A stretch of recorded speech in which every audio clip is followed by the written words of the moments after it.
massive Fey city called Astrazalia.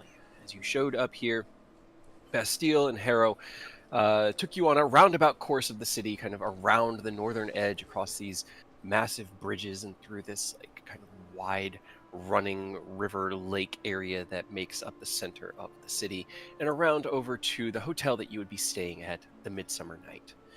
They checked you in at your hotel, and then the two of them had to leave to go to their own hotel as they were going to be staying at the palace proper.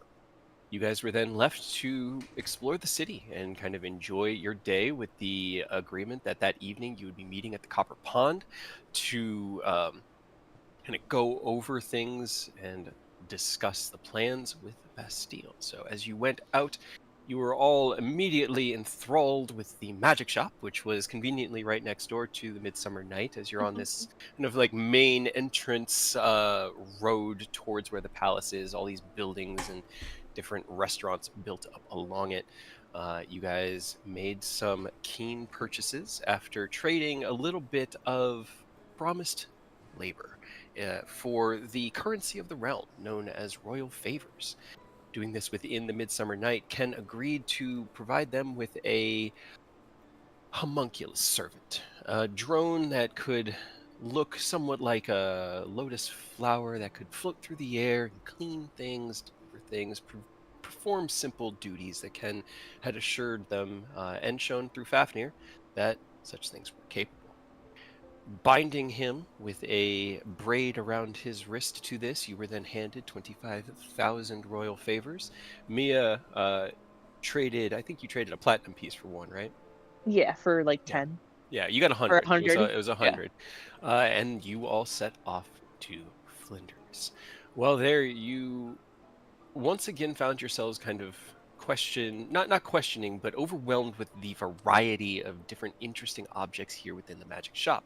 A strange winged helicopter, a number of robes and hats and different types of powdered dusts and potions littered the entirety of the store. And in the end, you had found one of the more rare and interesting items here within Flinders, the key to the archive.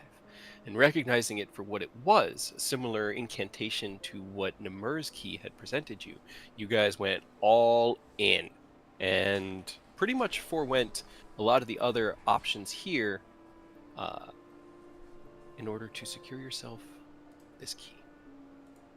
Concluding your purchasing for the day, you all went down to the Bloom, the magical academy here within Astrazalian, in the hopes that the knowledge and experiences of the Fae would be different, unique, and uh, revolutionary, insightful to your own experimentations. And while these things were true, unfortunately, the end of it really wasn't, as most of the magic performed here within Astrazalian seems to be natural magic, druidic magic, or rangers, different types of simple spellcraft that more has to do with the connection of living creatures to nature itself, and less the manipulation of the arcane weave. You all agreed to the terms of the library, which was to offer up knowledge in exchange for knowledge, and presented them with some descriptions and documentation to a few of the different unique spells you've created. Or, let me see, I actually wrote notes. Hold on. So, Ken had offered up knowledge on the metallic dragons. Aerith had offered up his butterfly blade cantrip, as well as Nick offering up his quick fix, and Mia drew a map of the Sword Coast from memory, Sounds based good. off of what Chad had told her weeks ago. And while it probably won't end up in the more interesting parts of the library, like the other contributions will, What? it it was about an equivalent exchange for the knowledge Mia gained while there. I'll put a Wrapping up, placard on it on the fridge. right? Exactly. Perfect. Magnet it to the fridge. Um, you guys finished up at the Bloom, went back out into the city, and grouping back up, you all made for the Copper Pond.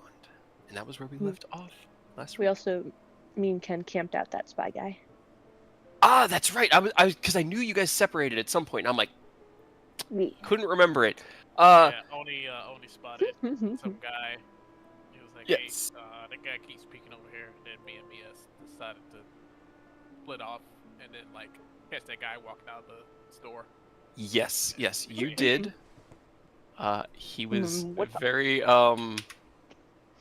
concerned about his well-being, given that he had just monumentally fucked up.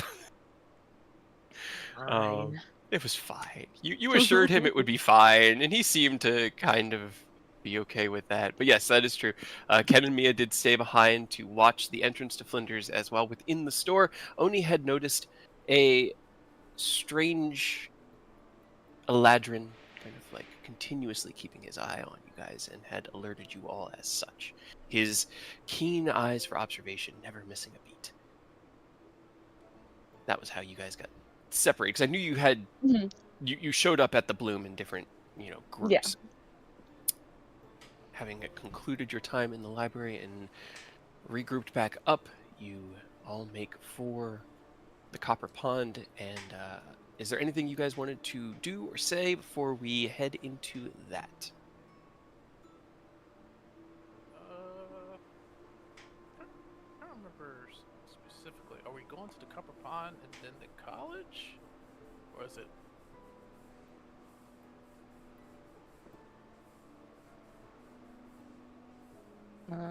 I don't know. Were we still gonna go to the college like today? I know we have to meet Bastille for dinner. Yeah, what time is it? That's a really, really interesting question here.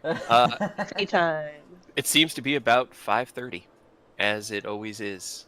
It is a kind of like soft twilight, but you feel like you've been up for probably about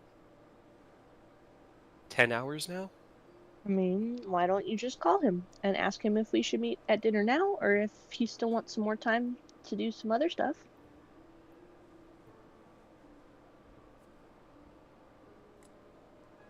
Ding ding. I can already hear, but my spell slot. You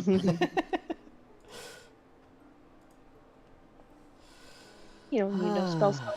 What could happen here? What's the worst that can happen? This is what I get for grabbing, sending, and adding it to my spell list. Exactly. You have the cell phone. You have the power, man. You could use it to terrorize me. You watched campaign 2. You know what sending can do. There is no stopping it. There is no preventing it. I Also, haven't we've- fully watched campaign 2, but I do know the shenanigans that Jester went into. And it's canonical in our game that you can call the gods. That's fair. Alright, I'll send a message to Bastille asking when exactly we should head over for dinner. And if that's not enough words, I just go do do do do do do. Okay. All right. So you send out your sending. A moment passes, and you hear his voice respond. Well, I am already here and ready any time, but I don't mind waiting whenever you all get hungry. Your tune needs work. Ugh, rude. Got him. I'll relay the message saying that he's ready anytime, but he would prefer a bit more time. And said that we could just go until we're hungry. Okay. So quick trip to the college, and Okay. then we can go eat. All right. What do you want, dog? Pizza. I mean, She wants to close. eat, but yeah. All right. Okay. So before heading to the Copper Pond, you make a quick detour. Continuing up the road, you pass the residential districts, cross this wide, probably like 30-foot wide wooden bridge that spans across this very fast flowing river, and both flows of the river are coming in from what seems to be the north here, and they kind of like flow down into this pool that just settles. doesn't seem to have an outlet that you've been able to discern yet from the view you can get across the bridges. But you make your way across over to Foklukan Academy. Now, this academy is much smaller. The Bloom Magical Academy was this massive, like, complex of buildings all built into the trees, like a small forest in and of itself. Whereas this seems more like a community college. I was about to say that. It's about 3 floors of simple stone and wood architecture.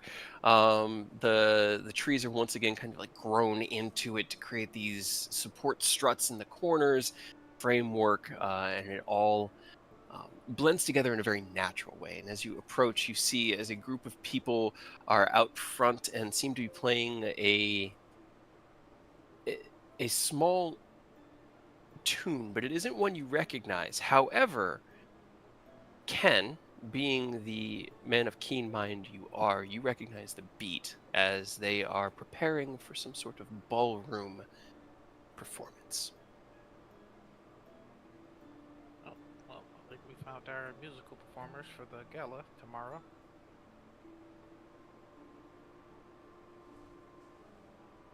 Maybe. I'm not sure. We could ask them. I mean, it doesn't hurt. I hope not, anyway.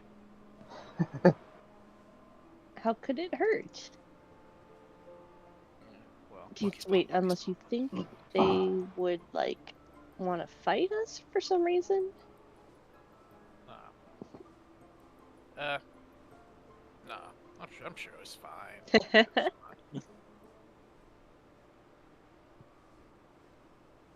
So what you guys doing? Are you going to walk in? Talk Yeah, to I them? guess we can go say hi. I guess ask if visitors are allowed. Right. So right now you're still out front. The main entrance is this kind of like 10-foot wide, probably 15-foot tall stone door built into the wall itself. The group of people you see here, they're 2 women, 3 men, all look summer elf, Eladrin, although some of their coloring is a little bit more muted to the differences that you've seen here within the city. They're outside. They kind of have their stuff set up on this small patch of grass out front, where they're performing and playing. Are you walking up to them or into the building? I guess the easiest route would be to walk up to them first.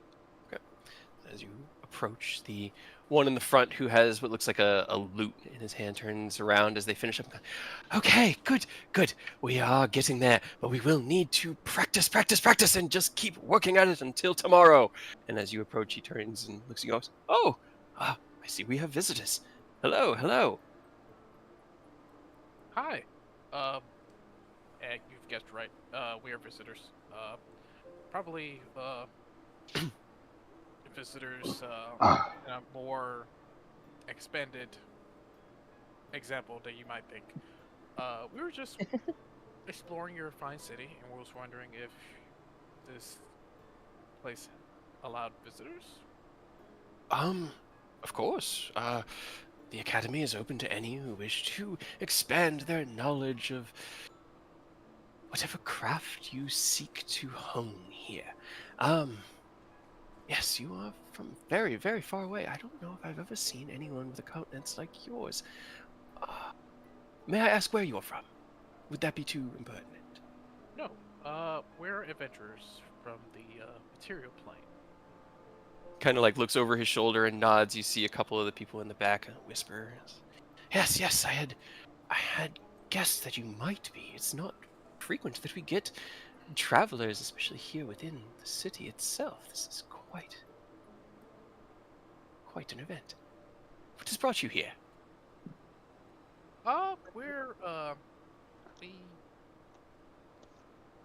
We were just We didn't mean to here. come here. Well, that's kind of.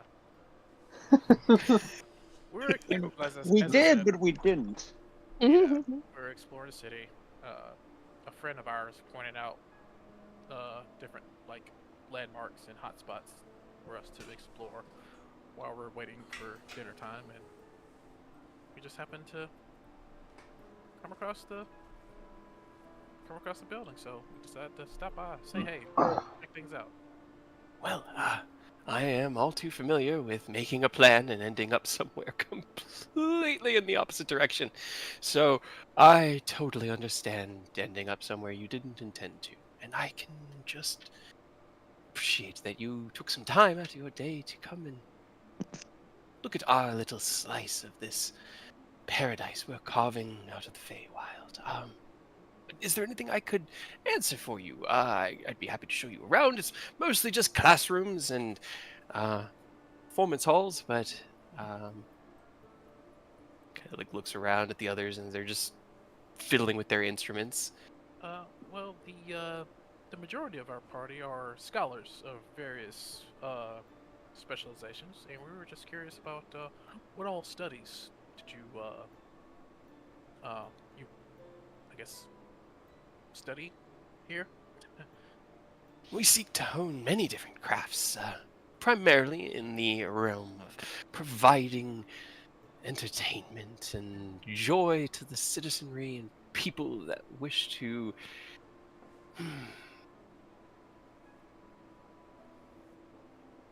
bask in what we can provide. So most of what you will find here are tricks and tools to provide those small little incantations that may increase one's grandiosity or volume of character or voice. And as he does, he kind of like increases his voice louder to the point where it sounds like he's almost speaking through like a microphone as he starts subtle spelling thaumaturgy on himself, gradually, just without showing any incantations or anything like that, just building up this, as well as the ability to manipulate small bits of arcane in unique ways. Yes? Oh, interesting. Oh, well, that's fantastic. Very interesting. Yeah, we had a friend back home that actually does very similar types of spellcasting that you're doing. So, yeah, I can see it, and it's pretty awesome. I'm a big fan of your spellcasting type. Well, I'm a bit embarrassed. I can see that your type of armaments, your equipment that you're carrying, it's very unique. I've never seen anything so shiny or well refined that isn't just a blade. Yeah. Well, well, Ken's not carrying a sword. No, I know. Remember? Oh, okay. Mhm. Yes. He's saying that the closest thing he's seen to like the level of metallic refinement in your gear is a sword. it's a blade. Oh, okay, Yeah. okay. I heard wrong. Okay. No, you good. But yes. Yes. Where I'm from, my specialization is what's called artificery. Um, layman's terms, I combined simple crafting, simple to advanced crafting, depending on who you speak to, and combining it with magic and creating something that combines aspects of both. I like to call it magic tank. And then you see, like Ken does like a brief like jazz hand. Jazz hand. Magic tank. Interesting. Interesting. That does sound very fascinating. Most of the magic that is done here within Astrozolian is tied to the world itself, but you found a way to refine parts of the world into something that is, in and of itself, unique. Something you created, and then use that to manipulate the arcane. Yeah, This is exactly. absolutely fascinating. Absolutely fascinating. Jazz the, hands. Yeah, the general idea is just, yeah, like you just said, harnessing the energy of the world in a way to, create my crafts and, by extension, helping people out. Because, as I said, I'm a craftsman, so I try to build things to help people out. And unfortunately, I've had to craft items to help defend myself and others. Things are a little hectic back home, but nothing too crazy, I'm also an adventurer as well, so gotta do what I gotta do. I do I, understand. it's not all doom and gloom. I also build things to bring smiles to people's faces. Artificers in a once they've trained long enough can kind of not with enough focus and imagination they can slightly imbue a will into their creations. They're not like you know creating a construct with a soul, but like the constructs kind of take on the, I guess, and take on the aspects or like part of the personality of their creator. So sometimes it just works out that way. Reaches out and kind of like scritches Fafnir behind the ear, and even though he's got no like touch sensory, no nerve endings there, he still turns his head into it, and you see his back paw kind of start flapping against your shoulder. Absolutely incredible. I have known of some of the more gifted artisans. A few of the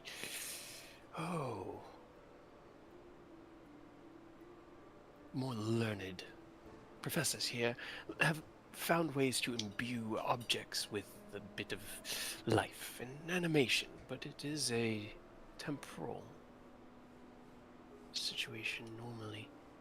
He seems to be... That's absolutely incredible. I could...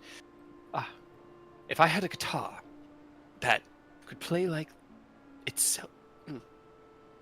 He's like, he puts his hands to his mouth, and you can see he's like playing through all these different options in his head of like how cool it would be to have instruments that could move around like these animals, like Fafnir.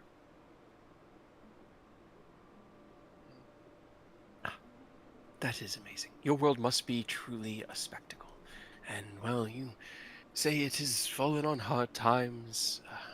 I guess all I can offer you is a small respite of life here within the Feywild. And, well, for those from beyond our borders, your memory may not be so clear of these days. I hope... He smiles warmly and kind of looks down at your eyes. Or up into your eyes, I guess. I hope you enjoy yourself and live to the fullest potential that you can. Thank you. I really appreciate that. That means a lot. Where's Mia? Yeah, I was just about to say, so as Mia wanders off halfway through this, what's everybody else doing while Ken talks with this gentleman? Oni will shadow Mia like the chaperone just to make sure she's not about to cause trouble. That way Ken doesn't have to worry about her having Looking to see if there's like directional signs of like to a library or something. Okay. Alright, okay, and what about you, Nick? I was gonna stay with Kent because I was also kind of interested in hearing what they were talking about. Sounds good. Alright, so as Ken, you look around, and for a moment, everyone's gone. But then you see Nick's hat, and you're like, oh yeah, cool, He Nick's looks still down, here. there's Nick. But Aerith, Oni, and Mia have now walked into the main entrance of the college itself. Aerith, go ahead, roll me an investigation check as you head in and kind of like look around the main atrium. It's only about 15 feet deep, maybe about 20-25 feet wide. There are benches set up on either side, and there's a small like din of conversation going on. It's about a dozen Eladrin are sitting around talking. At the far end, there is a young woman who is sitting behind the counter and just like leaned over, nose buried in some book. Wait, am I rolling that investigation? Yeah, It's roll okay. investigation. I'm gonna use As a I take the charge scene. of Ring of Puzzler's Wit. Okay. Just to make sure. Click. Okay. Okay, 28. That definitely would have done it. Aerith, you glance Supernatural. around, and your eyes are the Runekeeper. They're just permanent, right? Yeah. Okay, that's what I thought. So as you glance around, there is some like signage, but there's less in common here. It's more written just in Sylvan. It's kind of more just like this artistic direction, and you see off to the left there's a hallway with like a sign above it that says study hall, library, cafeteria, and the other one it's like classrooms A through like G, and it's your eyes of the rune keeper taking their language and what is the thing called? It's not a lexicon, but it's the alpha, whatever the alphabet's called. But it's taking that alphabet and assigning it to your common alphabet to make it a little bit interpretive. A cipher. Yeah, kind of like a cipher. So like classrooms are over to that direction. It seems like the main resource rooms are off to the left. And then the young woman up at the front, and as Aerith, you walk in behind Mia. Mia, you run in. I'm guessing you're running right up to her. She was just wanted to like go in there and see if there's anything that looked interesting. Oh, okay. I was wrong. All She's right. just didn't want to interrupt Ken and like knows that he likes to talk about that stuff, but she doesn't understand any of it, so It's a lot. makes no sense. Yeah. Yeah. All right. So as the three of you step in, the woman behind the counter still nose deep in her books. Aerith, you see your sign off to the left. What you guys doing? Go towards the library. Okay. You Towards the light. immediately start walking towards the library. Nobody seems to stop you or question anything. You walk in. There is I mean, the Eladrin all look young, so I feel like I use this adjective a lot, but a young-looking man that's sitting behind one of the counters that's just off to the right as you step into the library. And the library is not very big. It's probably about as big as one of the wings at the Bloom. But as you walk in through the door, he sits up and looks at you, and his face scrunches and goes, "Do I know you? Are you a student here?" Is this in common? Yes, he's speaking in common. Okay. No, I'm visiting. Oh. And I was curious about the library. I love books. Well, what may I... He stands up and closes his book as Mia and Oni trail in behind you, and there's more of you. Very good. Well, what kind of books are you interested in? What type of, magic books or books about magic and such are my main focus? So I was curious, what you have in terms of categories and genres. Oh, as far as magic, there is some entry-level research that has been done into combining magic with performances. We have several good books on the use of thaumaturgy and prestidigitation for stagecraft. There are... He starts rambling off, and unfortunately, the spells that he starts referencing to you all seem very low level. They're all very introductory. It doesn't really go any higher than Alter Self. Is probably the most complicated one that he talks about. We do have a book about altering one's physiology in order to better suit the role that they are taking in. The spell is called Alter Self. You can swim through the waters or claw at your enemies, take on any form you need to perform, truly live your character.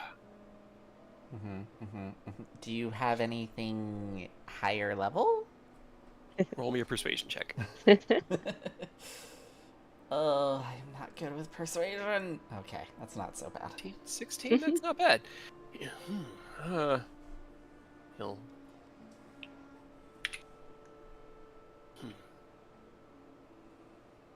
We do have some on charming or utilizing specific transmutative magics in order to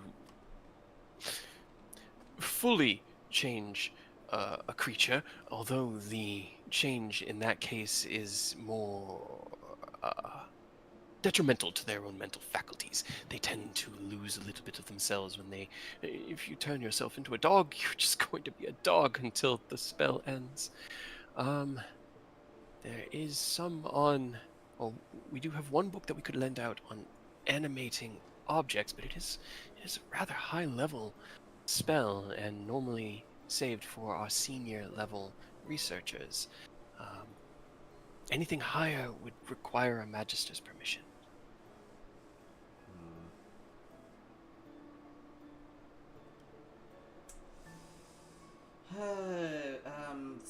So where would I be able to get this permission?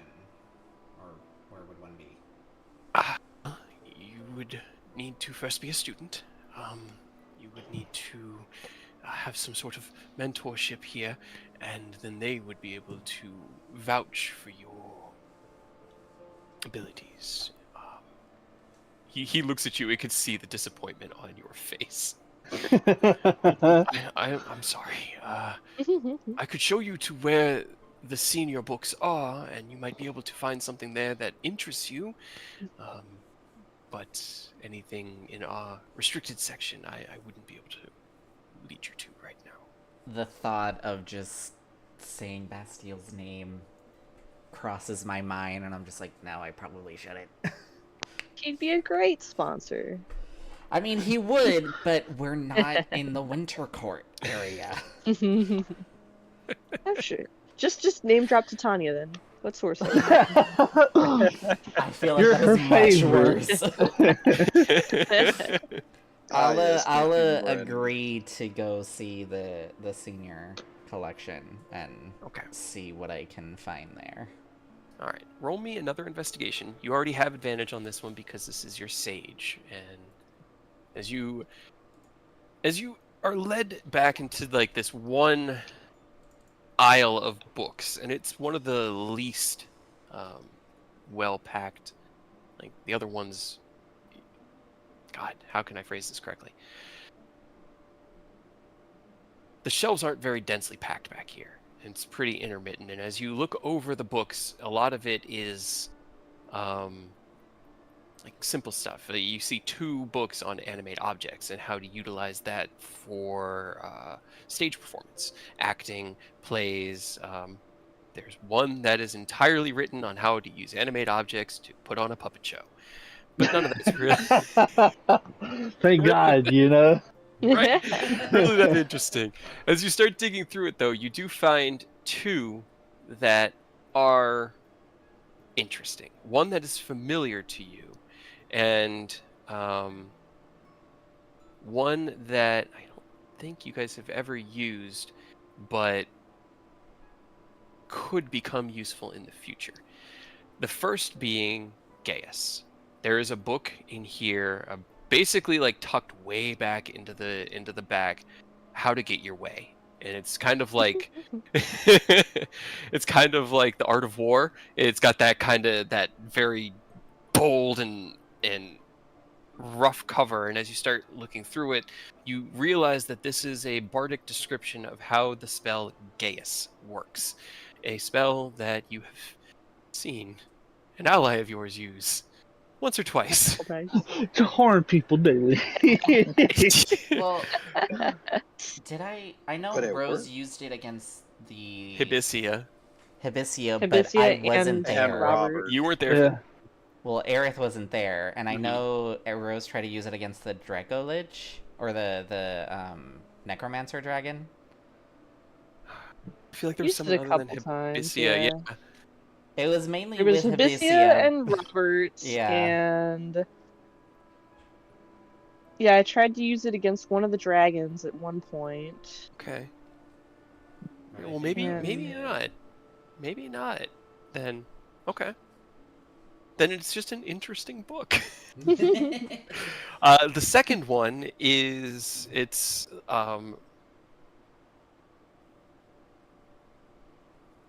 trying to think of a title for it, but I can't. So the title is roughly like how to put on a Just doesn't show translate. with only 5 actors or something like that. And it is a book about how to utilize seeming.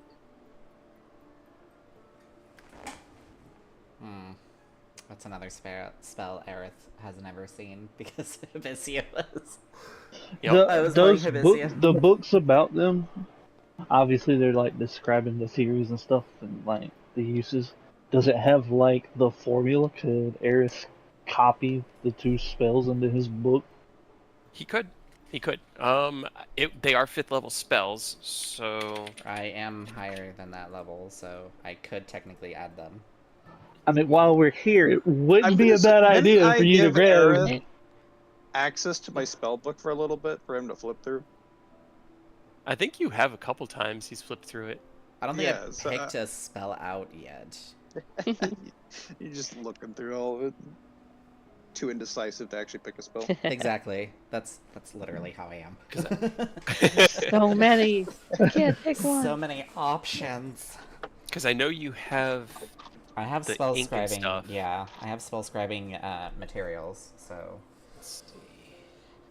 Because this is pretty handy, and I'm sure seeming would also come in clutch if you needed it. I'll It would actually be good for what we're doing. I'll Okay. use 2 sets of materials for Gaius and Seeming. Okay, hold on. I'm trying to find the rules for copying. Here we go. Involves reproducing the basic form. Okay. You have. Take a bunch of time. You'd have to use 5 because it's like it's 1 spell scribing material per level of spell that you're scribing. So, in order to do this, you're going to need a total of 10 hours and 5 Yeah! 5 scribings per spell. So, I currently have 10. yeah. So you could do both. It would take you literally every moment until you needed to be at the gala. So you would go into the gala with exhaustion. Alternatively, here, let me roll me. You could roll for it, and I could. Okay. You could try to shorten that time using your divine workbook and your aid from Ogma, but it would be a roll, and then you'd kind of be committed, and you could get it down to maybe about 10 hours, but that'd be cutting it close with dinner and needing to at least get a trance in before the gala tomorrow.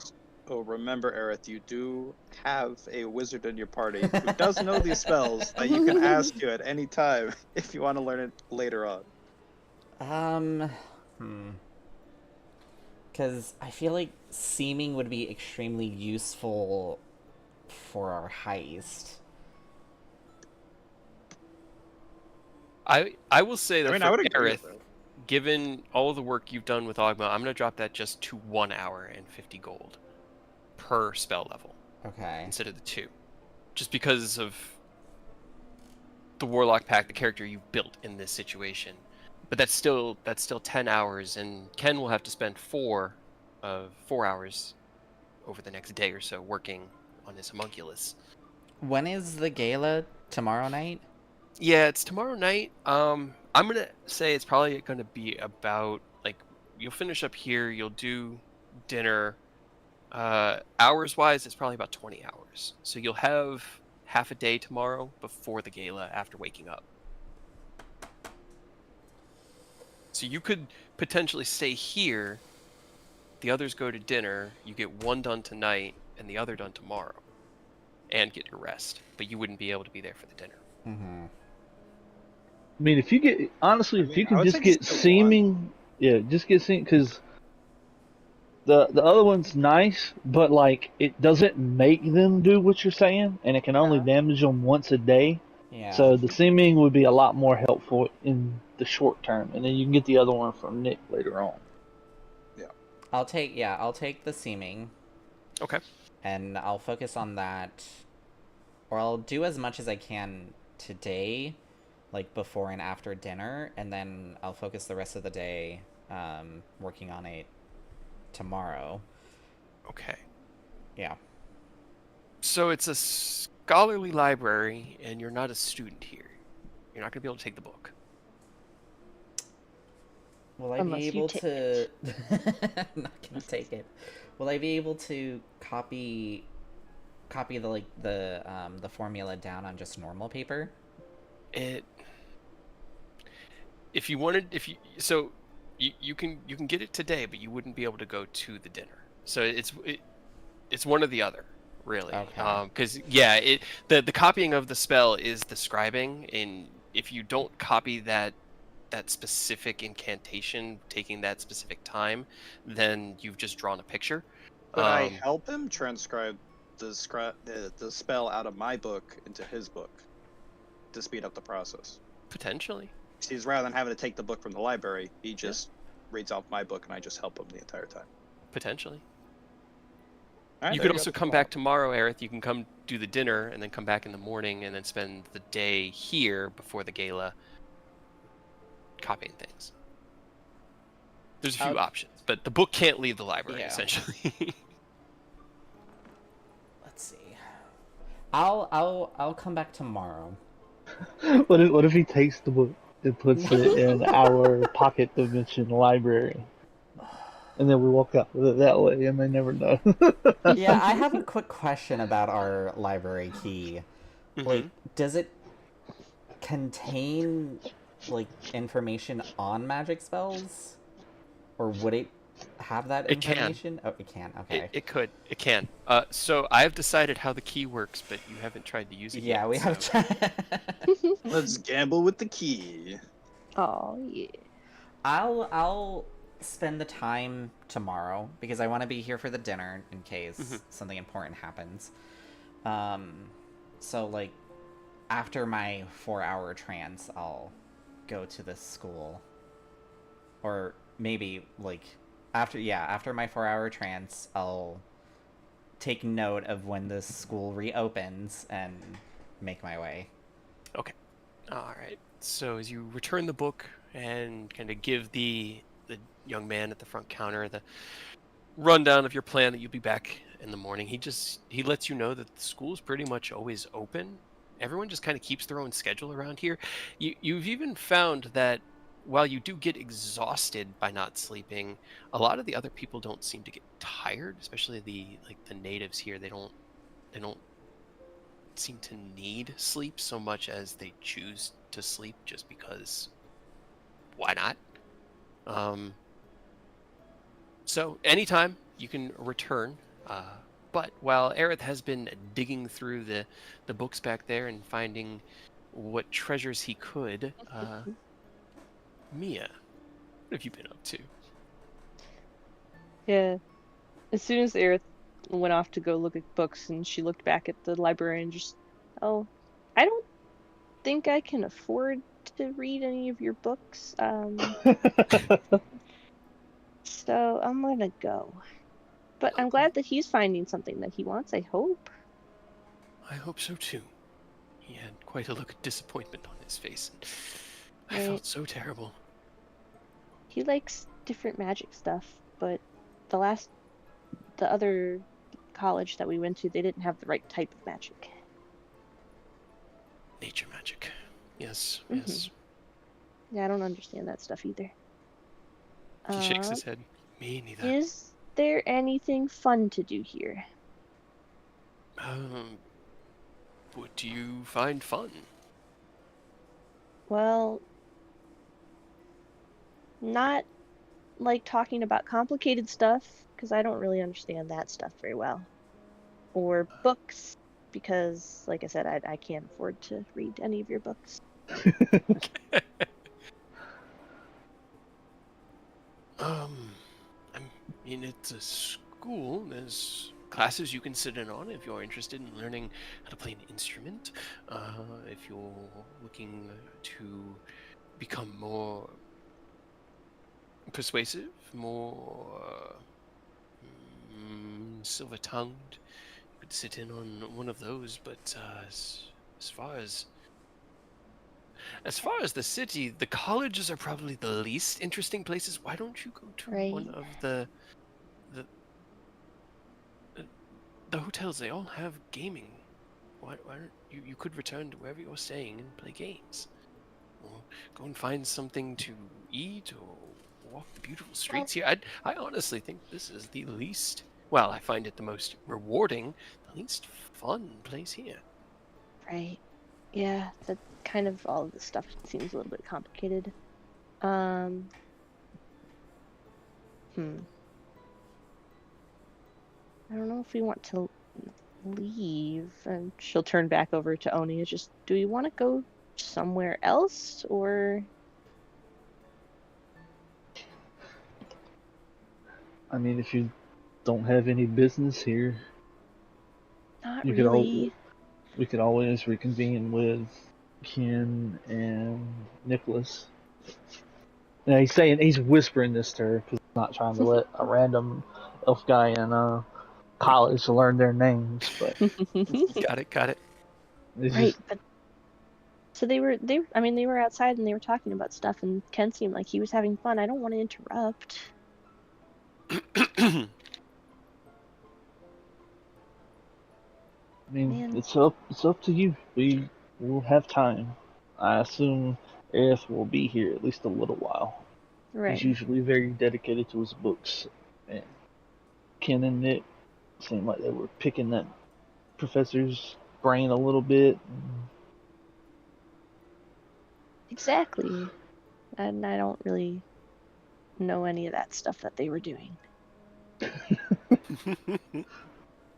And I mean, if you want to go out and explore a little bit, I'll back you up so you're not alone and you don't get kidnapped by some random, I don't know, species we don't even know about.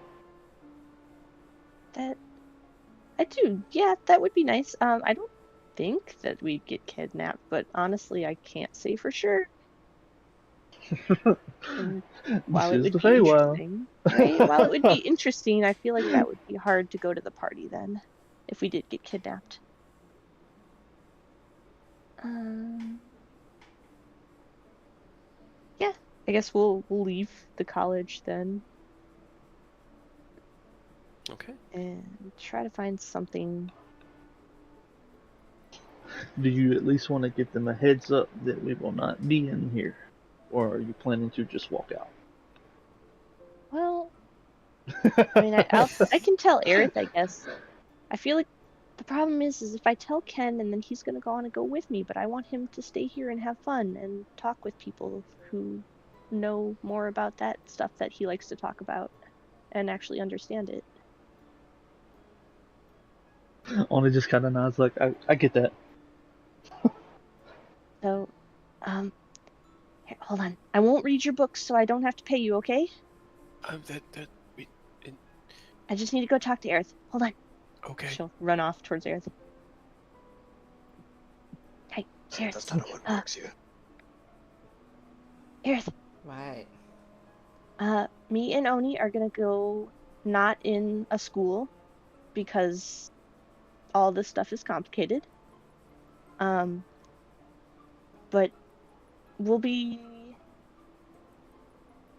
I don't know where we're gonna be. So So you we're guys in can the find us. city at random.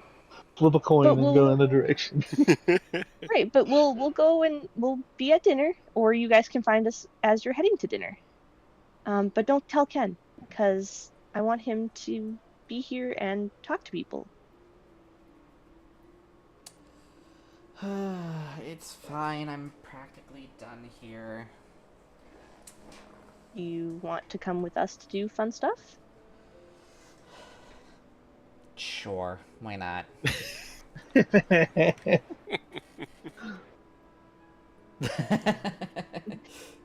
That's implied, Ken. Yes, Yeah. just assume. Always assume. Yep. Yep. Okay, cool. I don't know what the fun stuff is, but we're gonna go do it. Well, did you ask the librarian if he knew any fun places? He said not here. And This is a library. so that narrows it down to everywhere else. Got it. Alright, let's go. Right? Okay, let's go. And then I'll talk with the librarian, saying that I'll be back tomorrow. Okay.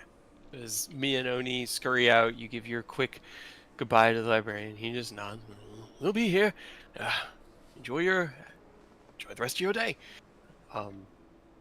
You head out. Ken, you had turned around to notice your allies gone, save for your gnomish friend, Nick. What are the two of you doing in that moment?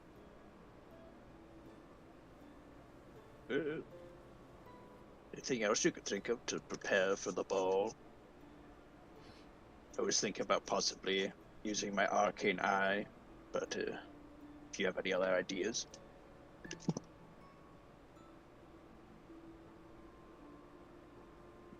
Ken muted. That's a great question. No, he's not. I was muted. Oh, he was. Yes, he was. Yeah, my headset has a mute switch that doesn't pop up on Discord. Ah. Yeah.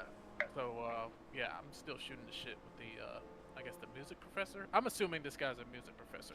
He definitely seems to have a better grasp of things, and as you guys start talking about the deeper ends of magic, he starts going, I've been actually working on this one spell.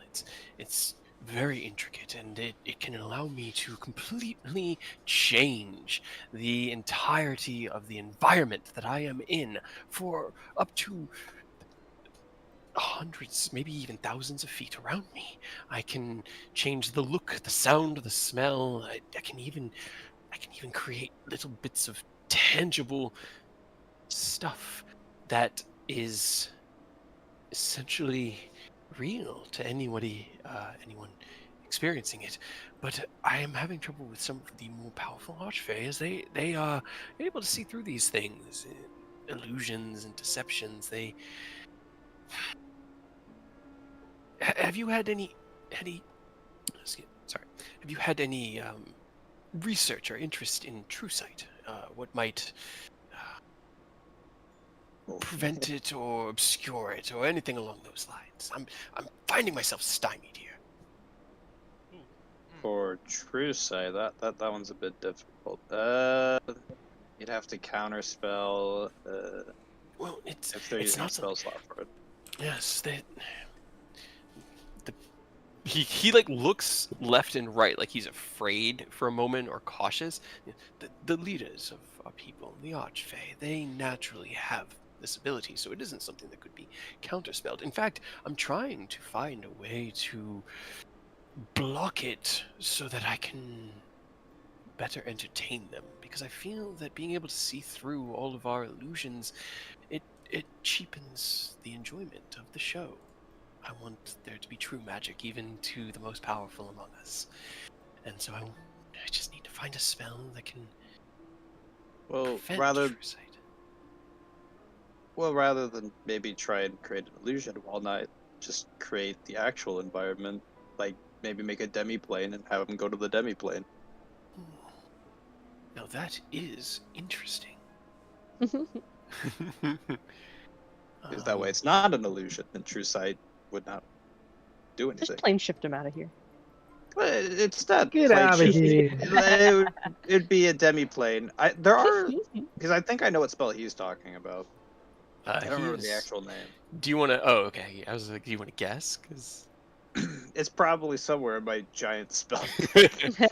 But yeah, I know what spell book he's talking about. It's like a massive area where it's illusion. You can actually make it like traps and stuff where like, oh, it looks like it's a plane, but it's actually a ravine. They just fall. Mirage Arcane. Yep. Yep.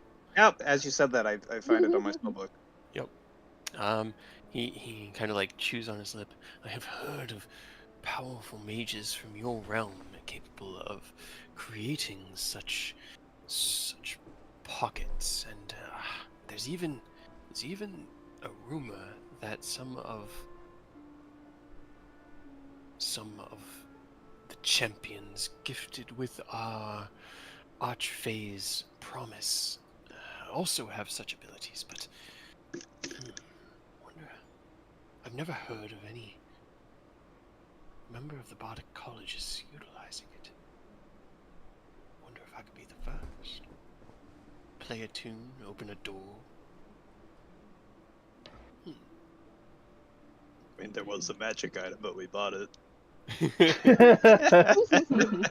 as he like looks in on himself, Oni, Mia, and Aerith, you guys step out the front door to see the three of them, or the three of them, in deep thought as they're all kind of going over this like demi-plane and. Last chance, Aerith, if you want to stay and talk about stuff that I don't get. It's fine. Okay, sneak away. I like Roll how stealth checks. Mia. I like how. I feel like this would be like a scene where Mia's like trying to be sneaky and is That's like why- crouched down, and then Oni and I just like walk out normally. Well, then you guys can choose whether or not you want to roll stealth checks. But Mia is going to attempt to be sneaky. Can we help that? Yeah, I mean it's a group check, so it'll all help itself. Okay. There's Sure. actually a cleric spell. Maybe not quite what you're after, but it teleports you to a temple. Maybe you could do something of a variant of that. That one, I know that one. That's Temple of the Gods. oh, it's not the one I was thinking of. No, Temple of the Gods is kind of like Magnificent Mansion. It's Magnificent Mansion. Sorry, I just did. No, you good. It's slightly Oh, lower level than the than Demiplane. I don't think Oni can roll under Nick or Ken's passive. Yeah, with a nat 1, I will have a 16. Jesus. Yeah, sadly, I'm not nobody who can just see everything. Also, this whole well, time, I thought I Matt? had my character sheet up, and I did not. Oh no. So it's opening. Yes. Hold for opening. Alright, well it That, opens. that 16 will match my perception. Okay, so we need Oni to not roll a 1 because we're at 1 pass and 1 fail. I'm gonna feed Sky while your character sheet opens. All right.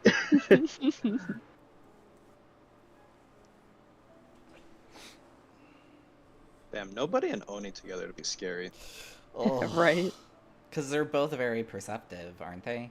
Well, they're both And can be with- stealthy. And we would be the perfect compliments because he's got the long range, Yeah, and I'm Right. like ranged close. and melee. Be Yeah. terrifying. The best buddy cop comedy you'd ever see. Especially in like an open area or like a forest environment, I feel like that'd be terrifying. Right. You two alone could just like flatten everybody and Yeah. everything that we would come across. We wouldn't even need to The help. rest of us would just be in the back going like, yay, yay, cheer. Right. Neat. Where'd the enemy go? Oh, it's Tyranny. This is why they shall never be. It's too powerful. Right. That's why we had to take out Takashi. Why did he have to get taken out? Oh, because Oh. nobody and Oni together would be too It strong. would be terrifying. Oh my god. They're not allowed to exist in the same time. I don't know what's You happening. guys- Give me 1 second. Let me reset roll 20. Okay. You guys would have shown up in Sarnau, and Archie Bastille would have been like, I want you to steal her shit, and you guys would have been like, already done. Already done. Yeah. Actually, I think Oni would be a good fit. Oh, what was the place called? The place that got blown up. Means he's always so neutral and everything. Yeah, the BID, the Bureau of Interplanetary Defense. It's a good story, Nobody man. will recruit you. Don't worry. Your new partner on the force. He does need a new partner. Right? He's doing a lot on his own right now. I was thinking about him this week, plotting out what's going on with our friend Takashi and Acheron. I'm sure He's gonna develop a planar arrow that he can snipe motherfuckers from wherever he is. Become our That would be become sick, our though. or what? The 11th hour is just like this like puddle appears in the middle of the air and a single arrow just closes. It looks like Anywhere a there's cloud water, an arrow open, can shoot through. like a massive cloud. Like, is it supposed to rain today? It's just water arrows dropping on it. It blocked out the sun. I mean, that was one of his last abilities. Was just It was. Yeah. massive thunderstorm.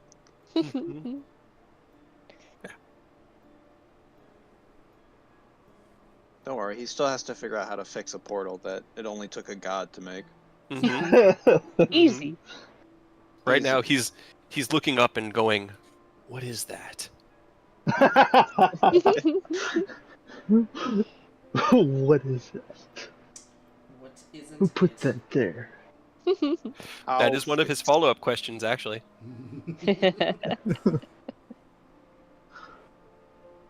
I'm sure it'll be fine. I'm sure all the background characters are totally doing Yeah. fine. Robert's staying Yeah. calm and peaceful. Nobody's fixing everything. I will say it's been great having you Stacy is guys good. here in the Feywild because time kind of stopped a little bit Right. on the materials, so I've been able to think about, like, put a lot of Yeah. thought into what's going on parallel. Okay. Last we heard from Jaegers, they were doing something with something bad going on. I'm sure they're Mhm. fine. Yeah. Still don't know what Eodos has been up to. I'm sure he's fine. So as Mia crouches down and begins sneaking, do, do, do, Aerith and Oni just look at each other, and I'm sure there's a bit of a eye roll when you both stealth behind Nick and Ken, who go completely unaware as that's a pass. The I could professor make him fail, but I'm not gonna do that. Too mean. as they continue their discussion about higher level spell work. Now, Temple of the Gods that might work, but there are not many that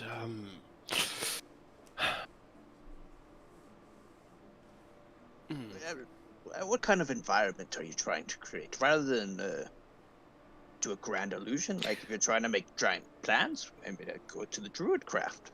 Well, that's the thing, is I was hoping that I could create something that I could change, and not necessarily on a scene by scene basis, but on a day by day basis. That way I could tell a different story each day. Maybe one day we're traveling through some arctic frozen region of the Winterlands, and then the next day we find ourselves in the storm drenched coast of the autumn fields.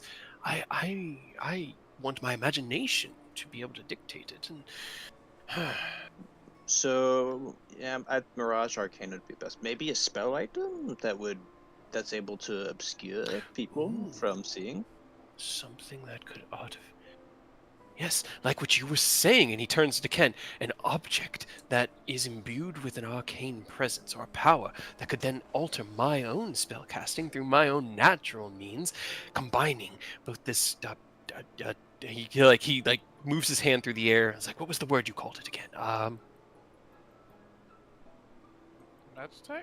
Yes, the Magitech, combining that with natural spell casting to create something that even the Archfey couldn't see through. A true illusion, a masterful performance.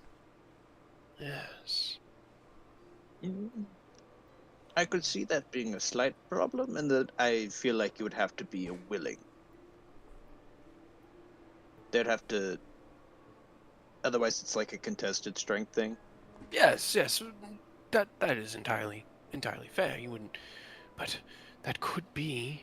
I mean, they want to be as entertained and. I hate Actually, to use the word tricked, but tricked as the rest of us. Nobody out of wants us- character. If we could help him solve this today, for the performance tomorrow, we can have him blind to Tanya. Like, unintentionally. Like, because if he does that, I'm assuming it would have to weaken all of Titania's, like, true sight and all her other abilities, which would make it easier for us to sneak it and not get caught. Win-win situation. So if we actually help him with this somehow in a day, this might Easy. actually be amazing for us. I mean, yeah, I can see it. Fuck it, let's do it. Yeah, but how do we counter true sight? Yeah, that's the issue. Yeah, my my arcane knowledge does not go that high. I'm because it's such a good idea that I hadn't even thought of, and now I'm like, is there a way that they could? Partial polymorph?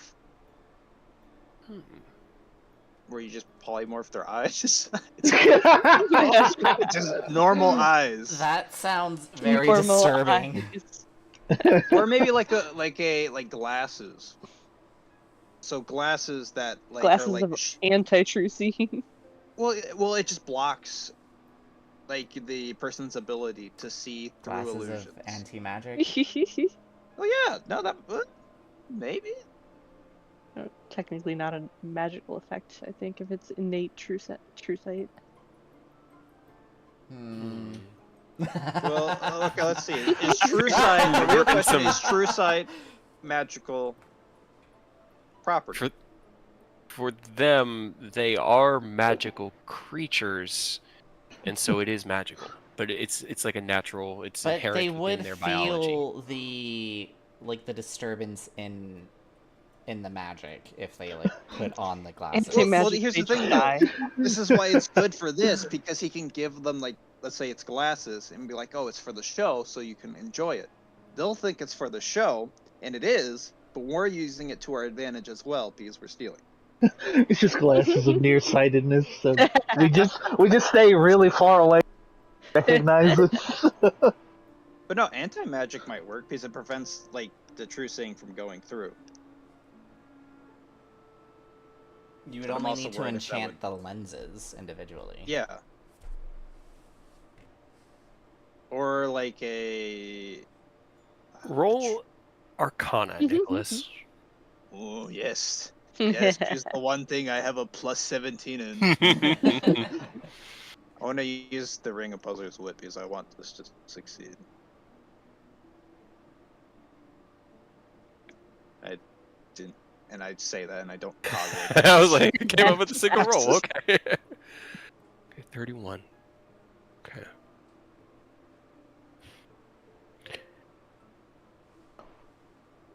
You're on the right track. An anti-magic enchantment on the glasses would block the magical ability of their true sight from getting through. It would also block any other magical effects from penetrating through those What glasses. about a ring of anti-magic? So they wear the ring for the event, and during the event they can't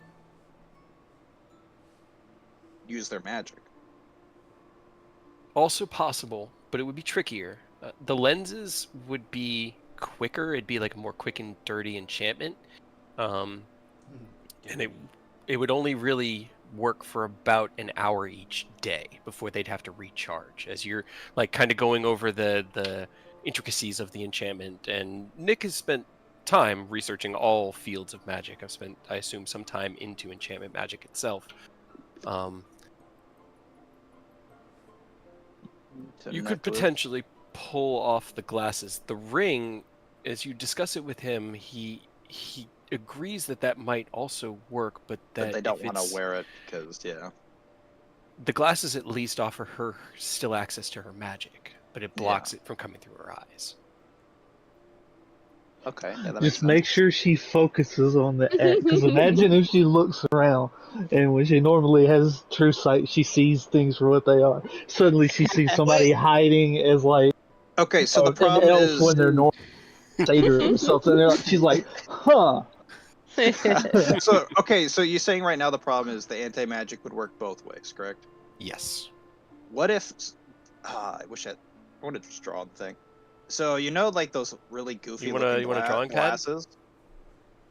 I was just gonna draw on the map. Sorry. Yeah. So oh no, it's toggled. Okay, there we go. So you know those goofy glasses where there's a lens, and a lens, so it can see like that. What if like we make something like that? So yeah, kind of, but with like, or like in World War I, World War II, they used really big versions to see over things. Mm-hmm. So we have the anti-magic lens, and then we have two more lenses.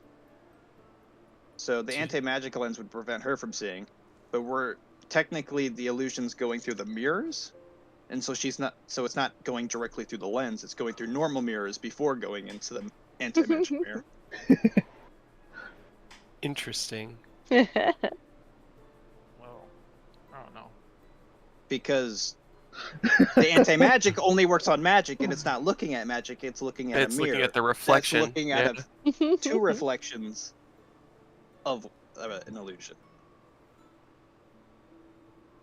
I don't know. I mean, I dig it, but like, thinking about how Ken would do it, he'd probably be like, okay, how do I streamline this shit?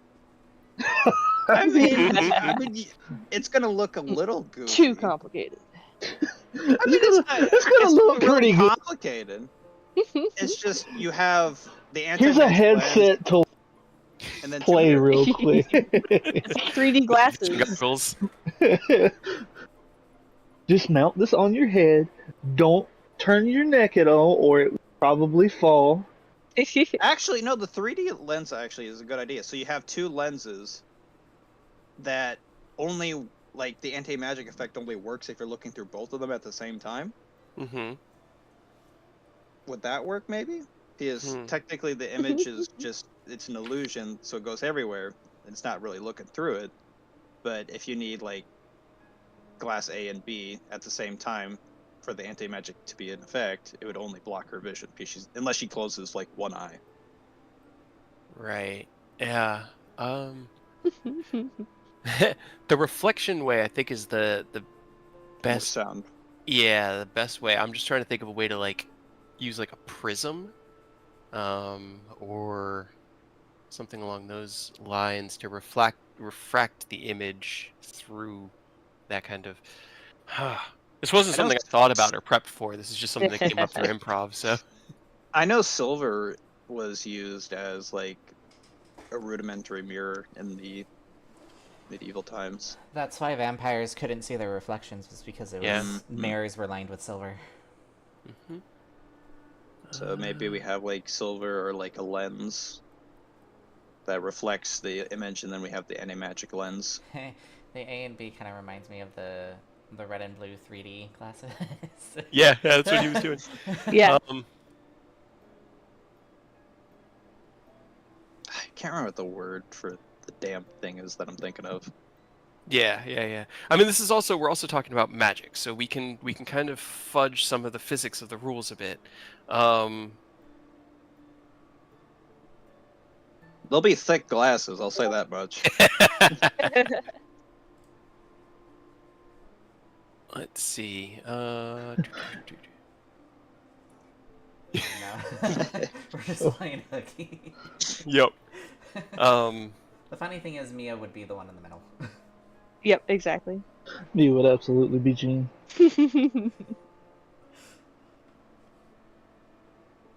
Cannot see. You're just blind. Way to hide from true sight. Let's see if the mirrors work. Actually, I want to look up what true sight actually says for its ability. Just says you can see as There's a things are. boon of true sight? Probably. I believe it. I mean, probably one of the epic level. See, in normal and magical darkness, see invisible creatures and objects, automatically detect visual illusions, and succeed on saving throws against them.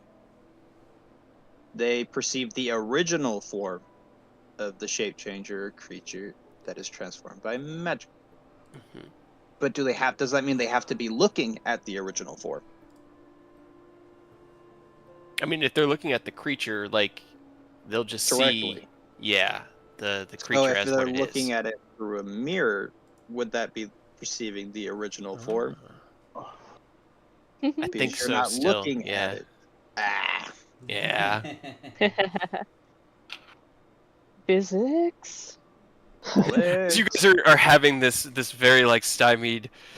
Yes, this is the problem. I've been working on this as my doctorate thesis for. This is exactly why me sneak by with that 10. It's right here. Exactly. What about what are those, like, they're like circular and they're really long and they have, like, when you look at them, it's like a collage of colors and stuff. Kaleidoscope. Kaleidoscope. Could we do something like that where we just confuse the ever living shit out of her so she doesn't know what she's looking at? To maybe mess with her true sight? That kind of defeats the purpose of Yeah. her being able to see the performance. And I want something that I could utilize on potentially Lord Bastille or Lord Eberron or any of the potential Archfey. So the mirrors don't work then. No. I feel like if mirrors worked, they would have tried that. They would have had her like looking away and trying to watch it through a mirror and being like, "Ah, Yeah, that's you can fair. it still looks fake. It looks I can see the Even though it's an wires. anti-magic field? Oh, the anti-magic. I guess that's true because the anti-magic field wouldn't affect the visual image coming through as long as the field doesn't stretch out. You just need to suppress the true sight in her. Just get an Yeah, anti-magic so that's why mirror. that's why I'm saying the first lens is the anti-magic, which prevents her from seeing through it, like Mhm. using her thing. But the image coming in is reflected off mirrors, Okay. and I don't think Yeah. the anti-magic will affect the illusion because it's not on the illusion.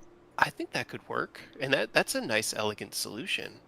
And with the 31 from earlier, you think you could pull it off? You might need to get up a little early tomorrow and pretty much just work through the day. But That's fine. I mean, Titania, she'll be like, "Oh, I can actually see everything," and we're like, "Hey, we steal everything." now, could we? Because she's not going to want to have her back on the crowds, and honestly, that's a little bit disrespectful. Could we make it like a looking lens? These two pieces of glass, one with the enchantment on it, and the other without, to take the image, pass it through, then pass it through the enchantment, sort of like a magnifying glass. The glasses with like the 3 layers that you flip down, and Yeah, each will. yeah, kind of. Except instead of it being on her face, because it'd be kind of big and unwieldy, like a hand mirror that she could have elegantly held in her hand in front of her and kind of be watching through it like a.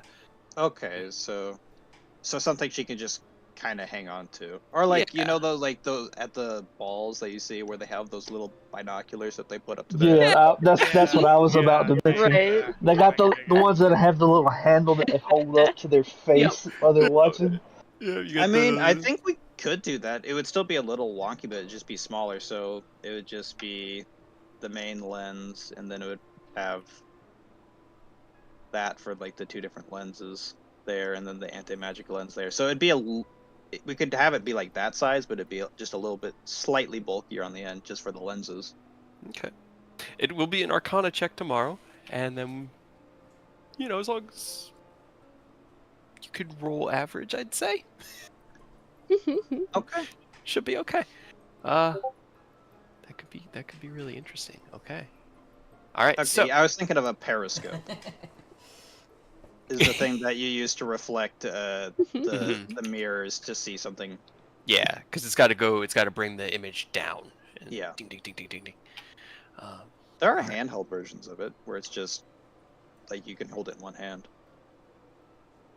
For the sake of brevity. She's gonna block somebody's view like a motherfucker. It doesn't have to be that big. You can have the mirrors like less than an inch away from each other.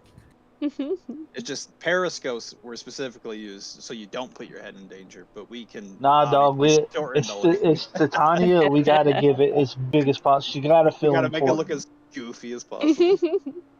She's gotta feel like she is at the center of it all. She's Titania. That's fair. She is. That is very, very appropriate that you say that. Okay. We could even make sure she finds somebody to hold it for her, so that she could just watch hands free. I say go with the smaller version because that's less materials we'll need. Cool. Right. Are we getting paid for this? For helping? Uh, I'm joking Are we with him. getting a cut? I'm gonna after I say that, I'm gonna laugh with him and give him like a tap on the shoulder, like I'm just messing with you. no, I just appreciate your willingness to what is the word for it? Oh, like satisfy or I think we can actually test indulge. it. Thank you for indulging my curiosity and offering me some new insights that I hadn't quite considered. Your own experience is so vastly unique. Your world so different from ours. This is going to be fun. And while you guys are discussing all of this with him, Oni, Mia, and Aerith head out into the city. You find a few different, because just for the sake of brevity, I'm going to get us Yeah, to the Copper find a Pond. You find a playground. playground, a few different of the like. There's some guys busking on corners that are like, you know, 10 royals, 10 royals, and they'll do like the little cup trick, and you probably lose a little bit here, gain a little bit there. In the end, it's a wash, and it all comes out on the end. But you play a few games, you wander the city, and get a feel for it. The crowds are bustling, but everyone just seems very upbeat, very happy. They're all well fed. And again, unlike Sarnau, it's predominantly an Eladrin city. You haven't really seen any of the other Fey species here. But spending a couple hours goofing around, you give Nick and Ken ample time to talk shop with the professor at Faklukan Academy, and finally regroup up together outside of the Copper Pond. As you step into this elegantly arranged, let me find perhaps I can describe, like stone and wooden restaurant. There are wooden tables strewn all about in these massive, almost like oak leaf fronds that have been grown and shaped into the stools. And it has a very, very Fey feel. Like they were taking every aspect of Fey life and just doubling down on it. And I'll go ahead and move you guys on this map because I really like this map. It's very pretty. Lean into the stereotypes. As you walk in, Ooh. they're on the wrong layer. As you walk in, you can see It's not ahead of bug. you, Harrow is sitting at a table, or this like round main central table, and has a drink and a plate in front of him and just sort of nibbling. You look to your left and you can see Bastille sitting at a table, his arm around the shoulder of a young Eladrin woman with purple hair, and they seem to just be laughing and having merry time. As you look over, I tried to just delete this little dot. Let me delete it. Thank you. To move everyone out of the way. He looks over at you guys and kind of gives you the over here wave. I saved you the table.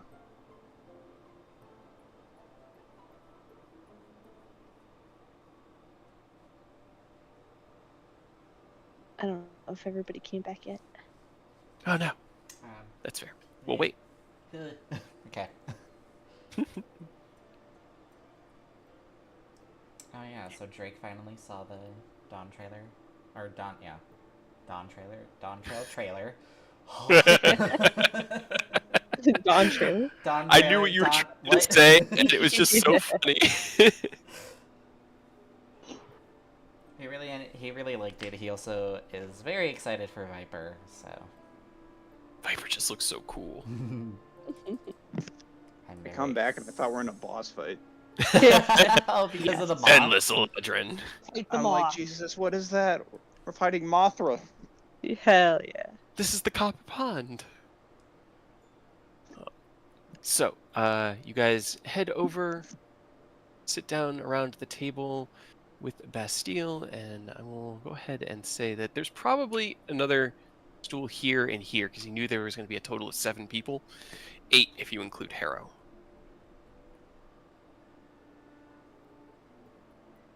Yep. And Mia immediately runs over and sits at the table. What He- is this place? This is my favorite restaurant here within Astrazalian. It is very just... I think it epitomizes what they did when they were at their best, when they owned who they were and built beautiful, intricate structures like this. And he just looks around at this, like, it almost looks like you're eating outside, but as you look up, you can see that the roof is made from branches so woven together so tightly that rain and sunlight, while sunlight gets through in these like cracked openings, they're intentional, like sunroofs, and you can see bits of glass kind of filling in those gaps. It all looks like intentional architecture built from trees, much like the residential districts or the Magic Academy. And as he waves for you all to join him to sit down, Ken at the head of the table here, Nick can be over here. Oh, did we meet back up? Yeah, we're at the Copper Pond. Okay, cool. So, as you all sit down, well, I hope you all are hungry. The food here is quite delicious. And he raises one hand and kind of gives like this like waving motion, and you see as one of the Eladrin in the back kind of just nods and walks back. They really only have. It's not much of a selection, but it is quite good, and I am going to be getting the amber ales for everybody here at the table. You don't have to drink it. I will drink yours if you don't want to, but I will have one here for everybody. And the woman on his shoulder just sort of giggles and looks over at him. Well, how was your day? What do you think of the city of Starlight? Oh, it's been Isn't that pretty fun. Very interesting. I offered to give the hotel we're staring at, offered to build them a homunculus servant for their business. And then we went to go visit a magic store right down the road. Found some very interesting stuff. Let's see, what else? Went to the Bard College. That was also fun. Really awesome professor there. We got into some really nitty-gritty details on like the different aspects of magic and how to like harness them, and we also helped them out on a pet project of theirs. So We might be able to trick Titania. He kind of like raises one hand and like puts up a no motion. He's like, No, like in a friendly kind of way, to help him with the play. Oh, I see. To get past our little, and he taps the side of his face, a little setback. Oh, I get it. I know that Lucan has been trying to figure something out for a while, but interesting. Well, it definitely sounds as though you all have had an educational day and have seen how things are done a little bit differently here. and that was boring, and so we found a play guard. I swung on a swing. He nods. Yes. There are many of the simple playgrounds listed here and there for idle amusements. I'm glad that we were each able to find some way to entertain ourselves and Yeah, while the day away. we also found. Where's your other friend? I had said he could come with us to dinner. Kind of like raises an eyebrow and looks over at the woman, and she just kind of like shakes her head back and forth. I don't know what you're speaking of. The man who was hanging out, and he didn't tell us his name, but he had like blonde hair. There's He was like very nice. there's like a nudge from the woman, and right. Well, you know, I'm sure What's he'll his show. name? Cliff? His name was Cliff, yeah. He did a good job of hiding, that's for sure. Poor Cliff. I'm sure if you invited him, he'll be here soon enough, and only because I forgot, and because it's so narratively well timed. As you say that, there's a little ding of the bell at the door, and you look over as the same blonde hair. I'm trying to find his token now. Blonde-haired young man walks in, looks over, sees you guys, kind of like smiles. His eyes lock on Bastille. It drops a little bit. His eyes lock on the woman, drops a little bit. Turns back over to Mia, your excitement, and he just sort of like channels that again and walks over. Goes, Hi, you said I was welcome to join, so I figured I'd just stop in once I saw you guys showing up. Yeah. I was just asking where you were because I told Bastille that you were very nice, and we said hi, and now we're here. I'm glad that you informed such a prestigious person as Lord Bastille that you had met me, although I don't think he knows who I am. Good evening, my lord. My name is Cliff. It's nice to meet you. And Bastille just sort of like smiles and shakes his hand. Yes, yes, nice to meet you too. Are there any more guests that will be joining us for dinner? I can't complain. I brought one, so who am I to complain? But I should know, just so that we get a bigger table if we have more coming. I don't think so, but she'll like stand up a little bit and look over Nick's head to you. Harold, why aren't you eating with us too? He kind of just puts his head down, looks around, and goes, I'm giving you all the space you need and protecting my lord from the distance that I must. Just don't worry about me. I'm keeping my eyes on... And he looks around, and as you had shouted out at him, the Eladrin closest to you kind of looked over, and he locks eyes with them and narrows them, and they go back to eating. Everyone. Well, it's hard to include you in conversation if you're all the way over there. I will be filled in. Don't worry. It's fine. Right. And- Well, then no. I don't think there was anybody else we met besides you. Well, good. All right. Oh, and as you answer, the young Eladrin woman walks up with a large tray of bowls of like a nut and lentil type soup, and she starts placing it down before each of you. And as she places it down before Cliff, he grabs his spoon, and Bastille puts up one hand to stop him. Cliff puts the spoon back down, and as all of the places get set, and she kind of like counts, she realizes that her count was off. She has to run back and grab one more bowl because I completely forgot about Cliff. Oh my god. Brings out the 8th bowl for the table, and as she looks over the rest of you and goes, dinner will be along shortly. Please enjoy this appetizer. The main course will be here soon. If you need anything at all, please hail one of us, and we'll be happy to help you. Heads back to go to work, and as she steps away, no one has touched their food yet. Anyone who tries, Bastille puts up one hand. Goes, well, now that the food is here, as is tradition in the not the northern lands, in the winter lands where we hail from, I ask one of our guests,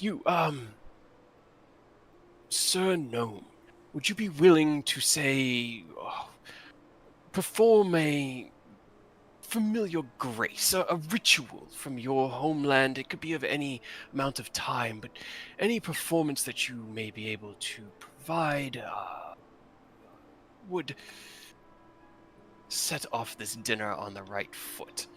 And as he kind of like looks you in the eyes, he taps on the side of his head and hopes you're getting what he's putting down. Telepathic bond. So let's do telepathic bond, and then just to be annoying to everyone, I'm going to do an old gnomish grace from when he was a young child. Okay. So as Nick goes into his gnomish grace, the smell of the stew and the soup kind of like wavering up and making your stomachs growl as you had quite a bit of a day. There's a conclusion after about 10 minutes of his grace where the spell completes. You feel all of your minds, let's see, up to 8, so someone's getting left out. Cliff's getting left out. Actually, Nick, it's up to you. Would you include Cliff or the new woman that Bastille brought? To be fair, Cliff got caught. He did. So I think he has to sit out on this. Okay. I'm sorry, Cliff, but you got caught immediately. He did.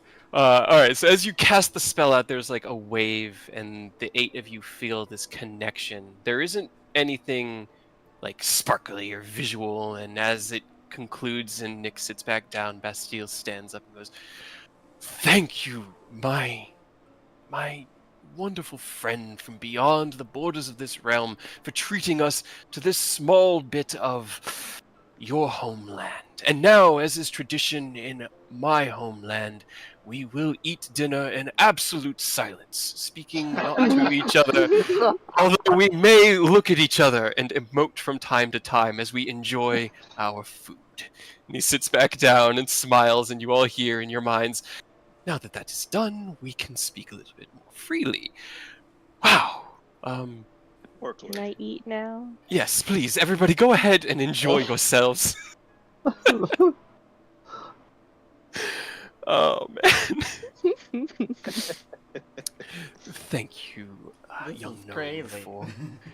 for facilitating and understanding. I was Man, I haven't been called young in forever. so intrigued by this spell the other night that I could not help but think that this could be a very good way for us to plan and plot and get some good information from my dear friend Melody here.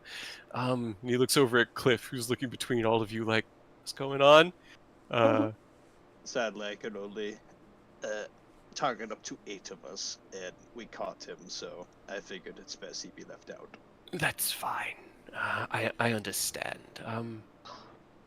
Kind of like looks over and just smiles and goes, remember, you're in the presence of an archfey, so silence at dinner. Cliff just gets to eating his soup. Very well. Now that we are all connected, I can introduce myself. I am Melody, one of Bastille's agents here within Astrazolian, and the one most closely deployed to Lady Titania, and potentially capable of answering the questions that you have. So, where should we begin? Is she French? He has a little bit of an accent. Alright. Well, for first, do you have the blueprints of the exact layout of Titania's castle? Do you know where you believe the vault is? Do you have the location, the guards, number of guards? Do you have the routes, routines? Yeah, all that information, basic stuff. Of course. I have been able to gather that there will be about a dozen or so guards patrolling the gala floor this evening. I have been able to locate the entrance into the vault chamber itself. Although I did so... She kind of like weighs options back and forth in her mind as she tries to think of the right phrase.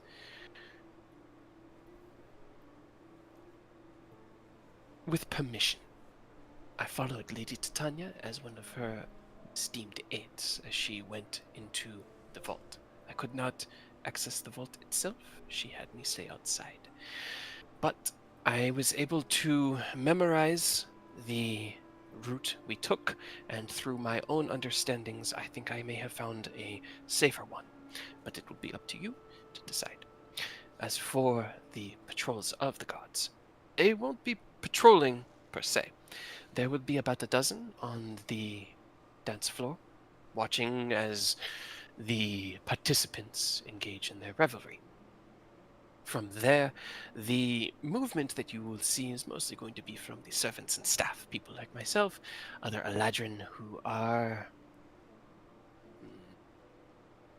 bringing out the foods from the kitchens, leading esteemed guests back to their rooms when they find themselves indisposed, or potentially manning the games or competitions that will be taking place throughout the gala event.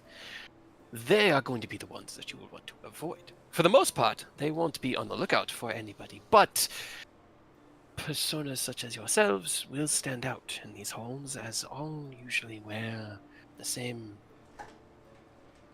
uniform. And we all have similar... She kind of looks between Oni, and then down to Nick, and then over to Aerith. Height. You all tend to vary quite a bit, so that's going to be a complication. I think the best bet is going to be to take a circuitous path, to not go close to the kitchens, to try to stay as far away as possible, although it will mean more steps once you get through the doors. I can...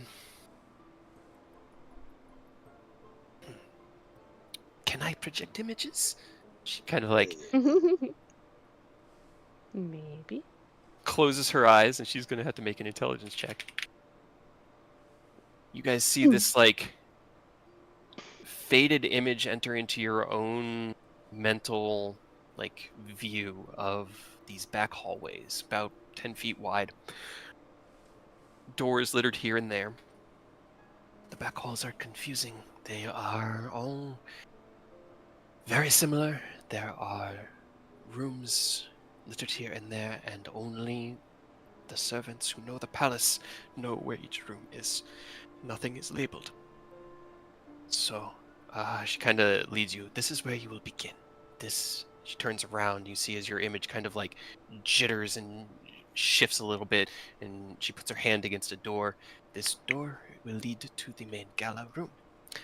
I would recommend following this path. And she leads you straight up to like a T-junction, turns left to another T-junction, turns right. This one doesn't have a junction. It just turns left. And then it turns right. And then there's like a small hallway that cuts off down into the right. And she turns and you see like this yes, absolutely. As Nick takes out It can automatically write without me having to that's open right. That's right. As you are all eating your soup, Nick's book kind of flips open on his lap and starts writing down these instructions. And I'm just gonna go ahead. Good, So from there, because I was typing L like as you were saying the directions. I was Yeah. just jotting it. I was gonna copy and paste it for myself later on, so I remember. this is always the first turn. You follow these, but do not enter any of the rooms. They are most likely going to be populated with staff as they are working that evening. From here, you will enter into the hallway into the approach room, and this is going to be the first challenge. These doors won't be locked. The servants need to be able to get in here, but once you are within this room, then you will be forced to find your way down. When Lady Titania brought us, she walked to the other side of the room to a small panel that had 9 symbols on it. I didn't recognize them. They were in some script I have never learned. I was able to find... Can you copy the symbols? Like, could you give us at least one of the symbols? She kind of like closes her eyes and... this is all happening mentally, so as she's like imagining this room, you see it as it kind of like shimmers a little bit as the memory shifts from a projection to the actual memory. And in this one, it's much more like stop-go motion. It's like little bits of motion. You see as this beautiful, tall, elegant woman with platinum blonde hair and these tall, pointed ears gracefully glides into this room. You can see in the center of the room is about a 5-foot by 5-foot hole, perfectly square, and within it there are these strange arcane red trails, just sort of like radiating across it. She glides around to the left of the room and over to the right, and the panel is kind of drawn. Let me see if I can give you guys. So it was broken up into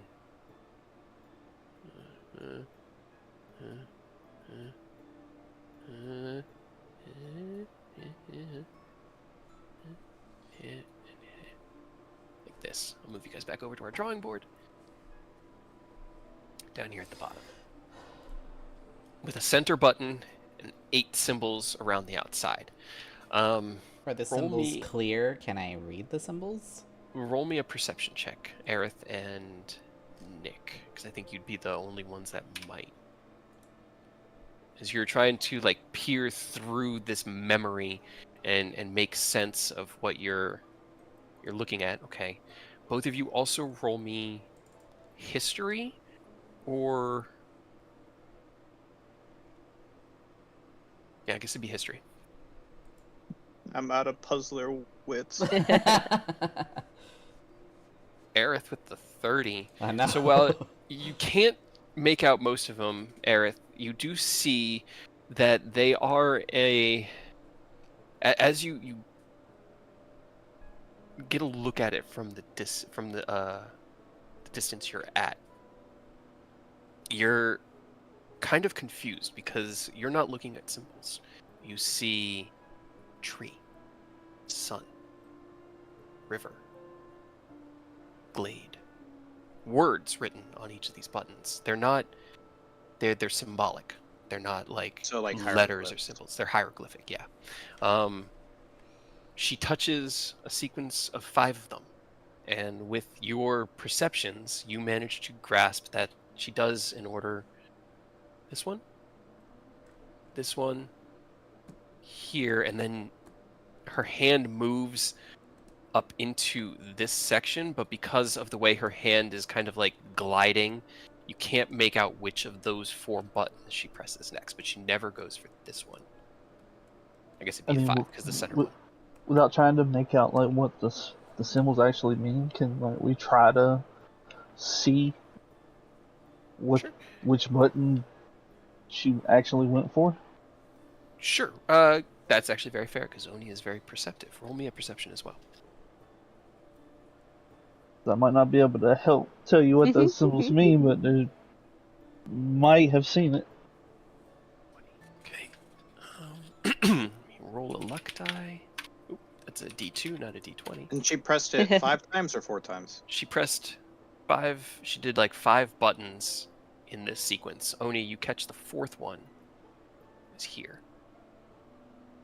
But the 5th one, she moves her hand kind of down, sweeping, and as she does, it covers these 3, like these 2 here. So you also can rule out this one. But you're not sure which of these 3 is the last one she presses. She goes like 1, 2, 3 up, and then with like a sweeping motion, she hits that final button, turns, and faces towards the center. And as she does, those red lights flicker off, and you see as this stone platform raises up from the ground at breakneck speed and seals itself up at the top of the like flush with the floor. She steps on. You watch from Melody's perspective as she also steps onto the platform, and the 2 of them descend. About 200 or so feet, you'd estimate you travel, into a similar room, door at the end. The door opens. Titania glides across this massive room, this big hallway about 15 feet wide. Pull back up my map so I can give you guys the right description. About 15 feet wide and maybe 100 feet long. There are stones in the center, and as she kind of like glides across, she seems to be following a pattern, almost like a dance. As Melody steps forward towards it, Titania stops in her space and turns around and holds out a hand and just kind of tells her to wait in place, and she finishes her glide across. Can the 3 of you that are going, everybody roll me a perception check. Let's see if we can do this Riddle as it a team. out. Yeah. As you're watching, once again, this is all very stop motion. It's like Don't touch the floor. That's all I get. yeah, Nick, you're definitely noticing that she's avoiding the floor. Aerith, you pick up that she seems to be like mostly walking down the middle with small little like bounces off to one side or the other. Oni with a 26, there is a pattern to it, and it's familiar. Roll me insight. Alrighty. Okay. So as you're watching, there's this like of the memories as it's kind of she's like almost glitching her way across, but you could swear that the pattern feels like the music that Bastille was playing while he was teaching Nick, or not Nick. God, I cannot get names right tonight. Ken and Mia how to dance. There was something about the tempo of her her movements that was familiar to that. You see as Titania reaches the other end and she puts her hand out, and you hear a soft voice echo down the hall, just whispers, a handful of words, and the door swings open. Titania crosses into this room, and at the edge of your periphery, you can see the vault chamber. In the dead center, like walking in, you can see this one treasure chest up on a pedestal, and obviously in a place of prominence here within the vault. But you can also see little bits of like the haft of a sword kind of resting on one of the plinths in there. And as the door closes, for just a moment, you feel like the door has a face. Before Melody kind of shakes her head, the image fades from your mind, and that's all I was able to get. I could not follow her any further. She stayed in that room for 10-15 minutes, and then we returned out the way we came. Okay, so that final door was the vault door then, correct? Yes, yeah, you could Okay. see the vault on the other side of it. Gotcha. So, and I'm assuming we couldn't hear what she said from that far away. no, it was even Oni with his extremely good passive perception and extremely high perception rolling really well. She was whispering those words from 100 feet away. Yeah. Plus, it's You- also going through someone else's memory. Yeah, you also heard kind of like this low, almost bassy din of a rumble of another voice coming from there, but it was also very far away, coming through a memory, and yeah. Maybe a Riddler door? Or a door that asks a question, or something like that. It is possible. These things have been known to be used here. We do love our riddles. You got a riddles book for beginners. I Saw the answers in the back. wish the secrets I could unfold with the answers to so many riddles. I mean, I feel like we got most of it solved. So we have, obviously we have to get there, follow the corridor. Then we have the button pad, which is, we know most of it. It's just a 1 in 3 chance for the last one. Which I'm assuming we could just guess. It's like, well, hope for the best. It is worth a guess, at least. And then we have the dance, Bastille. Yes. For the song, what are the steps to the dance? Like, is it like there's specific like left foot, right foot for specific beats of the song? Well, Titania's recent obsession, fascination has been on a 3-step dance pattern. The dance I taught you all the other night was based upon a waltz, which is a 3/3 time song that has a rising and lowering tempo, and that third beat you usually wait just a little bit longer before following those first two.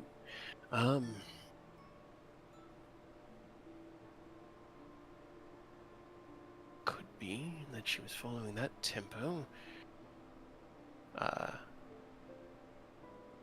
Yes, he did.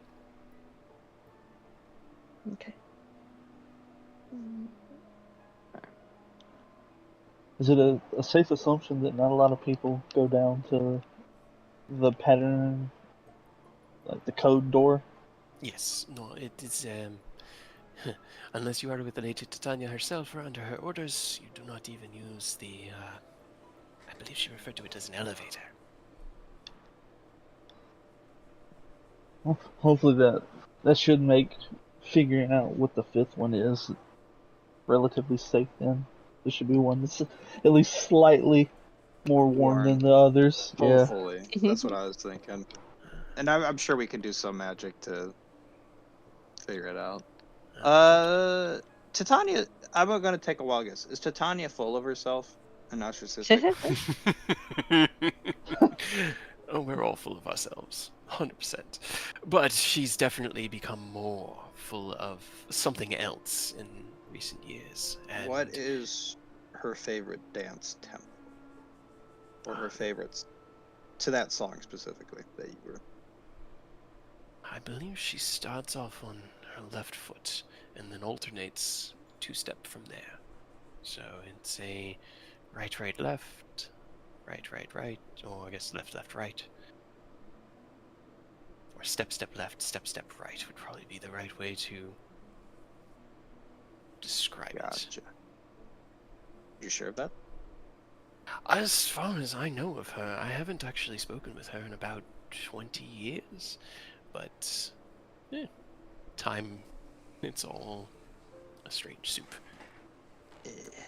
Are we willing to gamble on left, left, or step, step left, step, step right for the passageway?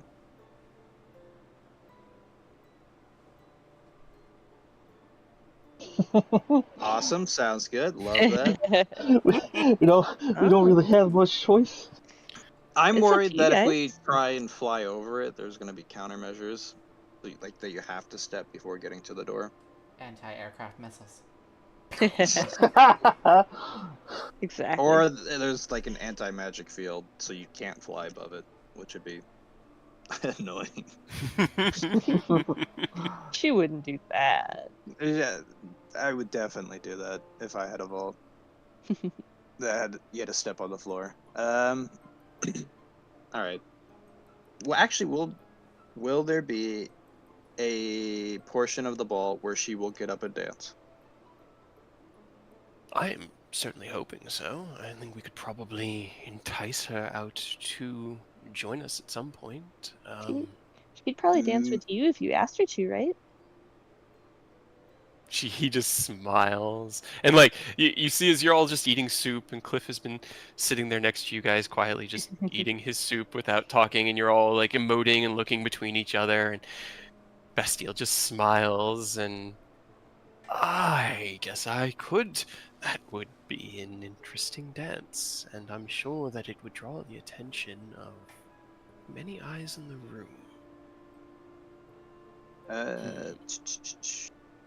I was gonna say, if you could make it so she does her favorite dance, you could maybe confirm her dance pattern. That could work. We could confirm things. Now, I did have one thing that I wanted to speak with you about in particular, Nicholas. No, sorry, that was above table. I fucked up. All secret names are implied. All secret names are implied. Too complicated. This ability that we are currently utilizing is extremely useful, and I would love to be able to have this kind of connection while we're all separated amongst the castle itself. You say there's a maximum number of 8 that we can pull in, correct? Correct. Actually, how would it work if 2 people cast it? Could they overlay it? It's like a switchboard. You got like 6 people in the middle that talk to the other half. A conference call. Just pulling everybody in. Play telephone. Potentially. I mean, if we wanted, I do have 2 others, so there are a total of 11 of us that are loyal to me here and this endeavor. If we could get everybody in, that might help with any unforeseen complications.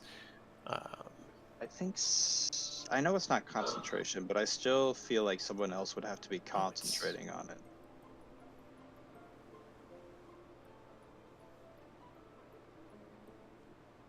Because you can't do 2 spells of the same type at the same time.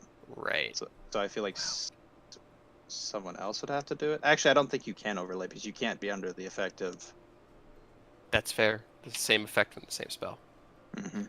So no, I don't think that would work. Unless I mean, you could have two people doing it and have one person sending all the information. Just get the gun. So you would need to be. So you need two people doing it and one person just sending a bunch. What if you had more power? More. I think I could upcast it. Unless it's just, if I upcast it, you'll let me do more. But that's a DM question.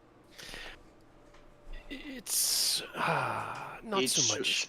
Upcast one more person. Well, it's not so much you increasing your arcane power, but say, as you said, sharing that load.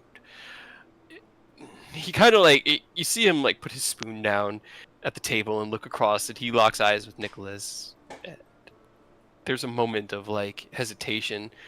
I would not ask this unless I had ample reason to believe that it would be helpful, but a small boon of ability or power is not beyond my realm of expertise, given my own nature as an archfey. If we were to say, not enter into a full pact, but begin walking along those lines, where I was maybe not a patron, but patron adjacent, I may be able to help. Yeah, exactly.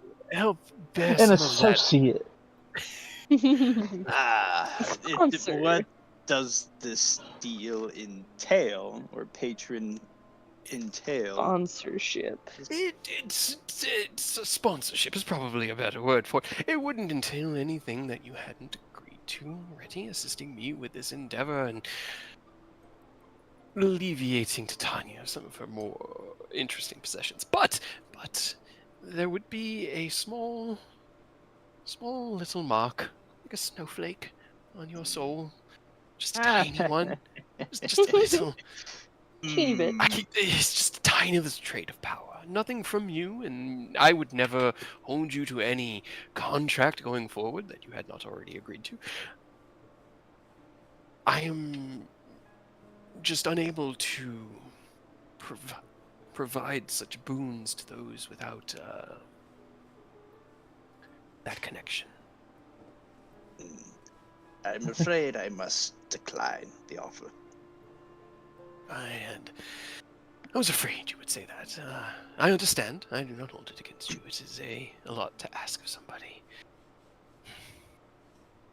All right, well, the 8 of us then it will be.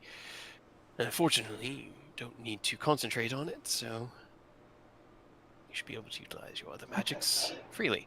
I know we're in like an 8-way conversation. Can we talk to individuals without everybody else hearing it while we're doing this too, or is everybody like?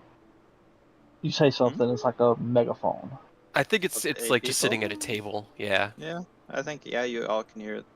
Yeah. Can't necessarily pick and choose who you talk to. Yeah. So this has all been above table. This is. Yep. Oh, I still have the pen. Well, no, I wasn't asking like because I wanted to hear that. I was asking because I wanted to say something without him hearing it. Because he's gonna die coming up.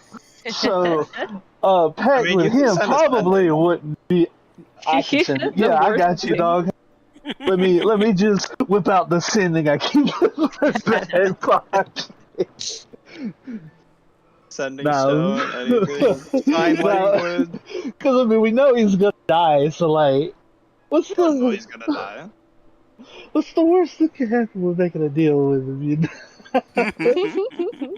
We don't know he's gonna die. Maybe he's just hidden away the entire time. Yeah, no, I don't think Mistra would.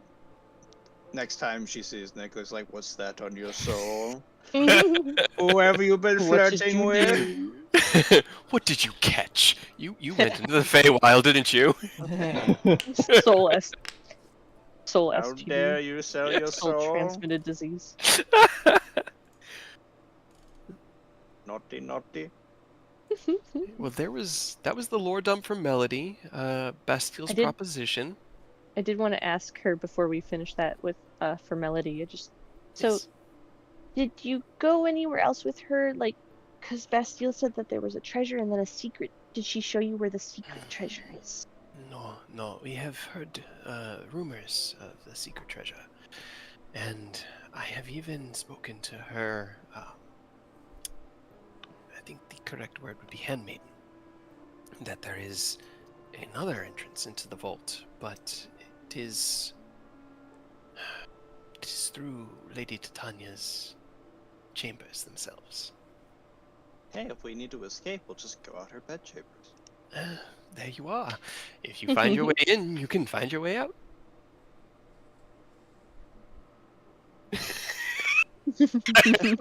Poor Cliff. Oh man.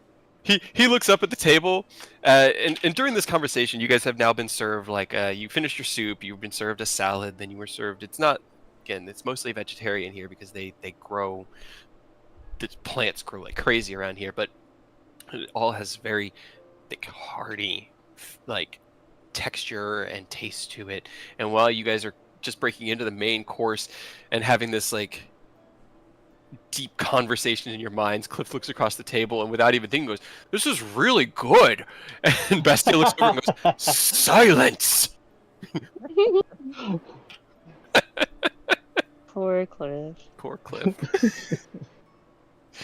Every scene needs a Chad. Do we know, do we have any idea of what traps lie in the area to the vault? Did anything feel odd when you were in the stepping area? Did the air feel off, like there's no magic or something in it? No, nothing that was preventing my natural abilities, but there was something. The air was still, and there were these strange. They almost looked like egg protrusions on the walls, like something set into the wall. That had me.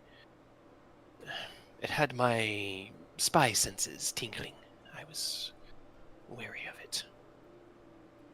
But I do not know. I don't know if anyone has ever set off any sort of defenses. I'm sure that she has them, and Bastille does not. Sure, we will be the She first. has arcane defenses, I can guarantee you. But what style they are nowadays, I do not know. Melody kind of nods. Look at my map one more time, make sure I'm not forgetting anything so you guys don't get blindsided. There were 2 statues, one on either side of the main vault door, the far end of the hallway. One of They us also- only tells the truth. One of us only tells lies. They had very lifelike construction to them, and again, it had me uneasy. I'm sure those are Concern. fine. That's gonna. Okay, so the 3 problems, because we already figured out how to get there, is the puzzle, the floor, and then the main vault. And They all have kind of. Oh. we need to get sorry. you into the back rooms without being seen, and you need It's to be able to get invisibility. back to the elevator chamber without being noticed. And find the secret treasure. The side objective finds. Steele nods like, yes. Find the secret treasure. Alright, I feel like invisibility will do. Get us there and out. This again, anti-magic field. But you There said are you some didn't feel- restrictions. I know teleportation is forbidden, but anti-magic fields are distasteful. Our existence is one of magic. That would be like you living in anti-air field, but one that you could survive in, but without air. So I wouldn't worry too much about that.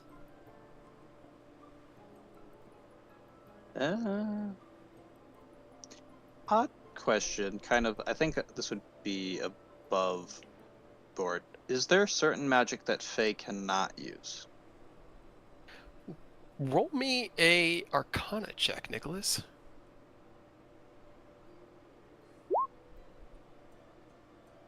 Okay, 22. So while you've been here, you've experienced a lot of what their 5. magic. I was making a sad remark because I rolled a 5. You rolled a 5. Um, their Actually, I'll use magic. charge of my book to get it to +10, so 32. 32. Okay. From the study that you've done here, you've noticed that a lot of their magic is druidic or bardic. They have some people that appear to have natural innate sorceress abilities, like you've seen with Sarah, but you have not met a single person that you would consider a wizard. No one has that level of arcane understanding. Everything is done here either by charisma or instinct. What about divine? Are there any like clerics and stuff? I haven't seen any divine. The closest thing you've seen to divine has been Harrow with his smites, and that has looked like blasts of cold winter air. Yeah, they So kind that of would be the Archfey are more their gods Yeah. than the gods. Mm-hmm.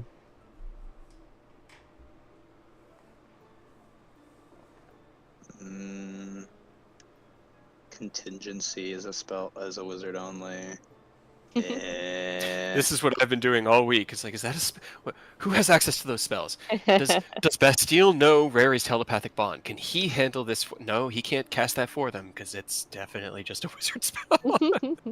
Wall of Force, Prismatic Wall. Because I should just look up Anti-Magic Field. Because if Anti-Magic Field is only available to wizards, they won't know how to counter it. Anti-magic field. Clerics! Clerics! Well, like you said, that there's Damn you, aren't really any clerics. clerics here either. They kind of have it in the fact that they worship the Archfey, so that it would be iffy, is what I'm getting at. It would be iffy. But it would be kind of funny. It's just we have magic they've never heard of, so I mean, I could just ask. Do you guys know what anti-magic field spell is? We have interacted with it, but it isn't one that the Archfey here pursue the knowledge of. Can you cast it? No, I cannot.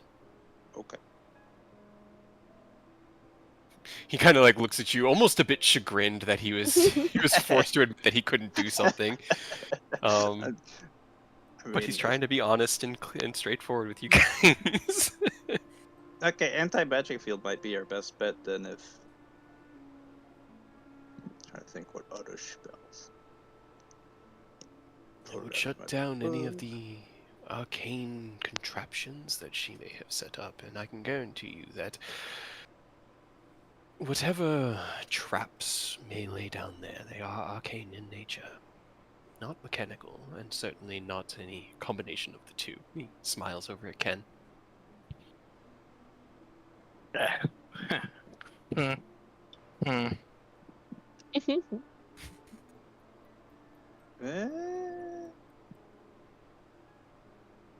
Ken, do you have a way of disabling trap? You're not even. You're gonna be dancing. You're gonna be dancing. Yeah, I'm distraction team. The best I can do is give Oni my thieves kit. I think we discussed this a while back. I think I handed him the thieves kit like on the way to the city, so he should already. Yeah, He should have you it. gave me the thieves' tools, and Mia gave me the gloves. The gloves, yeah. I'll remind you, Ken, that you can change your infusions, whichever ones are active at the start of the day, as well as potentially give those infusions to others. So if you have anything that might help, you could still help them down there. Bastille will want Ken up in the ballroom, though. But I don't want to make you feel like you can't help them. So if you have anything that might aid, because I know like you've got the magic item. Coming through. I have enhanced defense, enhanced weapon, Homunculus Servant, Helm of Awareness, Mind Sharpener. Ooh, Mind Sharpener. No. I think magic item, replicate magic item, rubber climbing, goggles at night, spell storing item. I think I'm like ring. I might have a way to cheese the hallway. Hit me with it. just wall of stone the entire like passageway, so we just kind of walk through it in our own little hallway. I just love the idea of her going down like tomorrow to check on her shit, and there's just a bridge built over her intricately made little platform. Yeah, I don't have any infusions listed that could possibly help. I'm sorry. Well, good. That's fine. Just go ahead and use Simulacrum and make another Ken. Easy. Easy. I don't have access to that high level of magic. No, And but Nick does. Nicholas doesn't like Simulacrum. He's not going to use it. Yep. Oh yeah, that's necromancy. hmm Okay, no. Technically, So there illusion are some magic, good but- necromancy spells that Nick knows, but Simulacrum is just he doesn't like it because it's always used for bad. Very few wizards use that spell for good. purposes. I'd say, yeah.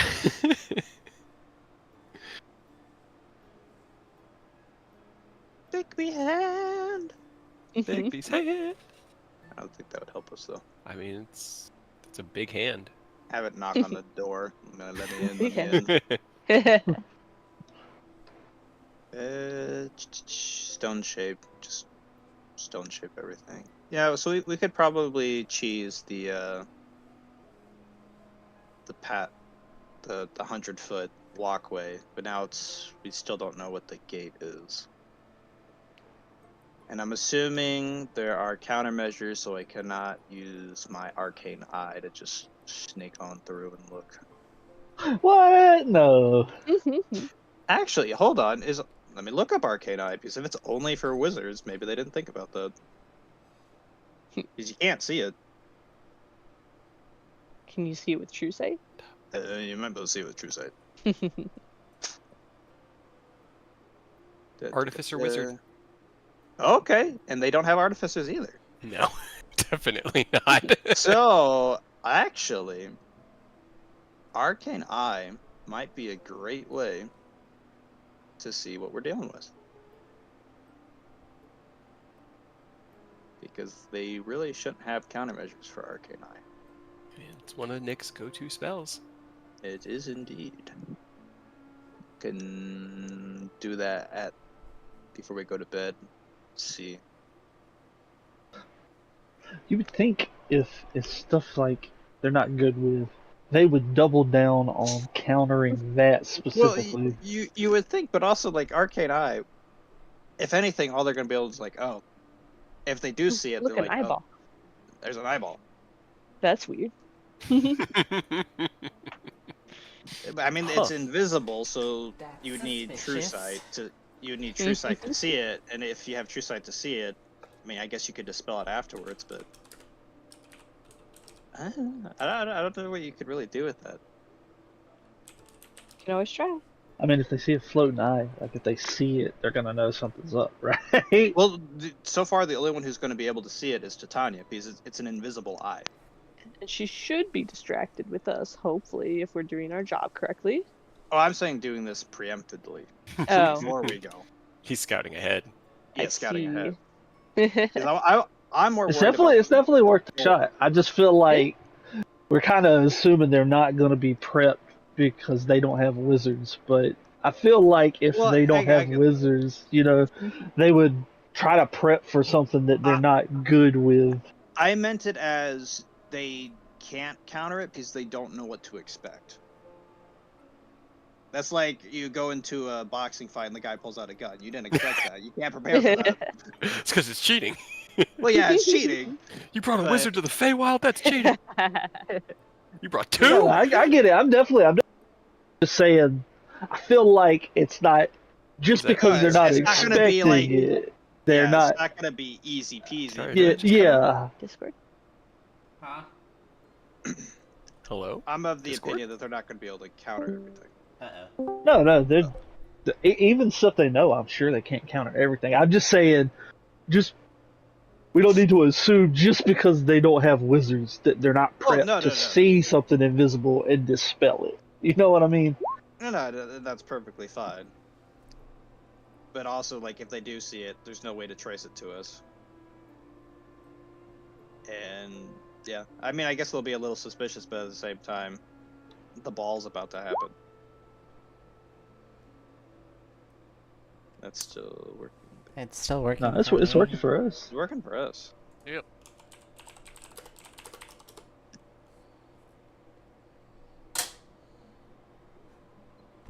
And I'm checking Discord. It's still saying that they're both in here. Yeah. Yeah. Maybe I'll leave and come back.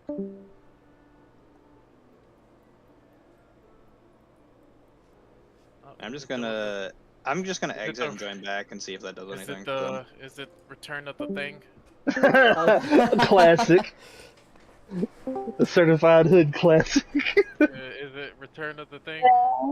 I think. Hey. Hello? Hey, we hear you. Okay. Can you hear us now? I can hear you guys now. I had to completely like shut down Discord and relaunch it. That's weird. That's weird. Okay, Right? It bad just suddenly then. stopped. Oh, Return of the Thing with a Vengeance. Right? That was very weird. Oh, there it is. Okay, you're back now Yeah. too. Okay, cool. Welcome back. But you can hear us too now? Yep, I can hear you guys now. Okay, cool. That's weird. Yeah, the internet didn't We go thought down we or saw the anything. last of the thing, but it seems like it's Yes. rearing its ugly head. I But guess. I guess the only It's been thing a with long time. Arcane Eye is technically we'd only get as far as to the buttons. I mean, it's still worth doing. Like I said, I'm definitely still on board with it.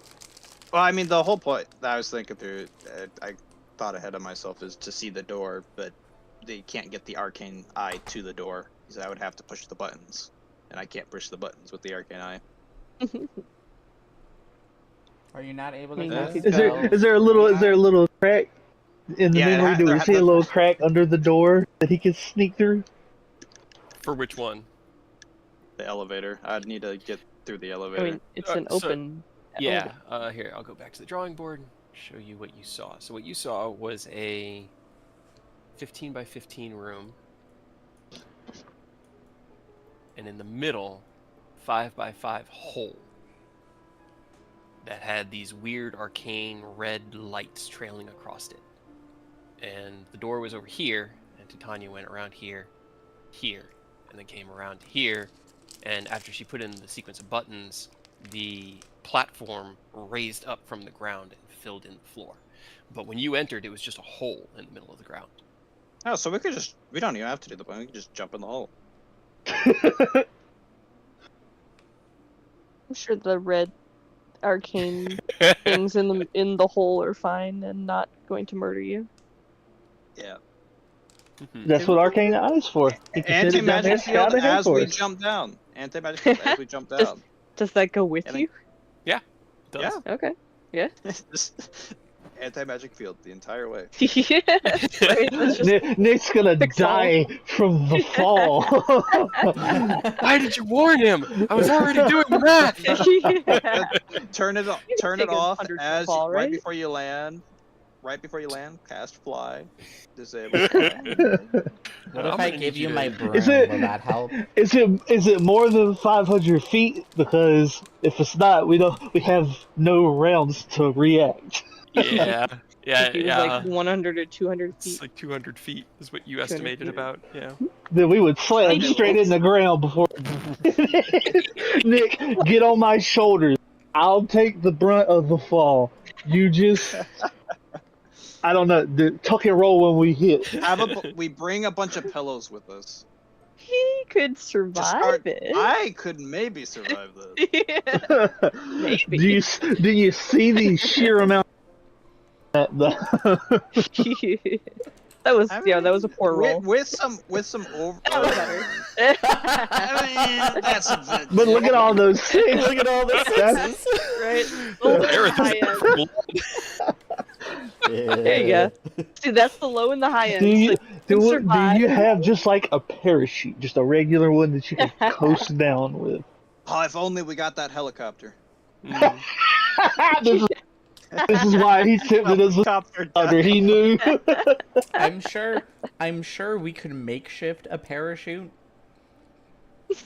Sure. I'm pretty sure the best option is to literally just hit the buttons. Yeah. Probably. As funny as it would be, Go through Jump through everything it. without activating any of the proper ways just to mess with Titania. The face on the You door mean they just got watches through his and they just 3 bodies blast- slam into the ground. We're struggling to stand up. What's the riddle? What is Ask me the riddle. Nicholas is just dying. Oh my god. Yeah, okay. I'm assuming the red light will catch the arcane eye, but The can riddle. try it. What falls but never breaks? Not you guys. a Oh, squirrel. Square man. That one's actually pretty good. It's what falls but never breaks? What breaks but never falls? What falls but never breaks? Breaks but never falls. It's We're so all clever. plummeting through this elevator shaft, like hand on our chin, the thinker pose, right before we hit the ground.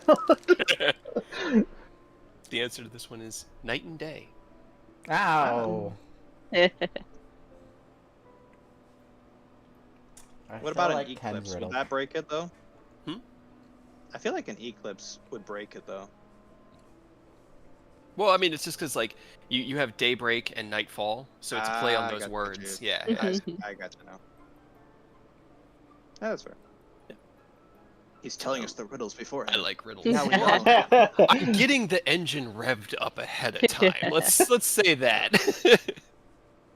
Get our thinking caps on. They're gonna tell us the riddle and like, what is the answer? I'm like, disintegrate and just the blast that's going off. You know, like you guys are level 15. I have to believe that that's a possibility. That I throw a riddle door at you guys and you're just like, we're just gonna burn through the door with a laser. You're like, fair. All right. So yeah, Arcane Eye. I think that will still be a good idea. I don't know how far we'll get, but it don't hurt to try. Okay. Nicholas jumping off the elevator. Jesus. Yeah. Yeah, right? That doesn't look God, that's pleasant. like, ugh. That's like the that neck breaker that they did in Everything Everywhere All at Once. Oh, yeah. Where like she grabbed her and like flipped her upside down in the air with a crack, and you see as the neck just like snaps back. Oh, it's so visceral. All I right. really just want to know what the door is. Can't I feel have all like the I know. secrets until you're there, I man. know. Break in the planning. Bastille, what is that giant bug? And why is it It's a here? sun moth, and it was once believed to be one of the guardian deities of the Fey realm. Before we placed our faith and trust in Your god was a bug? the people of the Summerlands, seem to find it. Oh, what's the respectful way to put this? Worshipable? Is it drinking or is it producing the stuff in that giant? Is that what we're beaker? drinking? No, it is drinking from the makeshift nectar, and that's not a real one. They haven't been spotted around here in a very long time. Did you have a winter bug that you thought was your god? We did not worship a bug. It was the moon. Okay, Ronnie. Just the moon? Like, was there a person bug thing that? Just the moon. Yeah, Blade. You backed him up.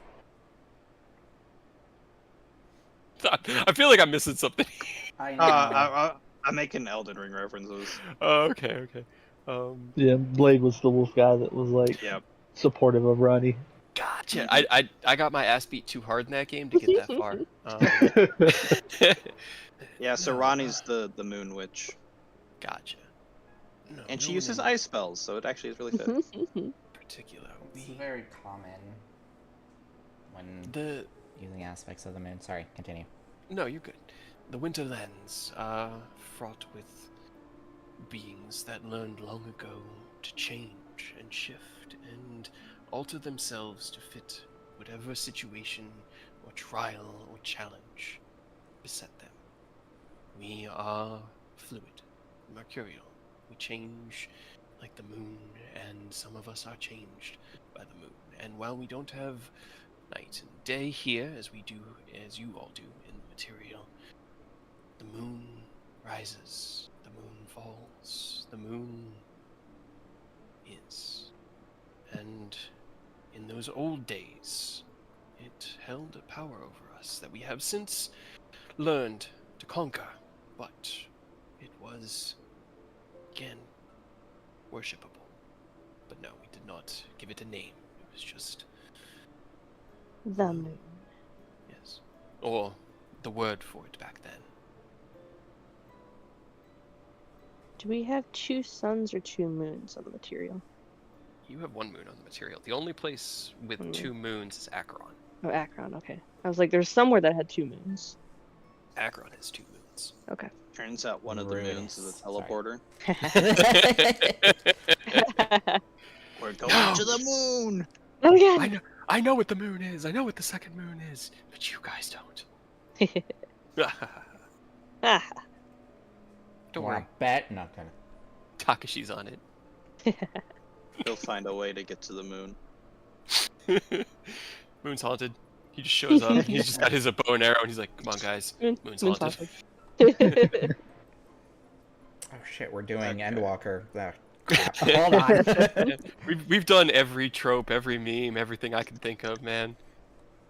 It was exactly that thing you posted the other day, where it was like, dude, this session is just me ripping off an episode of Moon.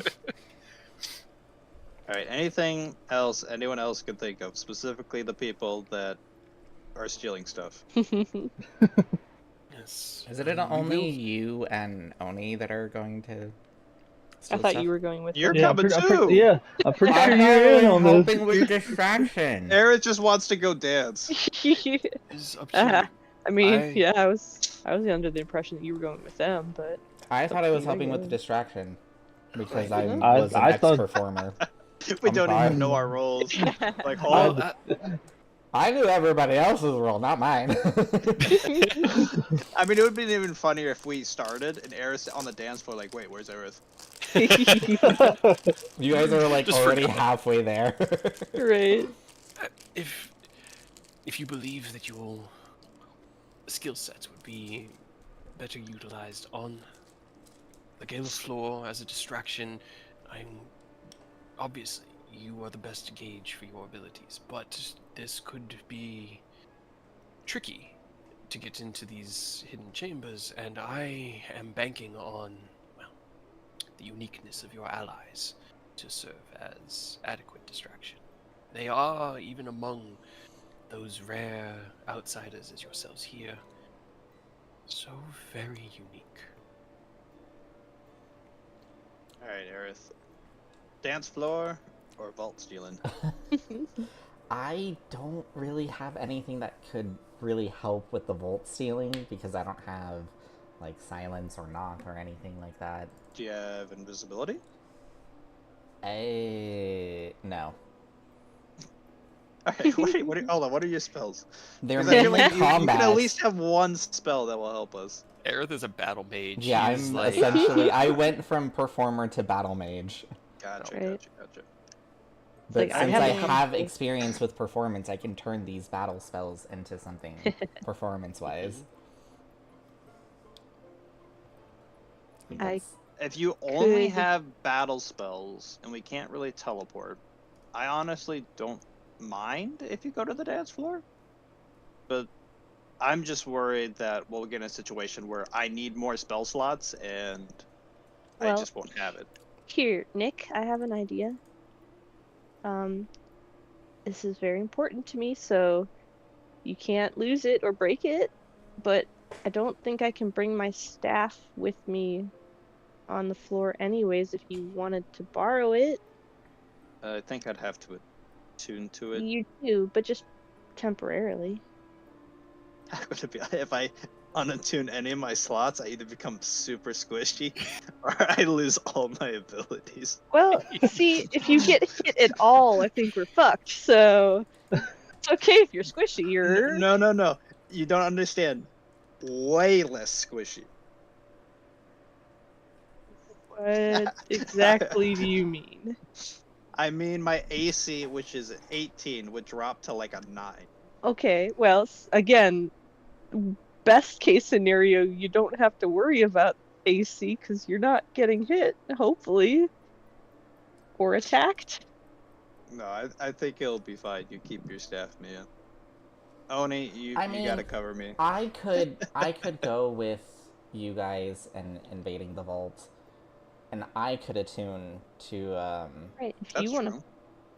because my rapier Can does technically require attunement, but that attunement is mainly for me replacing dexterity for intelligence Intellect. as the modifier. do you can switch out your spells? Do you have any spells in your repertoire that you could switch out that'd be more utility? I never really prepared a repertoire. No, you're good. You're good. I mean, you could, I'm at planning the on very picking worst, up seeming at the Bard College, so it should be good. And I would also say, at the very worst, you would still be a battle mage, in case things go bad. I just wouldn't be a in-your-face No, I battle mean, mage. if I think no, I'm saying so. If in case something goes bad, you would be way better off than I would be. So if you were there, that would be helpful as well, in the case things go bad. Yeah. So, I mean, if you want to dance, go for it. well, no. Because You can again, be the- I you can thought be I would the, just be like an additional distraction. Like if something happens, And that then could I'd be be the- like, "Oh, hello, I can perform." Actually, that could. How about you follow us for a little bit, and if like we get stopped at any way or something, you can distract, and then you head back to the dance floor. So you help us get to the. I would say help us get and solve the first puzzle before you head to the dance floor, Okay. if that makes sense. So you're like the middleman who kind of like flexes what you do. Which is exactly where Aerith always finds his comfort zone, right there in the middle. So if you're comfortable doing that, would that be okay with you? Yeah, that should be fine. Did we still want to do the staff thing, or Well- no? Honestly, I'm very worried that last minute we will mess up at the door, and we will have to. I mean, we'll still get the thing done. Worst case scenario, blow up the door, steal everything. It won't be quiet, but we'll still get it done. But I think it'd be best in the bad scenario where it goes loud, that Mia has her staff so she can defend herself.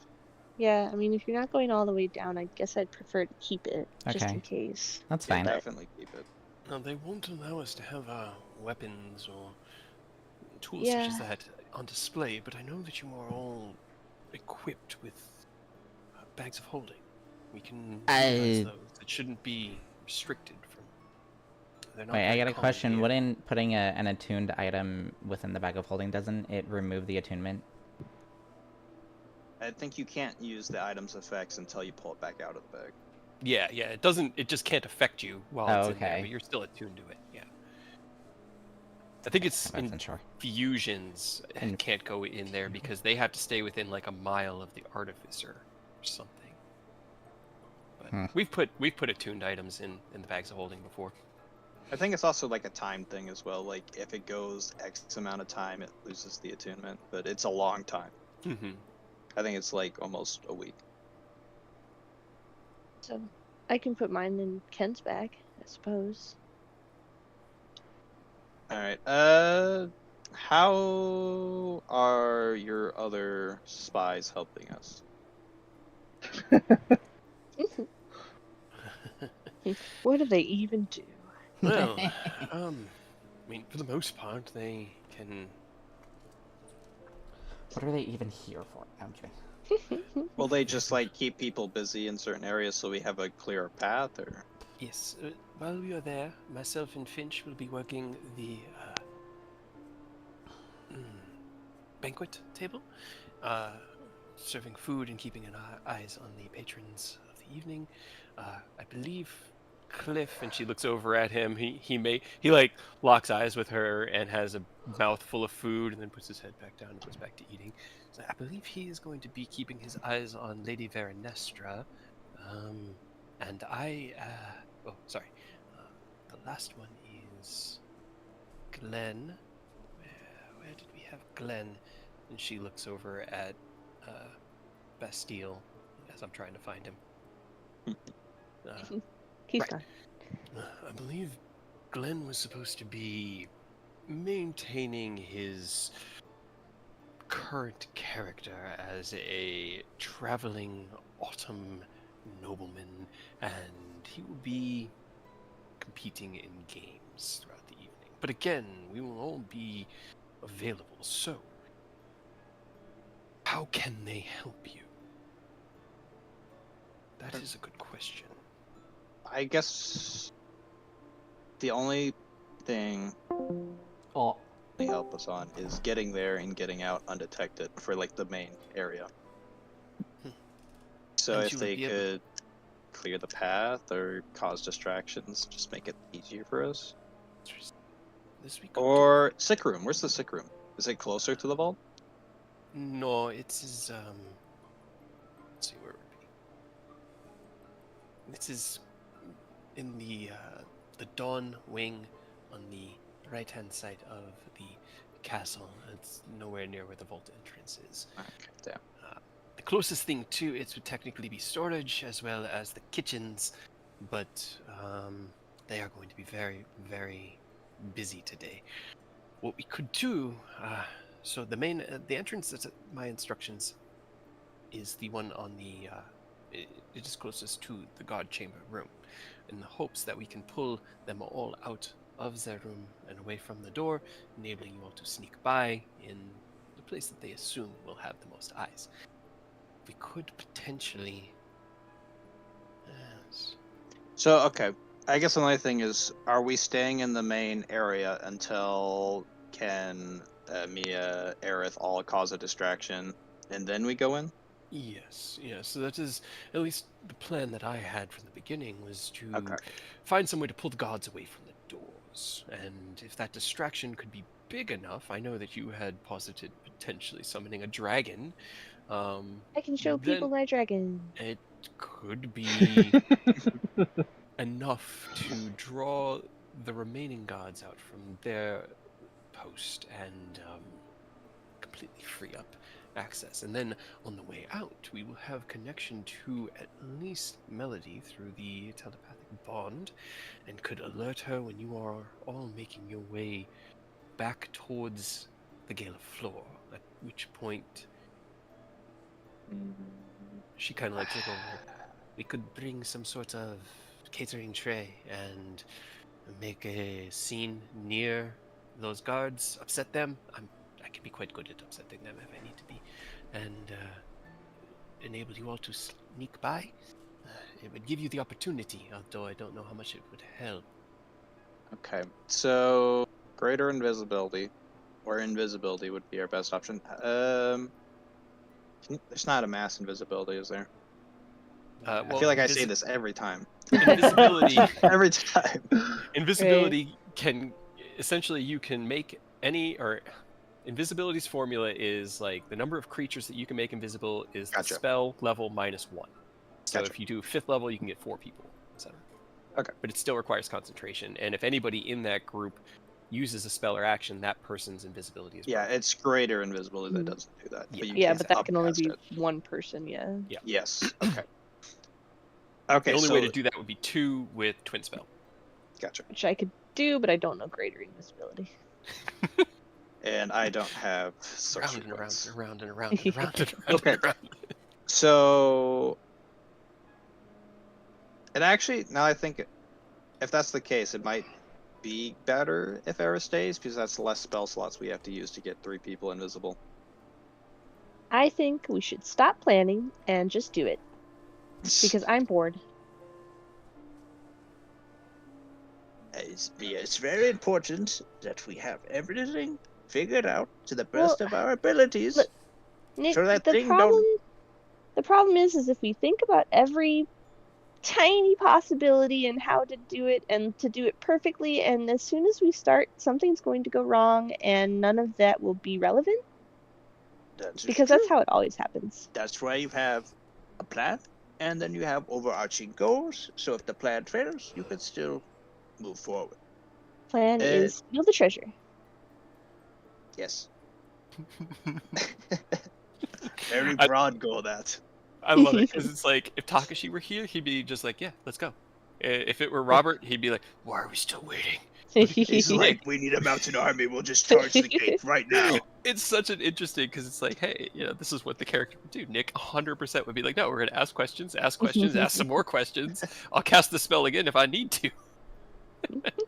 All right. So, Aerith, you're okay. So we're sticking with the plan of Aerith following us to the gate, or to the entrance of the vault area where we hit buttons, and then he leaves. Is that the plan we're sticking to? I think that is the better option. Okay. So that is 3 people that need invisibility. And I actually did the wrong thing. So that is 4th level? Yes. 4th level. Okay, so 4th level spell slot. I think I can use Augury to just figure out what the last button is. Just keep doing ritually casting that. Like, what button is it? Tell me. And then, so that would be that. Tell me. How about this? Well, How about so I this? can be How about- Augury is like, is this the final button? If I get a bad feeling, it's like, oh, it's not that one, and I just keep doing it. So I was like, oh, good feeling. And we go down. I am more than willing to cast all my first level spells. So I can cast Augury. You if can do it need as a be. ritual as well. Well, yeah. It takes But time. yeah, if you, that is true. Okay, yeah, actually that'd be great then. If you would cast Augury, use all your first level spells, and then before we say goodbye to you, and Yeah. wish you good luck on the dance floor. Before And we I say can- goodbye to you. And I Forever. can, like, while I'm, like, on the dance floor or something, I can, like, take a break and hopefully short rest and get my first level spell slots back. Now, that's true. You better find some hot guy to hook up with, by the way. Or else it'll be annoying. Seduce someone. Oh, Augury, second Uh, level. I mean, you can use your second level spell slots. So that will get us down.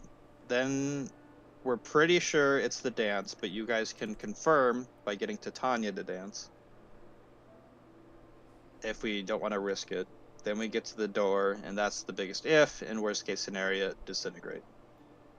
Or anti-magic, or summon golem, or whatever other thing. And Big then Oni, guns. the big guns, yes.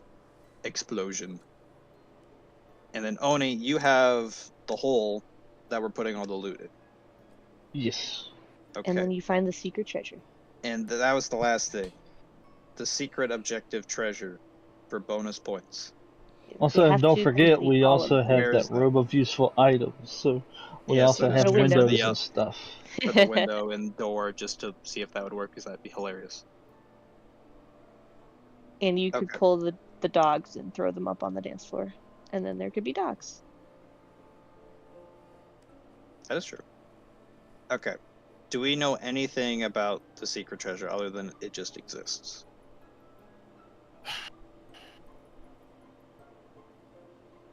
Let me see.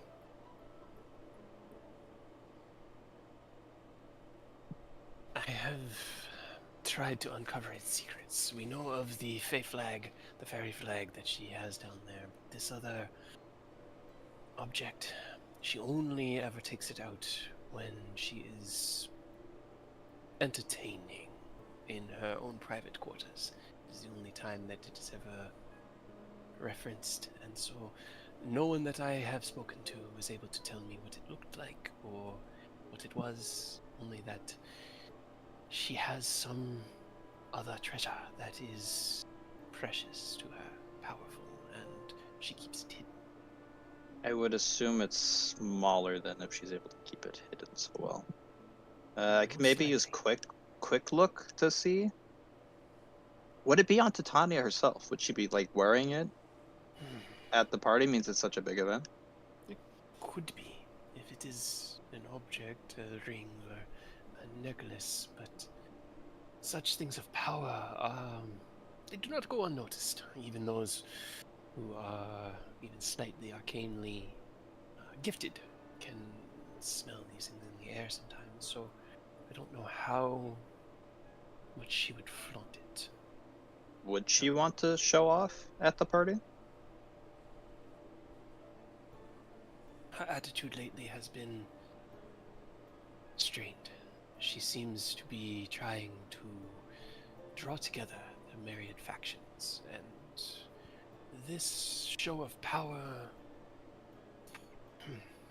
it could come off as a sign of strength and capability, but it also could come off as a threat or an insult. And so she won't. She will probably be keeping whatever this is hidden away, wouldn't you agree? Melody just nods along. Okay. Then, Well, I was gonna say if anything suspicious comes up, that's gonna be up to the distracting party to let us know and solve. that is why I believe it would be best to have us separated and divide our capabilities where they are best suited. So that Where is her bedchamber? she has the penthouse at the top of the Sun Tower. The 3 towers out of the castle itself are the Dusk, Dawn, and Sun towers. The Dusk on the left-hand side from if you're facing the front, Dawn to the right, and the Sun in the middle. Access to the Dawn and Dusk towers is possible through the wing accesses from the gala room, as that is where most of the guests and guest quarters are, as well as like meeting rooms and conference chambers, things like that. But her summer chamber is only, or sun chamber is only accessible via a teleportation circle at the back of the castle itself. Very well guarded. I mean, if we can't find it in the vault, we could check there. If we're willing Yeah. to risk that. It would Alright. be. It would make me just so very happy to have whatever it is. I just want it all. I don't even know what it is, and I just want it so bad. Alright, so I guess distracting party, keep a lookout for any of that stuff. Obviously, keep us updated. I think we're good, unless anyone can think of anything else. Going once. No, I think we're good to just roll on through and give this heist the old college try. Okay. Go to the party. Yeah. All right. So, as you guys wrap up dinner, dessert is served. The telepathic bond wears off. You have a short conversation. Say your goodbyes, and just for the sake of brevity, we will jump to tomorrow morning as we begin. I still gotta build that homunculus servant for Yes, the you innkeep. do. As we begin the day, a couple of you have tasks that you would like to accomplish today. So, Ken, as you head out to go and work on your homunculus servant, can you give me a check with your smith's tools at advantage? Aerith, as you head to the Bardic College to copy over your seeming into your book, can you give me a... I think you have Ooh, calligrapher's yes. tools, right? Oh. Or I guess give me an intelligence check with Do advantage. you want calligrapher's tools? 'Cause I've got them. You can borrow them if you need them. I feel like I did have them at a point, but I don't know. Hey, there you go. Hey. Nice. Okay. I think with all the and changes I had with Aerith, maybe something's kind of got lost. Was anybody else doing anything today? Yes, I Oh. was going to make those glasses. Right, the glasses. I was like, I knew Nick was going to do something. So go ahead, roll me Arcana with advantage. Once I'm done with the homunculus, can I do my gift of the metallic dragon meditation? Yeah, Sure. Only definitely gonna work on Yes! his blind Nice. fighting thing this morning too. Oh wait, shit, this might be bad though. No, Yeah, don't use all your 20s now. Nope. Hey, that's why. Don't worry, I got a 17, a 3, and a 5, which are Right? all awesome rolls. Those are all really good. Where's my pen? Charisma? Of course. Watch the genius, fuck it. All right, I really need to go to the restroom. I will be back. Sounds Actually, good. nope. I'm gonna keep it at 10 because I feel like I'm gonna need all Might my need it. flushes at the party. Yeah. That's Yeah, fair. suck All right. it up. So that would be 1d6 for your gift. As you set to work building this homunculus servant, it takes about 4 hours of heavy work and enchantment, engraving in, and the thing's only about the size of a football. But as you finish, it kind of like unfurls and the petals flip out and kind of click together in this like almost satellite dish type pattern. It spins to life, and you can feel that whir of arcane energy kind of feeding off of the ambient arcana around it, and that small little assertion of independence and will. And as you present it to the innkeeper at the Midsummer Night, they look it over, you show them the different functions of it and how it works, and then attune it to technically it's the in itself as like the odor. But they are very pleased. Honestly, they're a little shocked that it does everything you said it did, because they kind of thought you were just blowing smoke. But as they take the receipt of it and they get trained on it, the same young elvish man who had put this tattoo around your shoulder waves his hand, and as the contract is fulfilled, your braid is removed and you are no longer bound to any fae. Right? It's a good thing. Aerith, Probably.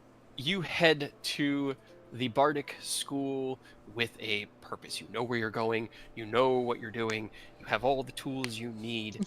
It is your day. And as you walk through, your head high, you walk past the same kind of performing band, although today they are wearing very elegant looking robes that are all kind of like matching in style, but at slightly different colors that are all around the same, like greens and reds and oranges and things like that.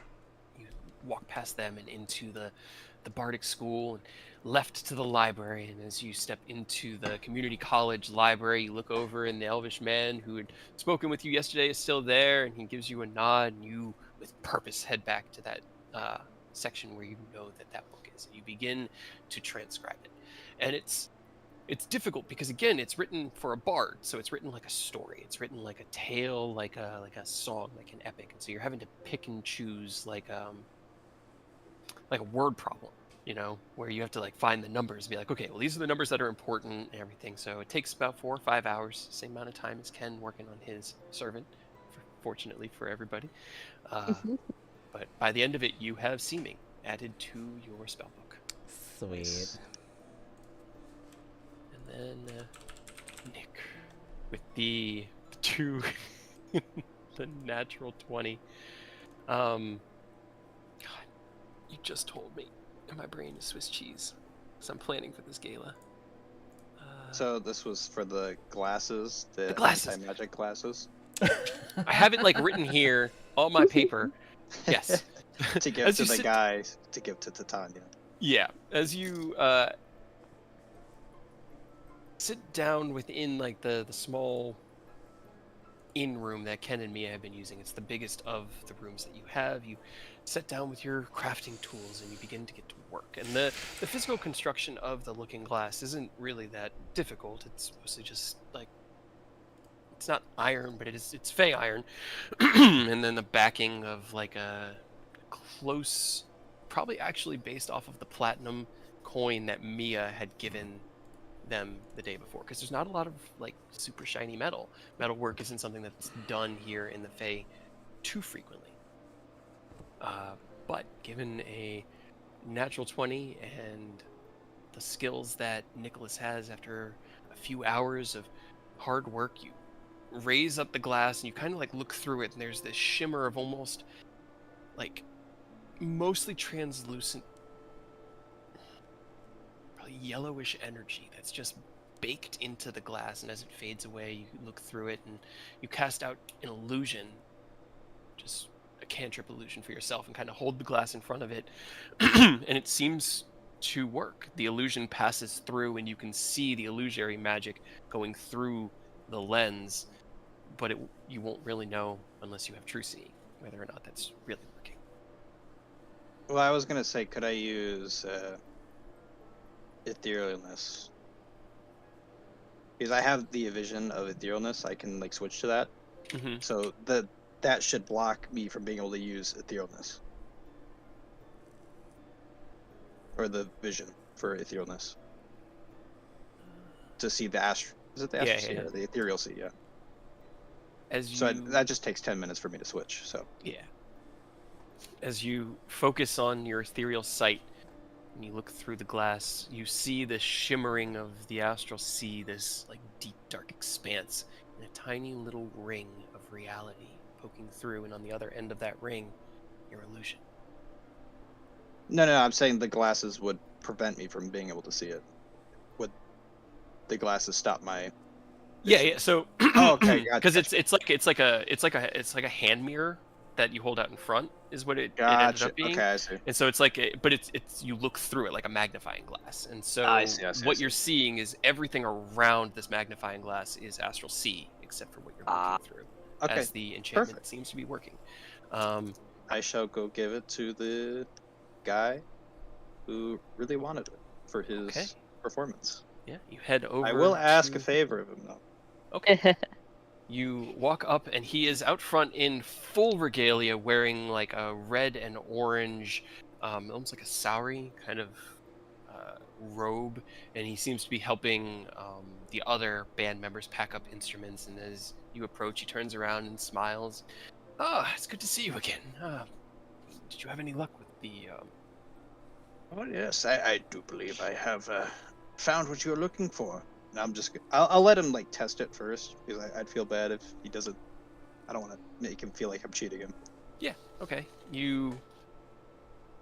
How does he gain true sight? That is a great way. How do we? I know it works, but how? I want to make sure you know it works so you don't feel cheated. Well,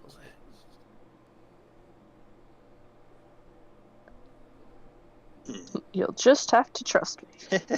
Well, I mean, Take my word for it. take my word for it. I mean, could I do an illusion cantrip and then have him like? He should know it's a cantrip because I'll tell him it's a cantrip. Well, it's an illusion, and then he's looking through it, trying to see through it. Would that work? Maybe. I mean, he'll still be able to see it because essentially what the enchantment is doing is it's blocking Just true higher sight. So they level can still true sight. Yeah, roll to see through it. Okay. yeah. So like to everyone else, it just looks like a faintly yellow sunglass almost, but about like Gotcha. maybe 6 inches across.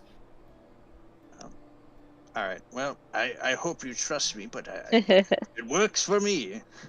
Well, I mean, there's really only one way for me to know, and that's to have her try it out myself. Well, I was going to ask 2 small favors, but means you're not able to verify. I'll ask 1 small favor. You are a band. I've assumed you've been into Tanya's court before. Yes. Do you know her favorite dance? We've actually been practicing it. Well, can you show me? Absolutely. I'm not very good at dancing, and I'd want to make a great impression. Here. He kind of like leans down, and I need you all to get Waltz for the Moon going again. Let's take that from the top one more time. She wants to make sure it's perfect tonight, and our esteemed guest here would like to learn the dance itself. They start playing a like lilting kind of. It's cheerful but sad, almost like a beautiful day in the depth of winter. And as they do it, he leads you through the waltz, kind of step, and then a shift to the left, and then you shift back into that center, step, and then shift to the right. Roll me an intelligence check, because I know you're going to learn the basics of it, but I want to know if Nicholas actually learns how to do the dance. Come on, you know how to roll. Okay. It takes That's not you bad. a little bit of time, and Aerith, as you finish up scribing the spell into your book, you head out to go regroup up with everyone as they're kind of going about their last-minute preparations, and you open the door to see Nicholas dancing with an Eladrin man and a band playing a beautiful song in the background.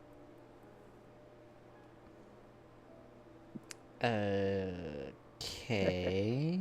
I assure Not you, weird. this is of vital importance. This is of vital importance to stealing the artifacts. I assure you. Okay. It's not weird. Why? But I'm doing I'll- this so if this is her dance, this is how we're going to cross the floor. Okay. Sure. Just trust me. Just trust It's me. Let me not cook. weird. Let me cook. Aerith is definitely not looking at him with judgmental eyes. As if you would not dance with a handsome man. Come on. You're just jealous. You're just jealous. Sure. All right. Well, It's a bard. They're irresistible. I thank you for your time in teaching me this wonderful dance. I truly hope Titania has a wonderful time with the Looking Glass and is able to enjoy all of your illusions. Me too. Thank you so much, Traveling Wizard. This has been a once in a lifetime event, and for a Fae, that is really saying something. I'm glad to be of service. I shall wish you luck. You have a fantastic day. I shall hopefully see you all at the gala.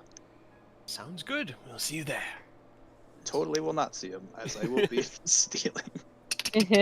As you run to catch up with Aerith, you head over to meet up with Ken, and Oni and Mia. Everybody gets grouped back together. Oni, you get 3d6 for your daily training.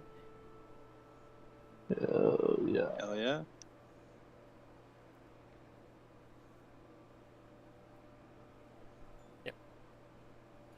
Okay, and so with that, we bring ourselves to that evening.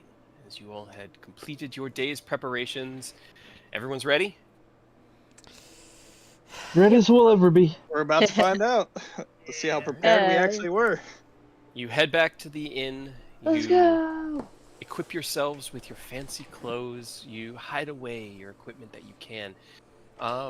Anything that's not being brought needs to be in a bag of holding. Anything that can't fit in a bag of holding would need to be left behind, because they're not going to want you bringing in your flying broom, for instance, Aerith. It's going into my bag of holding. So all of the stuff will be a little bit.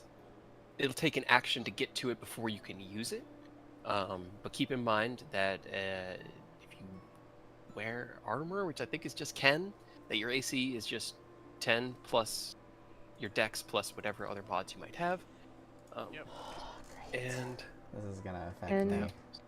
So for like Can I my ask- robe, could I wear that under my outfit or no? Would I have to take it off? Because See, you that's a wouldn't lot even of have to have your protection. AC anyways. I was gonna say because in this case, well, then my AC was got. Yeah, you'd be right. Checkmate. I think you'd have to leave your robe behind. Oh, Do you no. want to borrow the staff then? Since you can't wear Because I'm robe. pretty sure the robe is what gives me my protection. Oh yeah. As well as the bracers. She said, I "Oh can- yeah." To be fair, Mina's the also bracers, rocking that AC. the- So the bracers of defense, I'm pretty sure I can wear those under the yes, yeah. outfit. You can wear those under the sleeves, just like Oni has his forearm and like shin guards and stuff under his equipment. Sadly, Nicholas's comfy robes will not be able to be worn. Oh yeah, that's Conveniently, the thing that. That's the thing that gives me my temporary HP. Mm-hmm. yeah. Well, let's hope we don't fuck up and start a fight somewhere then. And I mean, if we to be do, f- let's keep you out of the line of sight. To be fair, I can just once we get away from everyone, I can throw that on over my stuff. But That's true, because you could stay attuned to it. yeah, so I just can't wear it for the start of the. Okay, that's fine. That's not terrible. All right. I think that was the only other point that I had before we moved over there, was to make sure that I did equipment was want good. to ask Bastille, I guess. So when we go into the party, would it be possible?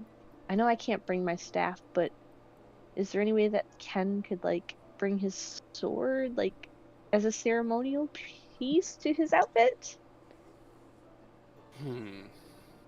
Again, I could just it's not on me. I could just will it and it appears. So technically, I don't have it. Yeah. I guess that's also fair. It's like It's up to you, Ken, whether or not you want to wear it as a ceremonial piece, but it would draw attention. Any weapons? Which is good. I mean, yeah, that's what we want, right? It is. It is. But weapons, no. Is the issue. The word It- weapon. Just It's don't correct. threaten We- Titania. Yeah. Yeah, I'm sure we you'll want be fine. attention, but not the wrong kind of attention. Exactly. I don't think it's No a bad such idea, but Any I could probably publicity just- is good publicity, you know? Yeah. I was about to say I could probably make up some like, oh, Bahamut bless you, Titania, and then like make some sort of ceremony where I just will justice, and then I don't know, I'll make up something. it would definitely serve to If you create a talk, moment of distraction. if you talk with Titania about the divine, you can mention your sword, and if there's another comment, like, here, let me just show you, just draw it out. Here, let me just draw it. And then I don't know I'm if sure you'd she want wouldn't to mind. give it to her so she can inspect it, but that's something you could do. That works too. You know what? Fine. I'll just do it normally. I'll just have it as a ceremonial piece, and then if they say something, then we'll go from there. Okay. Alrighty. As you throw your Everything's sword fine. Everything's onto fine. Everything will go right. Nothing will go wrong. Don't worry about it. adjust yourselves in your nice, fancy clothes, to feel the movement and get a feel for it. You look and nod. You hear a knock at the door, and you open it to find Bastille, also wearing extremely fancy suit, like almost like a three-piece. By the way, tuxedo I type. do Mia's hair to make it look very presentable. Hell yeah! All right. Yeah, I'm sure one of you had to help her, like, put her whole outfit together, I assume. That would be me, 100%. All right. So as you are wrapping up the final bit of the braids around the side of Mia's head and kind of like looping it all together, you look up and you can see as Bastille looks over all of you. You look ready to party. Let's go. Tucked in the last bit. I'm so Oh, excited. yeah. Go to the party! You head out the front of the tavern, and though the palace is only a short jaunt away, and you guys have walked far more than this today, Harrow is sitting there with your wagon out front, your carriage dolled up in flowers, blues, and whites, all winter colors. He is also wearing a similar kind of tuxedo suit, matching with Bastille's, and he looks solemn and kind of grumpy like Harrow always does, but he seems excited. You hop onto the wagon as you roll past a number of people that are just walking on foot to the palace. There's a din and energy and excitement in the air as you cross over this massive bridge. These two humongous fountains to your left and right, both shooting off displays of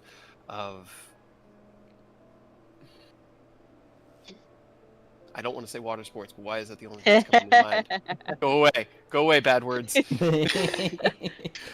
The fountain displays are going off. There are arcane prestidigitation lights that are lighting them like Waterworks. fireworks. Yeah, waterworks is so much of a better term. Water sports. Water sports. It's essentially a fountain show that goes off as you The ride up. Bellagio. Like the Bellagio. Clattering along, you hear the horse hooves. You roll around this 15, 20 foot wide fountain. You all kind of hop out. There are 4 Eladrin guards on either side, or 2 on either side of this stairway leading up to the main door of the palace. And here we go. Alright. The last possible minute before we walk into the doors, I will pull Ken aside for Okay. a second. Before we get to there, in the ride over, while Bastille is clattering along, I'll say he has... Well, no, Melody is actually here, so she's not going to be able to be there. He'll ask Nick to go ahead and set up the telepathic bond. I know you have to be able to see everybody, but doing it here is the only way that we're going to be able to do it. Because once we're in the gala, we're not going to be able to have 10 minutes of you just... You stand still Yeah. for 10 minutes and Okay, say nothing. so that means she's I- not. The stranger's not going to be on. Yes, Melody, and it'll just the 7 of us. Harrow, myself, and 5 of you. I will work as an in-between with Melody and the others that I am familiar with here. Okay. Let's do it then. All right. The bond is set, and you have about an hour that it's live. As you hop out, Steele looks to his left, to his right. Harrow joins up with you, and he kind of reaches out his hand, like his arm for Ken and Mia, and his other arm for Oni, and like, "We ready?" Yeah, should be fun. Okay. What could possibly go wrong? Head up the stairs and open the door to a wide entry atrium. This like recessed area about 8 feet lower than the rest of the building in front of you. A counter desk with 2 Eladrin standing behind it, and and 4 more guards kind of just posted up and keeping an eye on things. Oni, you get a good gauge for them. They're on edge, but not like... You've definitely seen guards more attentive. These guys look like ceremonial, mostly. And they don't gauge you as particularly threatening. But as Bastille walks up to the counter, the Eladrin woman behind the counter smiles. "Good evening, and who may we announce is joining us tonight?" Bastille looks over the group. "I am Lord Bastille, King of the Winter Fen, and these," he looks to his right, "are the children of the gods and their retinue. If you could just introduce us as such." And she looks to his right, or to her right, gentlemen. They kind of like look at each other, and he just smiles and nods. She shrugs. She looks at the rest of you. "Welcome. I take it this is the first time that you have been within our wonderful palace. I hope you find it pleasing. Follow me, and I will lead you to the main festivities of the night." She'll start heading up this stairway over here. Real quick. And Mia will grab Ken by the arm and pull him back just for a second. Hey, what's up? So, this is going to be fun, and we're going to have a great time, right? Absolutely. Perfect. All right, now close your eyes for a second. Okay. All right. Closes his eyes. Perfect. As he does, she pulls out a tiny little vial and sprays him in the face.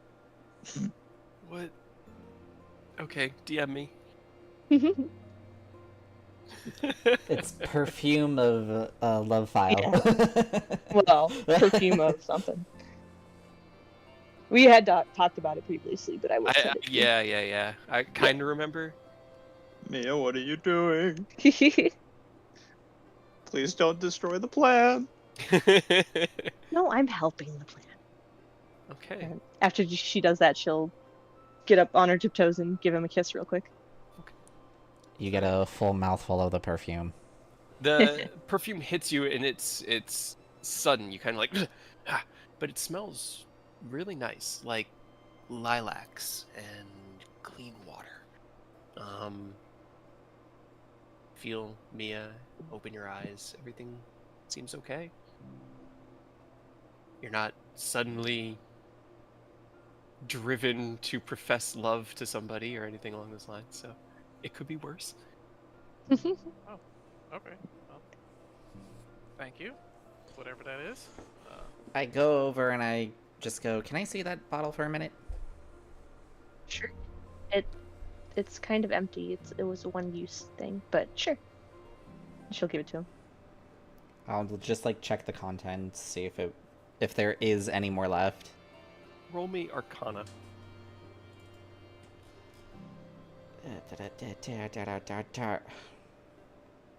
Kana. Never Nice. mind. Ooh. You look in, and in the expenditure of the perfume, every drop was spent. Every bit. There's nothing left to gauge by. Did you want to keep this, Mia? Not particularly, if you want it. I'll just put it in my bag of holding. Okay. What did you do, Mia? It's What did Don't worry about it. Perfume, relax. Alright. As the three of them do that, what are the other two doing? Because Bastille is following the young woman who's leading up to the gala itself, and you can hear this din of conversation, of shouting, of the noise of games. You hear what sounds like dice hitting a table. You hear the clatter of tokens being thrown down, and cheers of joys and cries of anguish, all coming from the gala floor before you.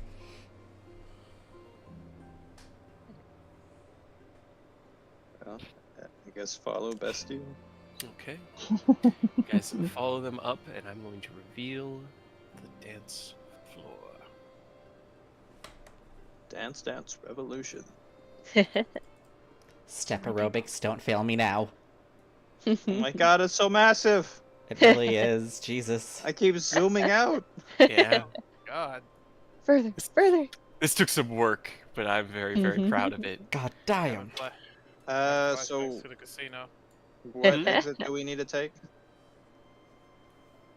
Wait, I missed Ken's question and then Nick's question. sorry. So Ken, what'd you say? No, I didn't have a question. I was like, this. I'm having flashbacks to that casino we went to. And what'd you say, Nick? I said, which one's the exit we need to take? She had recommended taking the back left exit. It's the one Okay. posted That's next fine. to the guard station. But the other one, as you can see here, you've got like a lot of people moving in and out of this one here on the right-hand side. And pulling the guards away by a distraction is probably going to be easier than sneaking past a number of Gotcha. cafeteria And workers. Yeah, again, the one she recommended was the left one, correct? that was it. Okay. So as the din of conversation and celebration continues, you follow Bastille and this young Eladrin woman up the stairs and across. You can see groups of people off to your right playing some sort of like, looks like mahjong, like a tiles-based game. They have tokens all laid out in front of them. There don't appear to be any like servants or employees here that are working these tables. They mostly just seem like very ad hoc. You sit down, you play. Beyond that, there are these strange wide tables that have what look like small miniaturizations of terrain on it, mountainsides, castles, and there are two people that are rolling dice and having an argument, but it seems to be in good fun. Like they'll make points and they'll laugh and be like, all right, I concede that, but you know, They're playing D&D. D and Deception. as you follow up on this side of the gala floor, you can see across the way the band that has been practicing has set up on their stage and has they haven't begun to actually play the proper dance music, as it's right now just kind of like the warm up as everyone's still showing up and appearing. Beyond that, there are tables where they look like people are gathered to play some sort of poker or the Harrowhame Hold'em that we had made up, or some iteration of that. You've got a bar and concessions, a banquet table to the north, and then there is a recessed kind of smoky area off to the right. And I meant to add the smoke, and I thought of it like 6 times and kept forgetting. So imagine there's smoke there, where you could see people playing some sort of form of billiards, which you didn't expect to see in the Feywild. Okay. As she steps into the center, the few people that are out just kind of dancing and jiving to the light music that's playing right now, you see the throne at the far northern edge. 3 distinct and imposing figures. The woman in the center, tall and elegant, and a face that you all have seen before, although it's a little bit softer in reality than it was in Melody's memory, as you see Titania. To her left, a Eladrin man with like lightish green skin and vibrant green hair sits in a similarly adorned throne and seems to be smiling as he looks out at all the ongoers. And to her other side, a beautiful young woman, platinum blonde hair, almost the spitting image of Titania herself. And you could assume that this is Lady Chandria. As the woman leads you into the dance floor, she clears her throat and the music stops. Now presenting Lord Bastille, King of the Winter Fen and Protector of the Winterlands, as well as... She kind of like looks back at him and he gives her like that, "You better do what I told you" look. As well Nonsense. as the children of the gods. And the crowd that had turned to look at her as she made her proclamation rested its eyes on Bastille, and as he kind of looked at her and it continued, they all drifted, and many, many sets of eyes land upon Ken and Mia. And then she kind of turns and says, "Please enjoy your evening and let us know if there's anything that we can do to make it a more pleasant time." Then she will walk past and down the stairs. Bastille will step into the courtyard with everyone's eyes on him. "Yes, yes, I know, such a proclamation. The children of the gods? What are they doing here? The gods don't exist here. But these beautiful, beautiful adventurers from beyond the borders of our very world can be nothing but that. The magnificence of the Platinum Dragon shining through the life of a human. And who could this be but the daughter of the Queen of Magic herself? This is my gift to you, Lady Titania. Their presence at your gala, to embolden it, to enhance it, to strengthen your claim, and so that you will know that I, Lord Bastille, will stand beside you in all things to come as ally and friend." And he bows down deeply to her. You look at her, she smiles down at him warmly, and she looks over at Ken and Mia and smiles. And she Mia kind of just holds out waves. she holds out her hand, and with one finger she just gives you guys like a "come here." Very well. Should we go? I guess. If you have been summoned, I would not Okay. disappoint her. Ken, Well, oh, I was gonna say, can you make me a perception check? Just because there's a lot going on right now, and I'm... yeah. Perception.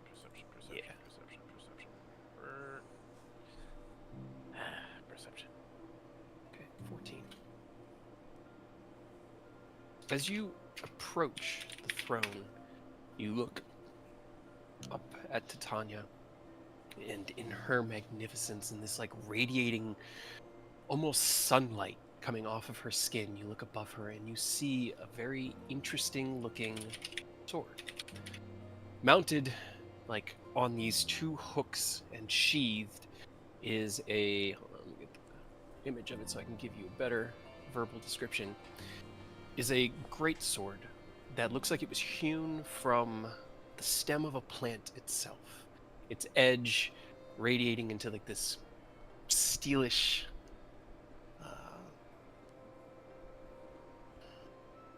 grayish color.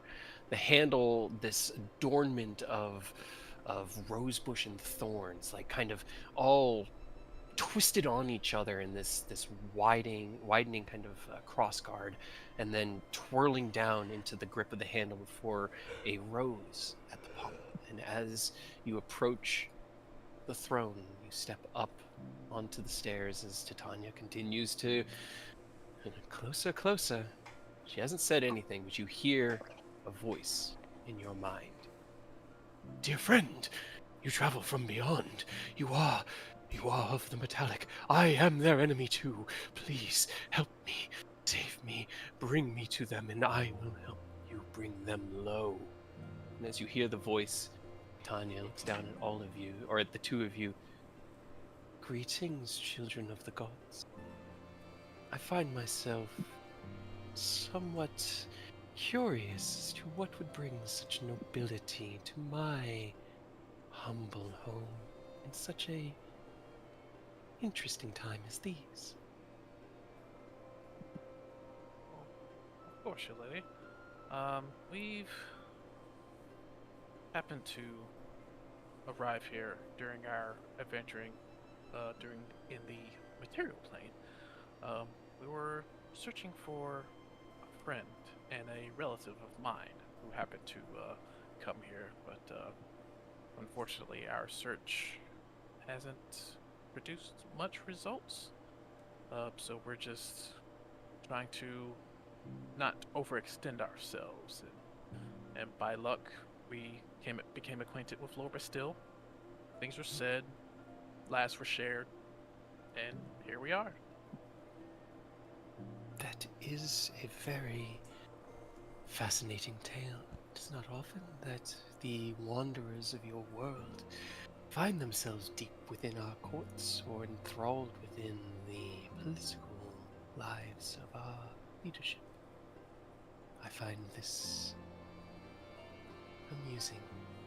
You are welcome here, children of the gods.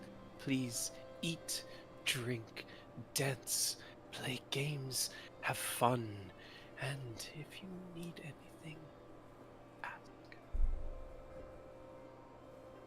Thank you very much, my lady. We will definitely partake in this wonderful, wonderful gathering you've built up here. So thank you again. And thank you he'll for do your like a kind words. gentlemanly bow. She does not reply with that. She just sort of like, she blinks, but there isn't even the slightest drop of the head bow. Like not even the littlest. Okay, so I got distracted. Was that sword fucking talking? Roll me an insight check. By the way, I would have taught Mia how to curtsy. Damn it. You weren't entirely sure. It was really, there was a lot of words that all happened at once, and then she started to talk, and you had just glanced at it and kind of like processed it, and then you looked at her, and then you heard heard a voice. What are you two of you doing now? I guess we'll spin around and go find Bastille. Okay. And then I guess we'll go from there. Okay. As you turn and head back down the stairs, you hear, "No, don't go. Please, please. I have been here for so long. They are rising. We need to stop them. We need to stop them. You can help me. I can help you." So wait, is the sword saying, like, let's fight the metallics together? You can't hear anything. We're just chilling in the back. The only one who hears anything is Ken. And he's just hearing a very strange and impassioned voice in his mind. I'm sure that's fine. I was confused when you first said it. I was like, what is Tanya talking about? Yeah, that's how I was like, wait, what? I will remind you, you are mentally linked to everybody, but no one else can hear his voice in your mind.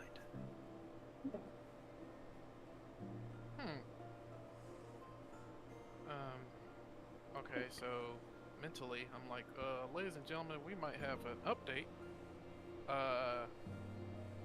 Don't make it obvious, but that great sword on Tanya's throne, I'm not 100% sure, but I think it just talked to me. Bonus subjective treasure? That would be Snicker Snack. It does not... Why is it speaking to you? What is it saying? I will try to shake off the confusion and try to repeat what it said. Interesting. I don't know what this means, but we can't... Risking stealing that from literally right above her nose would be As you guys walk towards him, he reaches out his arms towards you, and while he's speaking solemnly and quietly in his mind, he boasts out, "My dears, you did so wonderfully!" And he takes Mia like into a hug, and then puts his arm around Ken and pats him on the back. But he goes, "We cannot risk stealing the sword. It would risk everything and reveal everything. Why? What is it? I have never heard of. It's only ever spoken to the Titania before." So steal it last. He Can we looks just back. circle back to it being a Snicker snack? Who named it? Not me. I'll tell you that much. What are the three of you doing as Harrow kind of walks past you all onto the dance floor to just... He doesn't actually go onto the dance floor. I'll say he goes to like right here, just off the dance floor, and watches Bastille. Only's been surveying and looking to see how the attention has shifted, just, as they approach Titania. Okay, roll me a perception check.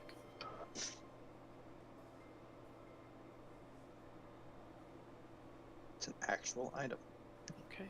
As you Okay. look around, you keep your eye on the two guards on the left-hand door, and as your allies walk up the stairs towards Titania, their eyes never leave their side. Like they watch Ken and Mia. The one on the right, you see him very specifically watching Ken's sword. But they make no move, and they just sort of keep their eyes on them. And then when the two of them walk back onto the dance floor and you guys meet back up with Bastille, they just sort of go back to their, like, okay, back to status quo, whatever, looking around, more hoity-toity nobles. Alright, got it, Roger. Need bigger distraction. Yeah, we'll get there. Yeah.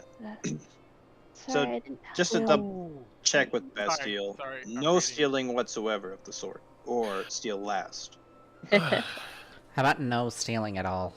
I've double checked with Bastille. If you can steal it without her immediately seeing you and stopping you, then go for it. But I don't know how we'll be able to get it from her without her immediately seeing you and stopping you. The whole idea is to do this when she doesn't know, and won't know until tomorrow at the earliest. Ken, you talk to the sword. Can you ask the sword to politely leave with you? Just walk away, tell the sword to walk away. Because it seems like it would be perfect for the type of shit we've been going through this entire time, huh? Good for slaying evil dragon? I don't know. Yeah, Like it talked to you, so maybe find a way to keep talking with it or something. Maybe that could be a distraction. Bring that up with Titania. I'm sure that will make her panic. Hey, your sword talked to me. That could only go well. Yeah. Well, you guys... I guess. this- No, I'm sorry. Go ahead. No. I was just going to say, while you guys are discussing this, more patrons are showing up. The music is starting to pick up and change as the last of the attendants are beginning to show up to the gala. Does Titania have the mirror, or has he not given it to her yet? Or the looking glass? You look up and you recognize your handiwork anywhere. It is sitting on the armrest of her throne. Okay. I think it might be best if, when she's using that, we leave. So if you can cause a distraction as she's using it, maybe? I don't know how well things will align, or what distraction you will come up with, but I'm sure it will be great. Me neither. Kind of going to happen in the moment, I suppose. I'm sorry Oni, that I do you didn't wanna help you talk with her, I guess, Ken. I didn't really know what to say, and I didn't want to screw anything up. No, hey, it's quite all right. Having you up there with me definitely helped calm my nerves. So, you helped a lot. Good. So no worries. Okay, good. I'm sorry. I'm looking at this. I'm reading. the description of the sword, and I'm like, I want it. I want it. I bad. know you want it. I know you do. Okay.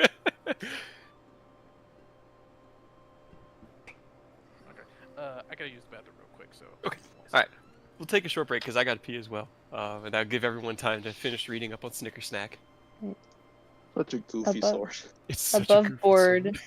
Oh my god, I want it so badly for Rose.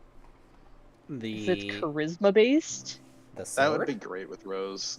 Mhm. Yeah. Yeah, you use Yeah, your you use charisma your instead of. charisma to fight with it. Look it up, You, Aurora. you can. Yeah, you don't amazing. even. You don't even have to. Mhm. Like if Yeah. if Robert got a hold of that motherfucker and started cutting Snicker Snack would dragons hate down. Robert. Snicker Snack would hate Robert. Yeah, I know it's obviously, Non-evil but creatures. just imagine Snicker if Robert Snack. got a hold of that and went after the dragon that killed his son. He would be arguing with Snicker Snack the entire time. Now's not the time, Sword. We're fucking this guy up. Afterwards, we'll part ways, but it's important that we murder this motherfucker post haste. Pretty much. Like, you better shut up, Sword. We have work here to do. You can yell at me later. I'm here to kill a dragon. No, I think it'd be hilarious to have Rose talk with Snicker Snack. It'd be so funny. I want it so badly. Even it has a rose on it. It's your As the inheritance. pommel. Go get the sword.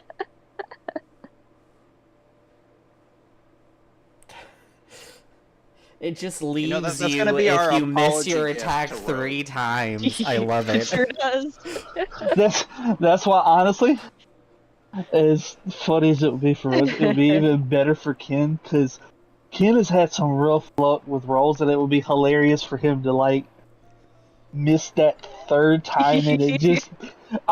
Put me away, Sir Ken. Yeah. This is not the time for this. And you have to make a contested charisma check against Snicker You Snack. gotta talk. You gotta talk with Snicker Snack. Like, please come on. That's Come not on, my man. fault. That's not my fault. Look at his AC. Come on, Like man. 30. I love it. I love it so much.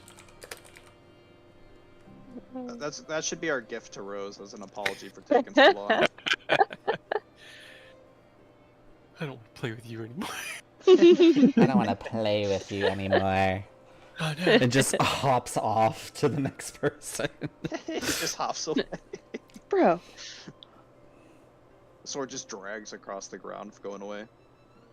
I think the funniest part, though, would be if Rose used it. That would Little, be so little funny. scrawny arms, big ass grace. Right? Two-handed greatsword. It's like So Cloud fucking with funny. the Buster Sword just. Yeah, exactly.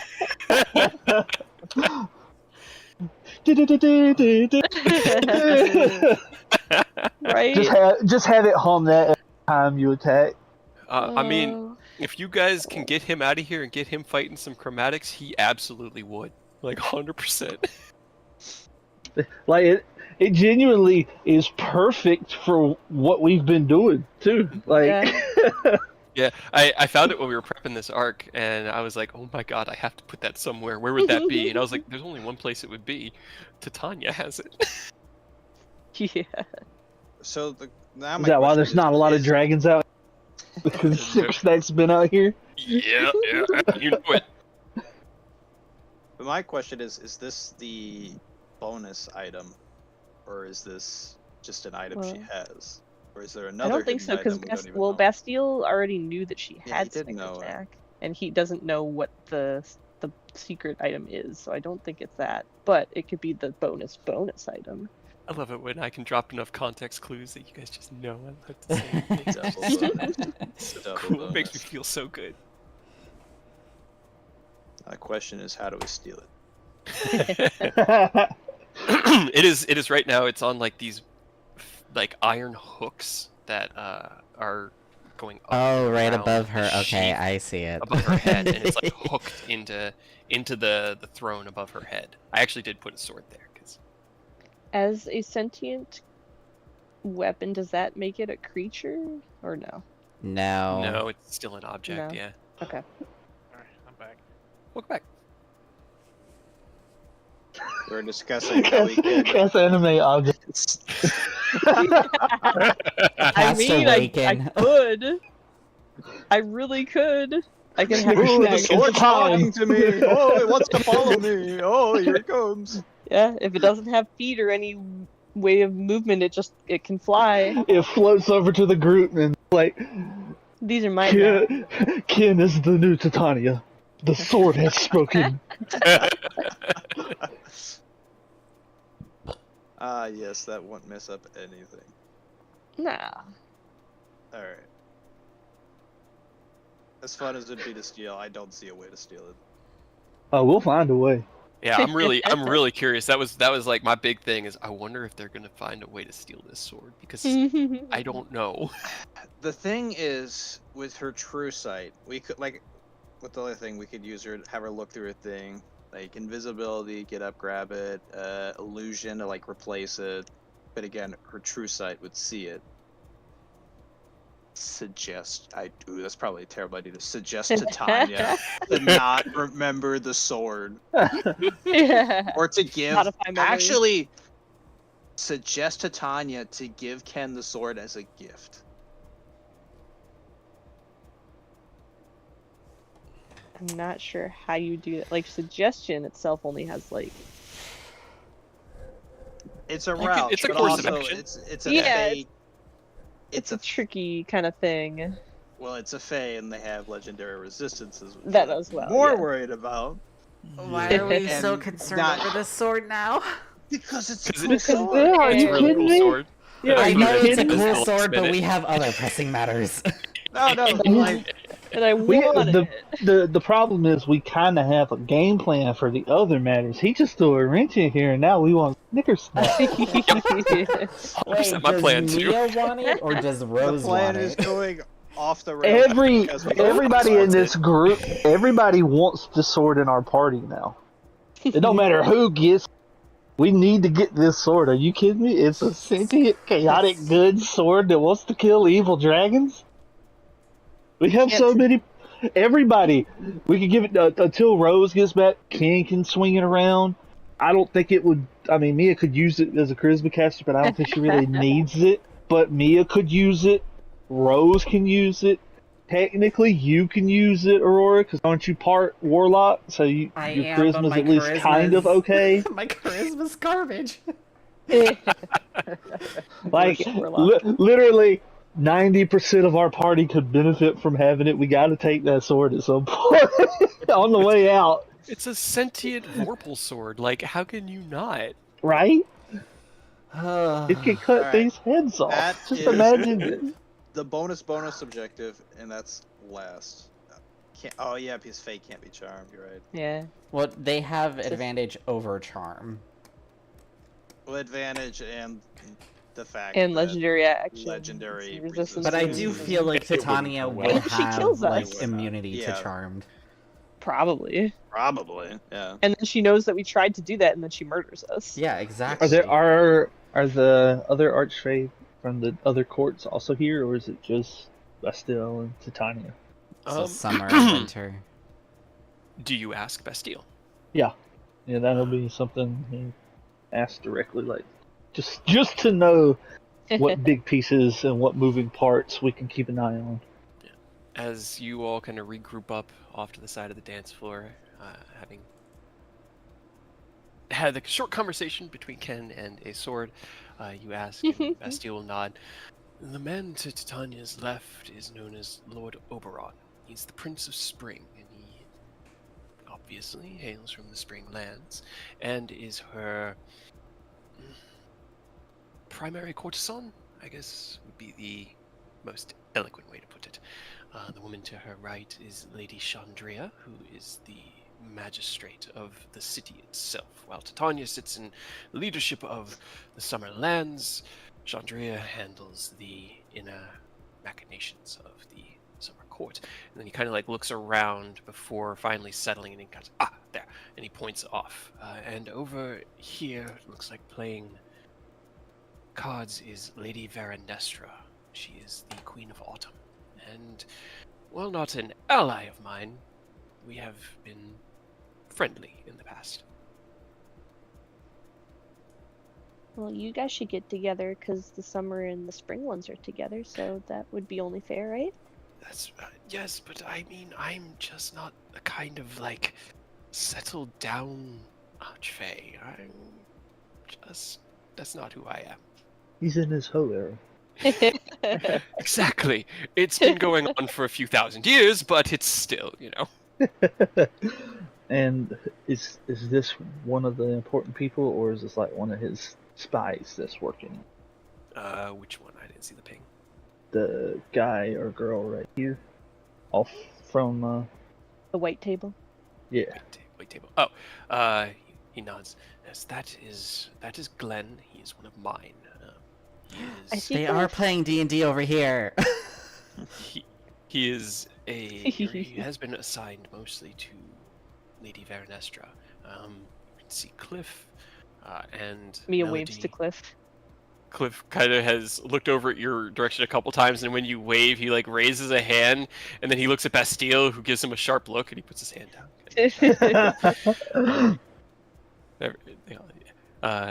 And then Finch is over behind the banquet table with Melody, and those are the four, well, the five if you include Harrow, that I can bring if we need any distractions.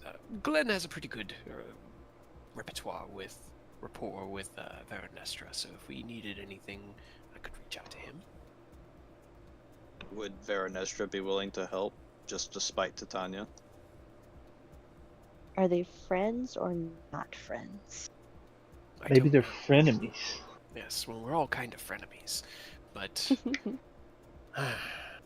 I wouldn't risk it. We may be able to manipulate her, but I wouldn't trust her outright. Understood. We do only have an hour. It's been about 10 minutes or so that you guys have been. So do you want chatting it me up. to show everybody my dragon? Can I do that? That sounds like a really rough euphemism. Yeah, you really got to consider how you phrase. But that's what I'm doing. One moment, we just need the ceremony to get started, and then we should be good. Okay. Mia just walks up, Lady Titania. Do you want to see my Do you wanna see my dragon? dragon? Wink. As I say Titania... Oh, good, sorry. Oh, sorry. I was gonna say, I say, me, Oni, and Eris start walking at least towards the tables closer to the door. Yeah. You guys head over towards the gaming tables, and these ones are playing some sort of a similar iteration of that poker game that we had made up. So it's quick enough to pick up if you wanted to sit down at the tables and just kind of play a few hands. It looks like they are betting for royals here, but it's not necessary because it's all kind of like a game. Everyone's just having fun. So if you wanted to play, you can't take the winnings, but you're also not having to like pay in. Essentially, you're just Gotcha. auditing the game. But as you walk, I'll also wave to the guy that I gave the mirror to as we walk past him. okay. As you walk past, Tanya stands up, and there's a lot of movement and bustling around, and people are just kind of milling about. I don't want to have to move the tokens. She stands up, and you wave to the Eladrin that you had been talking with, who gives you a wave back as he sets down his lute and starts talking to the rest of the performers as the music dies down and Titania steps forward. Greetings, my friends, allies, compatriots, companions, and fellow Fae, and welcome to the Summer Gala. It is my deepest honor to see you all here. A unification of the various nations and peoples of our beautiful, beautiful world. Former enemies, current lovers, friends of all faces, shapes, and sizes. In the times to come, I fear it will become difficult for us. There are changes on the material world. Power is rising and threatening the balance of their existence. And we all know what happens when the balance on the material wavers. There's kind of like this murmur through the crowd. We must be ready. We must be strong. We must be united. And so, I ask that we forgo these separations that have driven our people apart for so long. No longer do we allow ourselves to be separated by spring and summer and fall and winter. There is no distinction. We are iterations of nature, of life, and that is what is important. Protecting that life and our way of it. I know that we each have our own dreams and aspirations, ideals for the Feywild.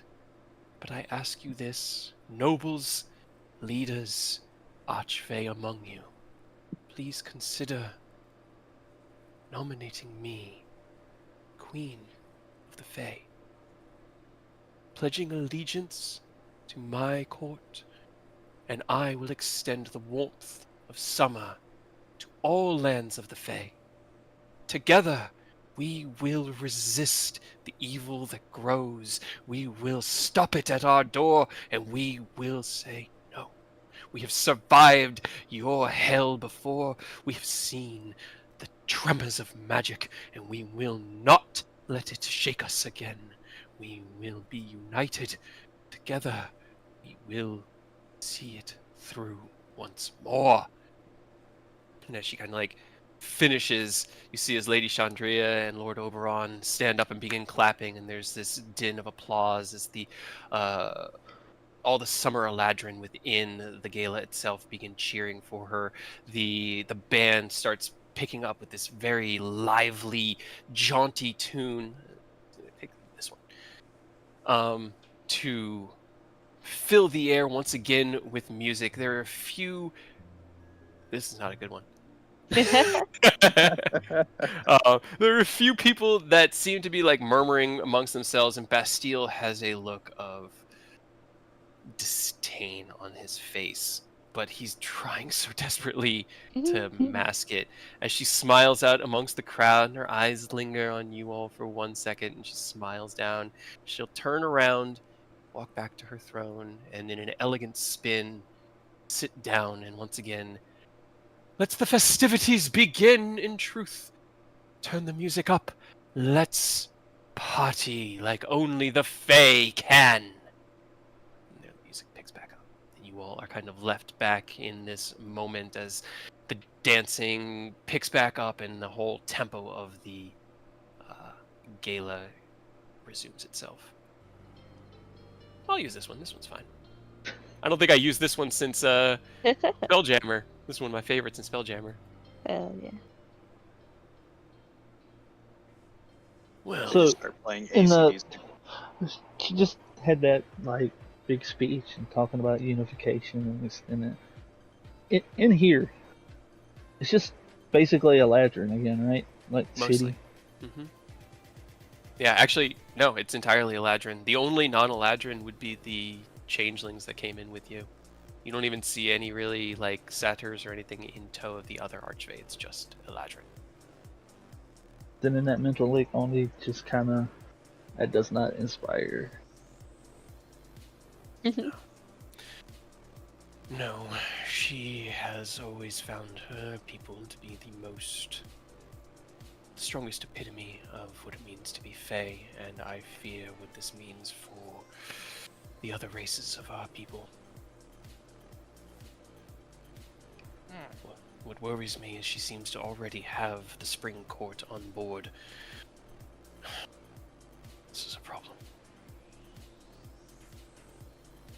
But not one that should deter us from our current plan. If anything, what I need to do is more necessary than ever. I must tear her down from her throne. And the only way to do that is embarrass the hell out of her. So, let's seize the moment, Understood. Very well. Yeah. Make our way. Just want Yeah, us you to go guys- out and talk with people, or What would be the best plan right now? Well, it looks like... He looks over. Looks like Oni and Nicholas and Aerith are currently making their way towards the door. At least checking out the games over there. So I think we'll be ready to start our distraction at pretty much any time. But if you begin to cast a spell, they will notice it. So I would recommend convincing Titania to let you try something. Sure, you're dragging me this time. Yeah. Would she still be able to tell if I did it really quiet? Similar I mean, to the way either... bards can do their magic? I don't know, because I don't know how bards do magic. Well, without any sort of visual or auditory cues. Well, that was a specific thing to Rose, because I could also do subtle spell. Yeah. But, yeah. Yeah, I mean, I can do it without saying anything or having to move my hands or anything. At the same time, like, I don't want them to think it's like an attack, though. I do want to be like, hey, look, Titania, look at this thing, and it's really cool. I say, let's... I guess, if I was a normal person in this situation and the announcer say, hey, the children of the gods are here, I don't think they'll look and whisper, but I don't think... Basically what I'm trying to say is, let's me and Annalise give a demonstration of proof that we say who we are. That we are who we say we are. Do magic. For her or for just random people? I guess request permission from Titania, and I guess she'll make a quick announcement, and then we both show off something of our heritage. Okay. Go big or go home. It's just good. I'm worried about the announcement. Can you get the announcer to do it? Well, no. I am more than capable of making an announcement. I don't know if we announce that something interesting is about to happen, we pull the guards from the door. Right. Well, like I said, I could go up and be like, you didn't seem to believe us when we said we were children of the gods, so we could show you. And then accidentally do something bigger than she was expecting. Why not? Like a drain. minor concern. So that hopefully we don't die, but it gets their attention a little bit. Why not work with the band? I talked to them earlier. They're planning on doing a big presentation. And I feel like there was a little bit of... Because he's not going to be able to use Major Arcane or Arcane Mirage in here. I mean, he's able to do something small at the very least. Yeah. He had more of like a... My saying is they could go up to him and be like, hey, can we add to your thing and make it like above and beyond? Because children of the gods, they can do some big stuff. So while his thing might have been small, but he would be able to hide it because of the glasses, with Ken and Mia, they can go up to him, ask permission, make it extremely big, and then, of course, she won't be able to, if it's an illusion. I don't know what Mia's doing exactly. It's not an illusion. Oh, okay. It is a spectral dragon. Okay. Well, either way, her true sight would be hidden, which would prevent, if she's using it, because she thinks it's part of the event, that means we can go invisible while her true sight's blocked, and it'll be a lot easier. But that's just an option if you think something else. I honestly think this is a better situation for forgiveness than permission. Just do it. I can just do it. Yes. Here's the thing, and he kind of like looks between the two of you, and in your minds you can hear him talking, and he's doing all the hand motions. If our goal is to impress Titania, then I absolutely agree with Nicholas's plan. It's the best suited to present the best example of your abilities to her in order to impress her. But we are looking to distract, so that needs to be our end goal, right? I think a little bit of shock is going to be needed, not just shock and awe. Not just awe. Yes. Okay, I got this. We need spectacle. We need surprise. We need the element like unexpectedness. Yep. Mia's gonna As- kind of like pull up her skirt a little bit and head this way. Okay. As the next song begins to play, a kind of like lilting jig, like an Irish jig, quick tempo, it starts playing. You stroll into the middle of the dance floor, the people twirling around you, and you walk over towards Titania. I'm guessing Ken follows. Yes. Yes. Bastille steps back to get an eye on things from his perspective with Harrow. Right, make sure you guys are within 5 feet so I can grab you. Oh, right. Miss Titania! Hi! Yes, mine here. So, when we were introduced, and as the children of the gods, which we are, you didn't seem to really believe us that much. Oh, I believe you, or at least believe you are. I believe Bastille believes you are who you think you are, but the gods have not had progeny amongst the mortals in thousands of years. They learned that lesson so long ago. Right. Well, I'm not sure exactly what it is, but we've been told numerous times that they have something to do with us. So I just wanted to show you. She And make you raises an believe eyebrow. us. And so You will believe us. This is not a request. You are She just- required to believe. she'll just smile and then just like raise one hand, but then doing it subtle spell, so I don't have to say or cast it. And then I'm going to cast Summon Draconic Spirit. Okay. You raise your hand, and as you do, there's this sparkling in the air of magical energy. And as you close your fist and complete the incantation in your mind, the air behind you ripples, and the dancers who are kind of twirling around stagger back, like, "What's going on? What's going on?" Making room, you know. I think we have a token for I think so. spirit, right? Had one before. It's under allies or pets. Yeah, I have Draconic one Spirit. that's. Yep, there we go. All right, as you close your fist behind you, a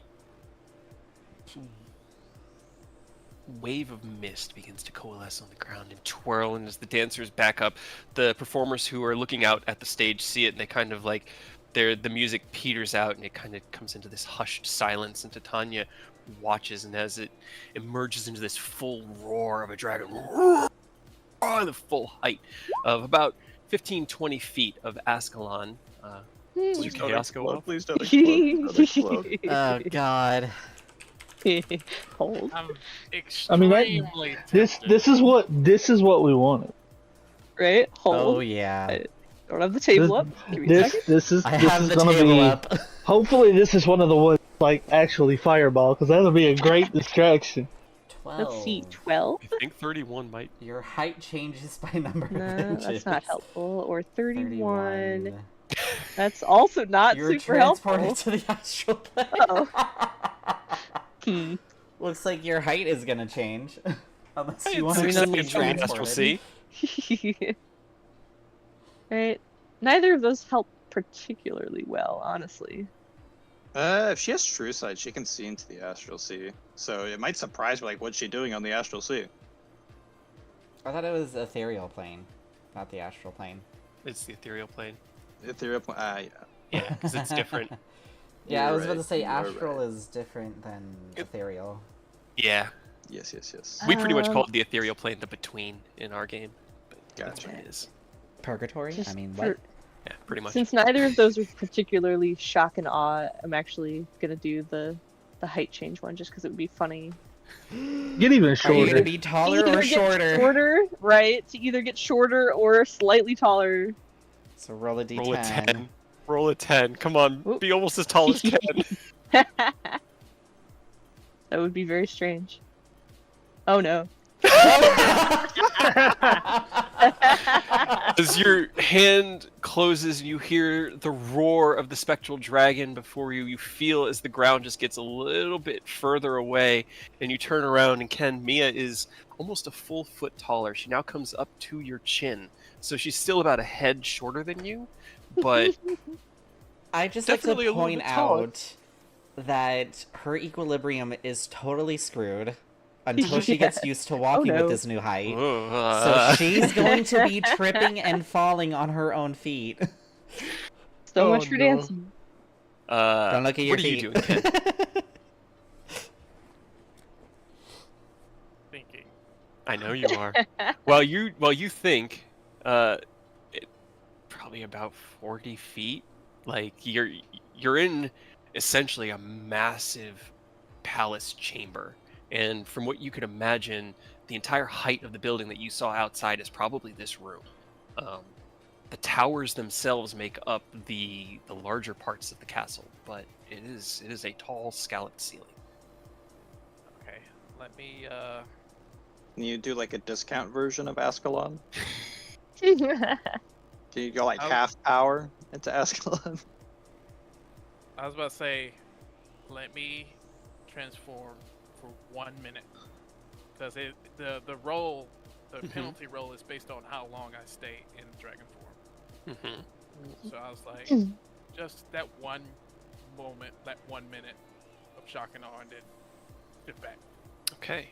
So as the draconic spirit manifests behind you, you see as Mia, who has kept her hand trained, or her eyes trained up onto Tanya, closes her fist. You see the magic spill out. You turn around and you see as she extends up, her dress getting just a little bit shorter, just a little bit tighter around the shoulders. Fortunately, she had a big floofy kind of Stop. more of like a prom dress thing going on, so it wasn't as small and lithe It as definitely her doesn't normal quite dress. fit as well now. It's not nearly as well. But How tall was Mia before? Now that she's She was 5'3". yeah, so she's 6'1" now. She's 6'1" now. Yeah, Damn it! Why are you taller than me now?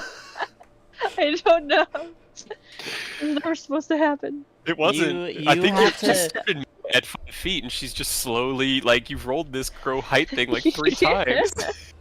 The next time you get Wild Magic Surge, you have to do this height one and shrink. Get back shorter again. Go 9. Just- Oh no.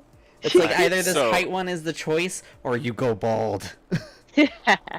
As the first draconic spirit comes into existence, the three of you, Oni especially, notice, are keeping his eyes trained on the guards, see as they tense up, their hands go down to the curved long swords at their waist, and they look at each other with like a raised eyebrow, unsure as to whether or not this is a threat or just a show. Ken, you look at Mia as you see her grow. She kind of looks over her shoulder, smiles at you. You reach within that well. And Oni and Aerith. Actually, has Nick been there during an Ascalon transformation? No. Nope. No. No, I didn't think so. Oni and Aerith, He doesn't- you've seen this before, but I don't think Mia or Nick ever have. As Ken like crouches down into a kneeling position, his body becomes engulfed in light, and as he does, Titania stands up, and the guards kind of like step forward. One of them kind of knocks on the door here, and you hear as the door opens, and they like whisper a few things, and 2 more guards can come out to keep an eye on things. And as Ken becomes wreathed in this platinum light, just a ball of it, like Terminator from, when he traveled into the past, just this emerges into the full form of Ascalon, the true form of Ascalon realized. Oh, he's so big. He is much bigger than your draconic spirit, and as he dwarfs over your draconic spirit, he looks down at it as the guards look at each other and nod, and all 4 of them start running towards the center. What are the 3 of you Oh. Well, now's as good a time as any. Also, real quick, I'm gonna have my draconic spirit, which is a platinum-based metallic, just bow very deeply to Ascalon. Okay. Ken Scalon. Ken Scalon emerges at his full height. Nicholas, you cast out invisibility. The 3 of you turn invisible. Let me just... When Ken went Ascalon, the guards went running on. He kind of stood up from the table like, "All right, fellas, I'm out." And stepped away so that it didn't look weird when he suddenly vanished. You said this, and the elf to your left, who had his head cranked around, like to the far left, spun it around, looked at you, and went, "Are you seeing this? There's a dragon in the gala room. This is incredible!" And he turns around, and he just has his eyes trained on the craziness going on. Mia will spread her arms as well, and just looking up to Titania, we are the children of the gods. Are you not Oh no, wait, entertained? Nicholas and Mia did see Ken transform because he transformed during the Elder Brain. Yes, you're right. Yes. Yeah. Yes. Okay, cool. Mm. So yeah, this has been seen before. You are familiar with this ability. But as the three of you vanish, Oni says his goodbye is to not give an Irish goodbye. I need the three of you to roll me stealth at advantage. Oh no. Okay. Alright. Oh yeah. That was really good. Okay. That was also really good. All right. And Nicholas. come on, Nick. Yes. Oh, hey. Hey! Hey. There is only the faintest sound of footsteps in a whoosh of air as Oni runs over to the door, quickly turning the handle and pushing his way through. The two of you, the three of you can't really see each other because you're invisible. You see this door crack open, and Aerith, you slide through, and as Oni is flipping through and closing the door, Nick, whoom, right behind him, the door shuts before anyone has a chance to notice. Back within the center of the gala hall, you look up at Titania, who looks down at you and looks up at the full form of Ascalon. I see. She looks down at her guards who are running in. My lady, what do we do? What do we? Are you okay? Are you under threat? What is this? And she kind of looks at Ken and down at Mia. Lady Titania, this is just. We mean you no harm. As my love has just stated. We just wanted to prove our pedigree to you. We mean you no harm, neither mean harm to any of the citizens here. We just wanted to prove our pedigree and to let you know that we are who we said we are. Both of you roll me persuasion with advantage. As the swords are not drawn, but there's a tiny little glint of steel as they've been like half drawn. Flash of genius? I mean, this would be a good time for me. It would be as good time as any. Titania, still standing up at full height, and at her full height, she's about 10, like her eyes are about 10 feet lower than Ascalon's, because you're about 40 feet tall. And yeah, that sounds about right, because she's on like a raised platform and then a raised throne on that platform.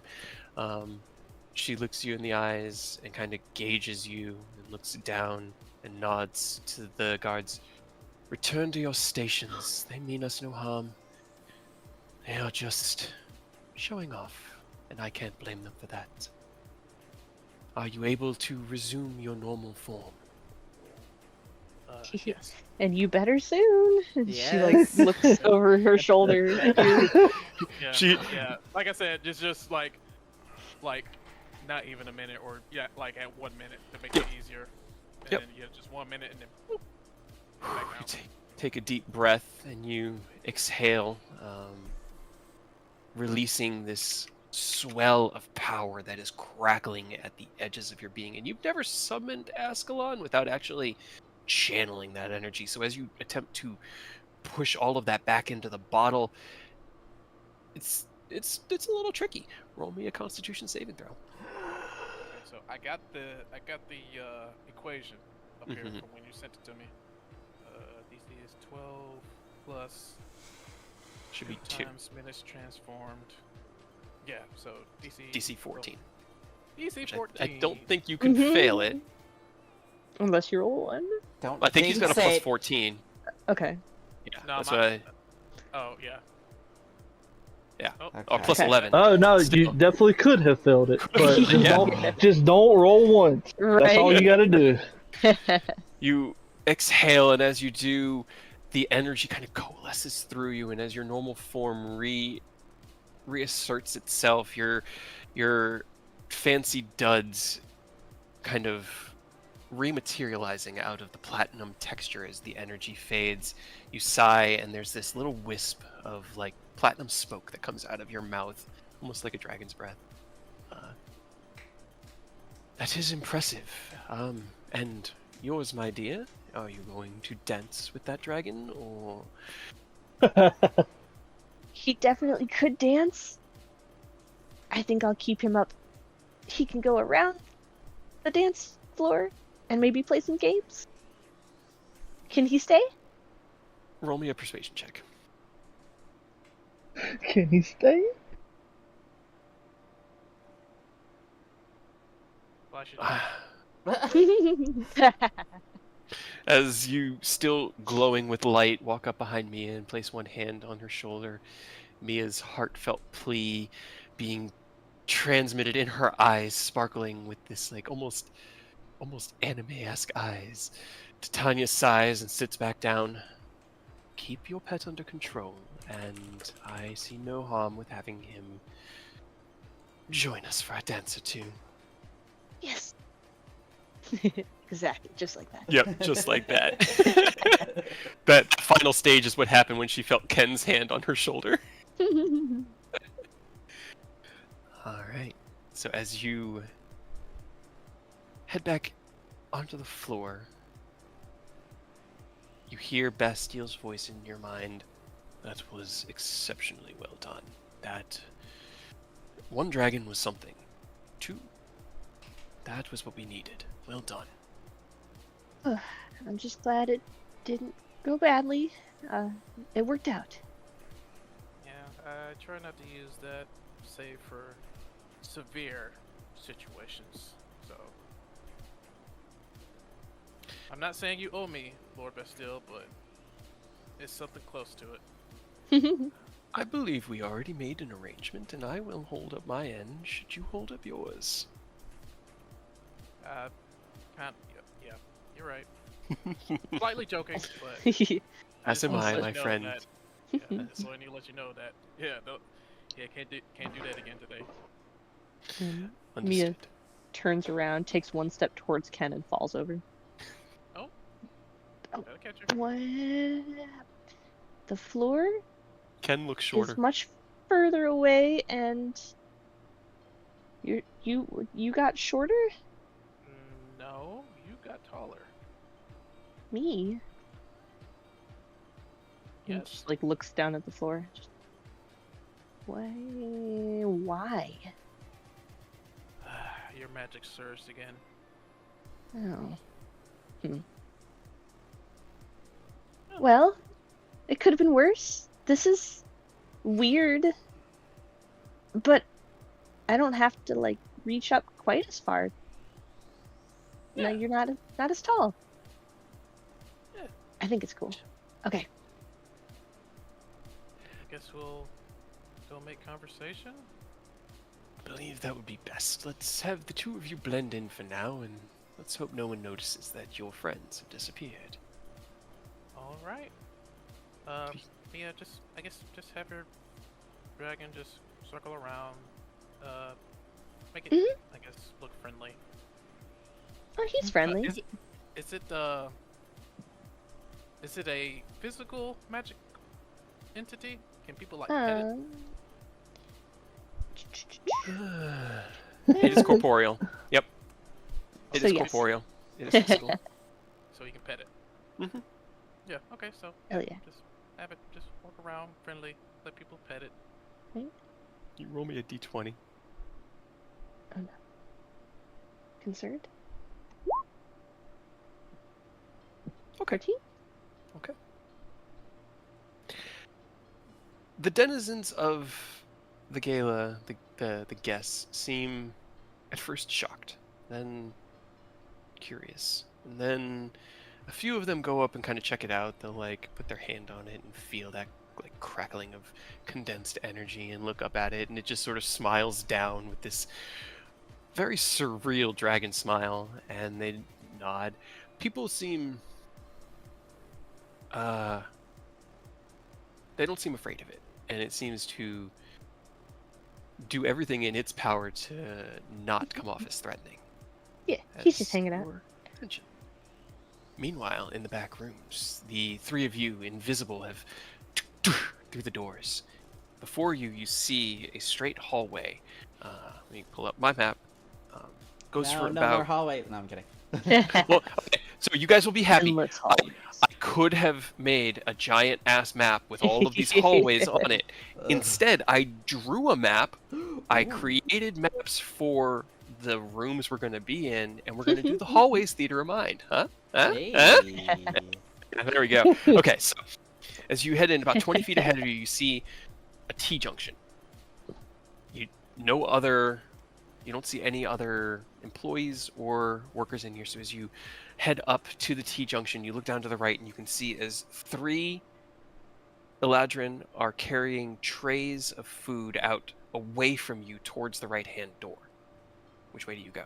I take note of their appearance for Okay. later. Okay. Yeah, we have everything was in the book and written down. Mm-hmm. So It was left, right, left, right. Yeah. Okay. So you turn left. Aerith, roll me a perception check. Okay. You get a pretty... Yes. You get a pretty good look at it. Enough that you could probably recreate it to a passing level of accuracy. You guys turn left and scurry down that hallway, which goes for probably about 40 feet or so before it comes up to another T-junction. Following that same, you look either way. Can everybody roll me a perception check on this one?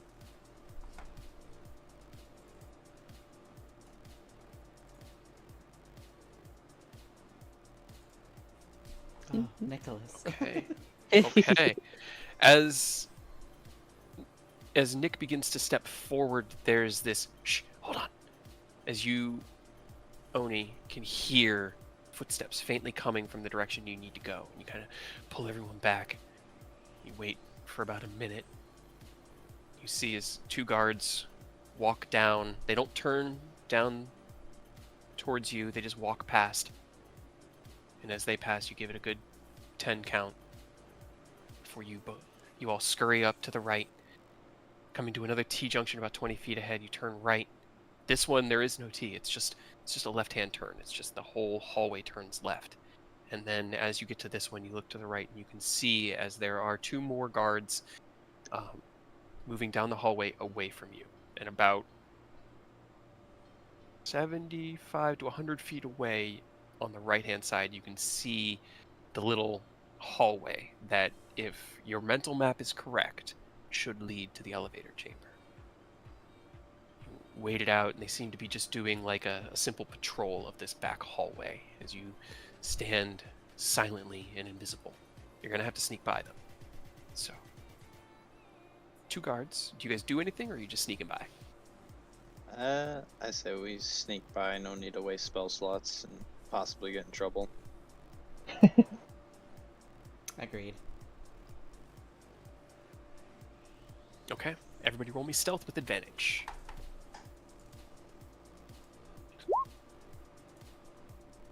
That was a 2 and a 5. That was a 2 and a 5.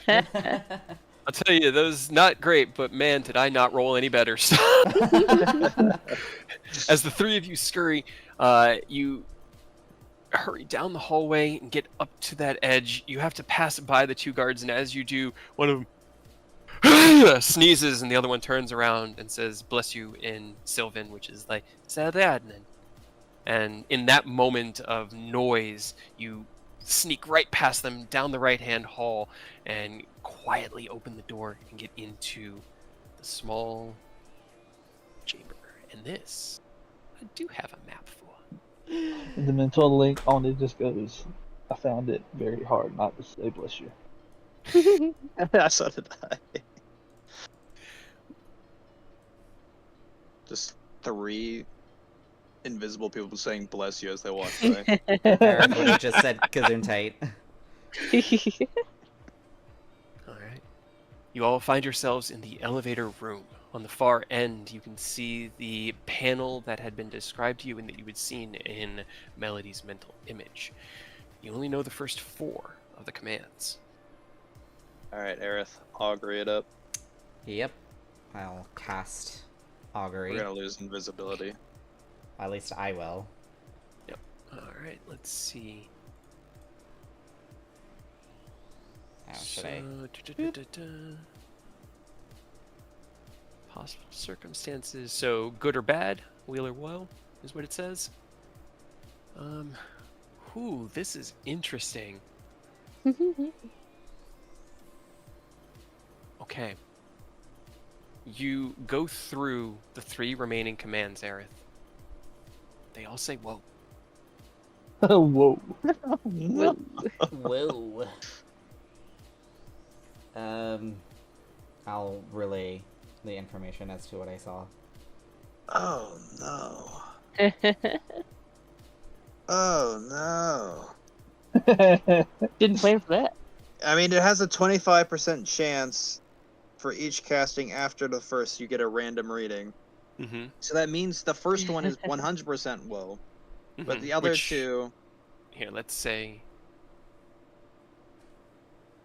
First one that I had done was. Oh, God. I don't want to have to pull you guys back to this map, but it was like the first one next to the 4. Okay, so that means it's not that one. It has to be one of the other 2. So, I mean, you can keep casting Oxy until Or well, no. Alternatively, it could be telling us that even if we get it right and we go down this elevator, it's still going to be bad for us. It could be. I mean, I could do an augury, and then for the one of the 2, and then if it's woe, then it's woe, and if it's good, then we'll go with that. Oh, perfect.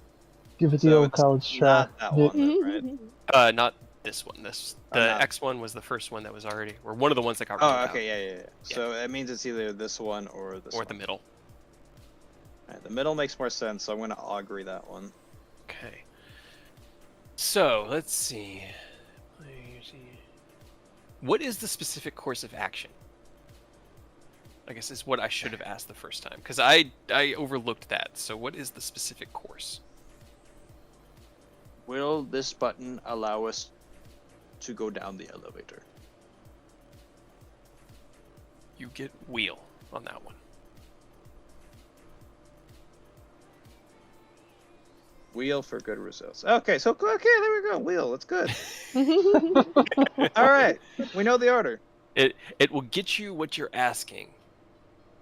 That's what I'll Whether or say. not that's good. Yeah, I get that. Either way now, you go down the elevator, whether it's bad or good. I got that. Right now, our main goal is getting down the elevator. Fair. All right, It's fair. Aerith, can you get back on your own? I will cast Seeming on myself to make myself look like one of the waiters. Okay. All All right. Oni, you ready? Yep. All right, I'm gonna do the button order. Okay. You go through the button order. Ding, ding, ding, ding. Poof. You hit that middle button. There's a moment that passes, and then a whirring, like, as a round stone platform rises up at incredible speed. The lights turn off, although they're part of the map, so I can't turn them off. But the lights turn off, and the platform up to the top and is waiting for you. It is big enough to carry 2 people down, but it's not very comfortable to carry 2 people down. You know what? This Well, it's a works good out thing Nicholas perfectly. is half a person. Right? Whoa, dude. It's not wrong. This man just lost his personage. Like, good lord. Damn. Brutal. Right? Maybe I should change my alignment to chaotic neutral. Hey, it's fine. I won in the end. I've danced with more people than Aerith has so far. as the platform sinks down into the elevator, Nick's just flipping him off. All right. The 2 of That's you hop Black on, Aerith. ride it down to the platform below, and it goes pretty quickly. There's this like on these like little ledges built into the side of the elevator, but you get the sense that it would be bad to reach out your hand and try to touch anything. Aerith, you look back at where your friends just departed to, kind of shore up your outfits and step out into the hall. Now, you head forward to get back to the gala room. You come to a T-junction, and there are two guards kind of approaching from the left that you know are coming. What are you doing? I will... Oh gosh. I will pretend that I tripped and look extremely lost. Okay.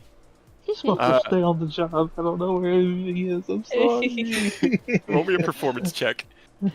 Oh, sorry, I don't know what I'm As you doing. trot into the hallway, and the two guards see you and look down at you in your full servant form.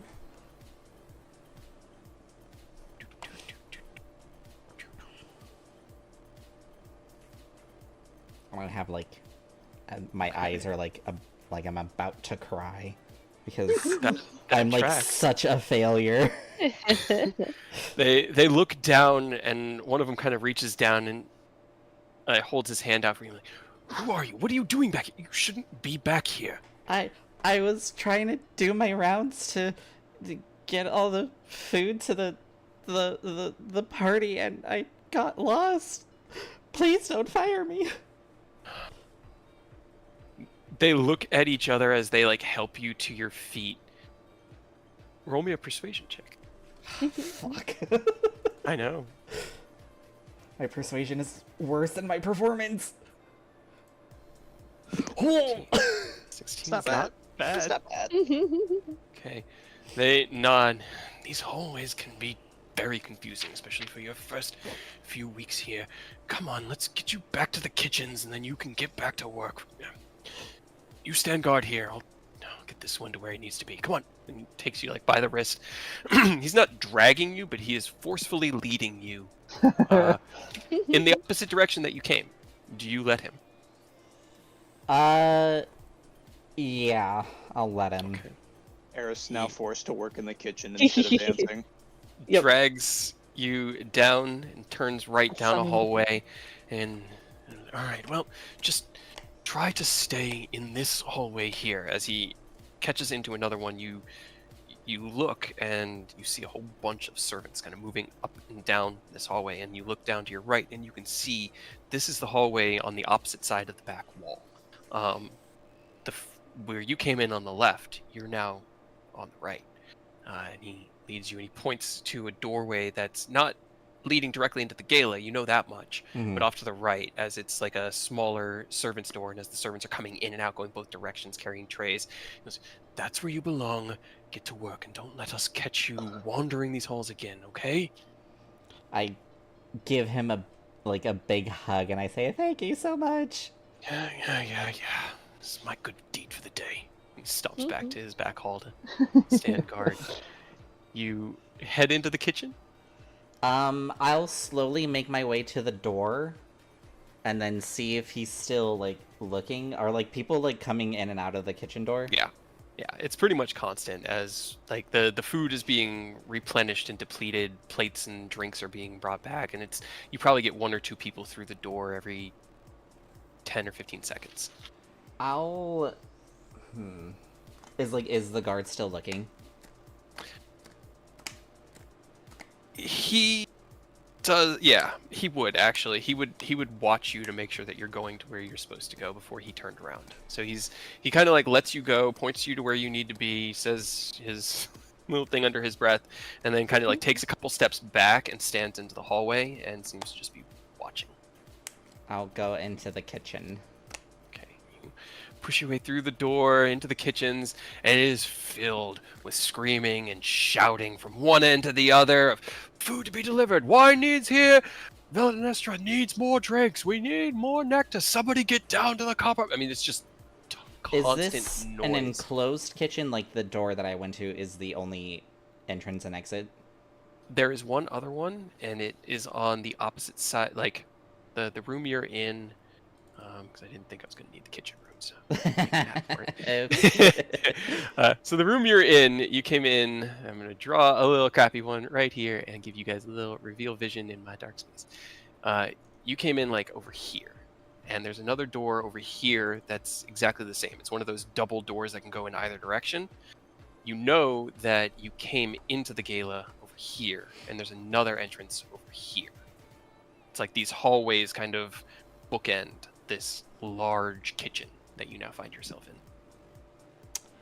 I will essentially just start following, like, I'll see if there's, like, an empty tray, and I'll just grab the tray and start following, some of the servers going into the gala. Okay. All right. You grab a tray, and no one even bats an eye. You're wearing pretty much the right stuff. You look pretty much like a servant. You work here now. They hand you a tray with like fluted champagne glasses with some bubbling deep amber liquid in it, and they go, "Get that to the game floor as soon as possible. No excuses." Yes, sir. You head out, following the crowd back into the gala floor itself. Are we like? Oh, sorry. I should have asked. Are we going like into the gala itself from the kitchen, or are we going into the hallway?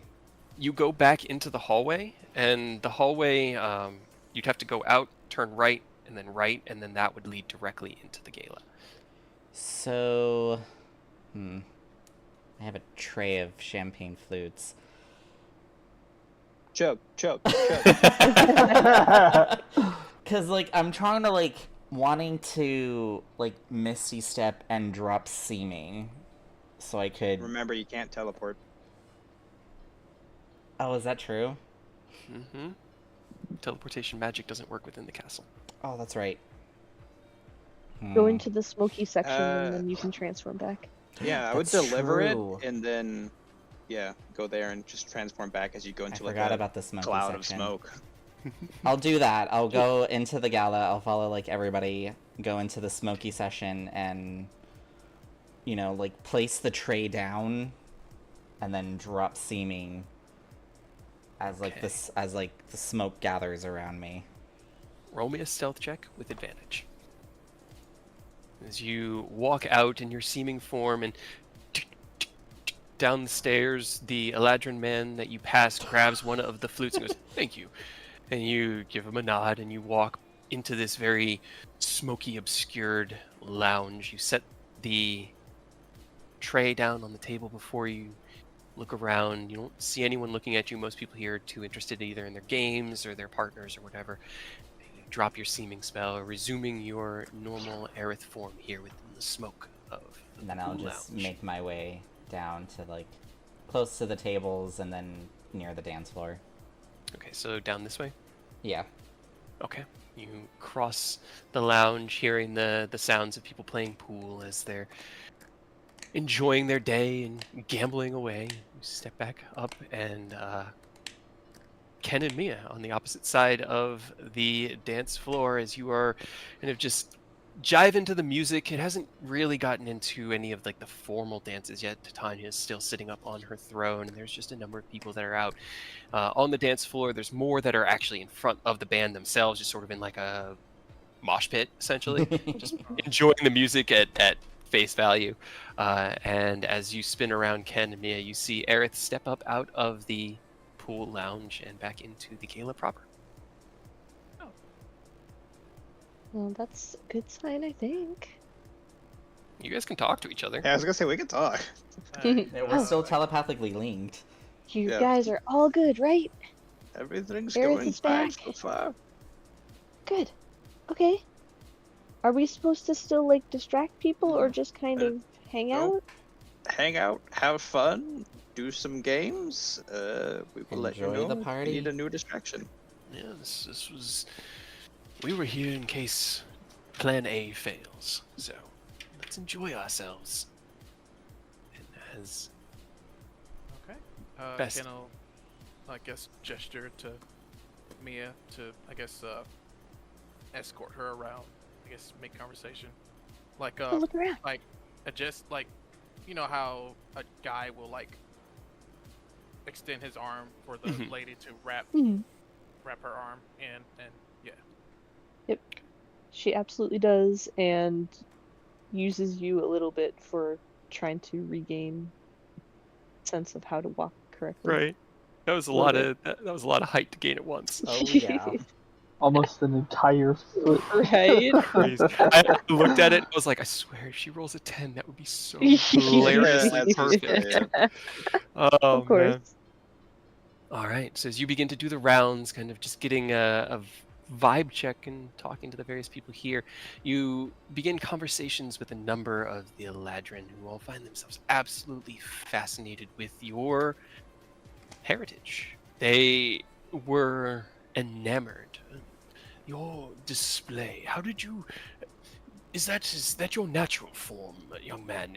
Is that large dragon who you really are? And this is just your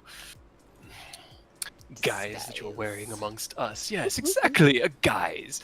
That was quite impressive. And your magic, no signs of spell casting, and yet a powerful and constant illusion that wanders around and even seems to be able to dance to the music. He kind of He's points to not an see your illusion. He's my friend. draconic spirit doing a little truffle shuffle.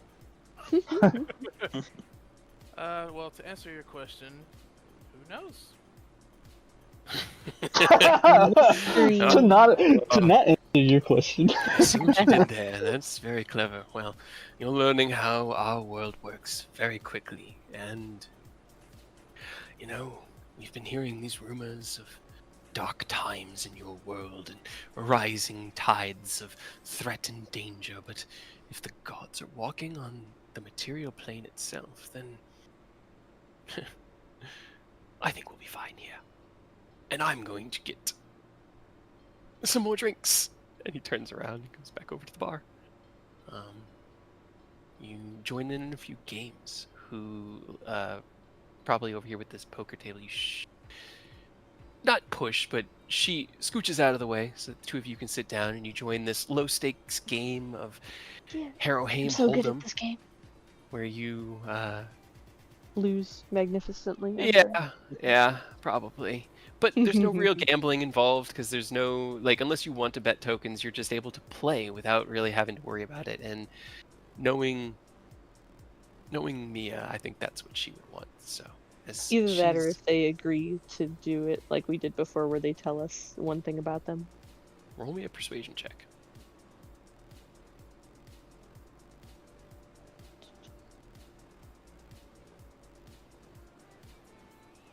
20. Kind of like the. So what I did here is I used the summer elves that I have as the patrons of the party, and then the other elves, though they are summer elves, I used spring and autumn ones to represent them, just so that they had some distinction. So that these are the servants, and the servant kind of looks across the table at you. We haven't done that way in many years. I would need So everyone. much more fun that way. He looks around, and the Eladrin man Is- to his left is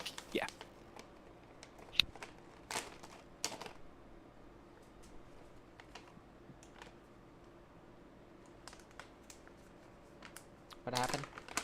Sorry, I know it was very sudden. The pizza's here. Oh. Oh, no, you're good. I was just like, oh shit. I was trying to keep an eye out for it. We just gotta get it real quick. And then we'll be back.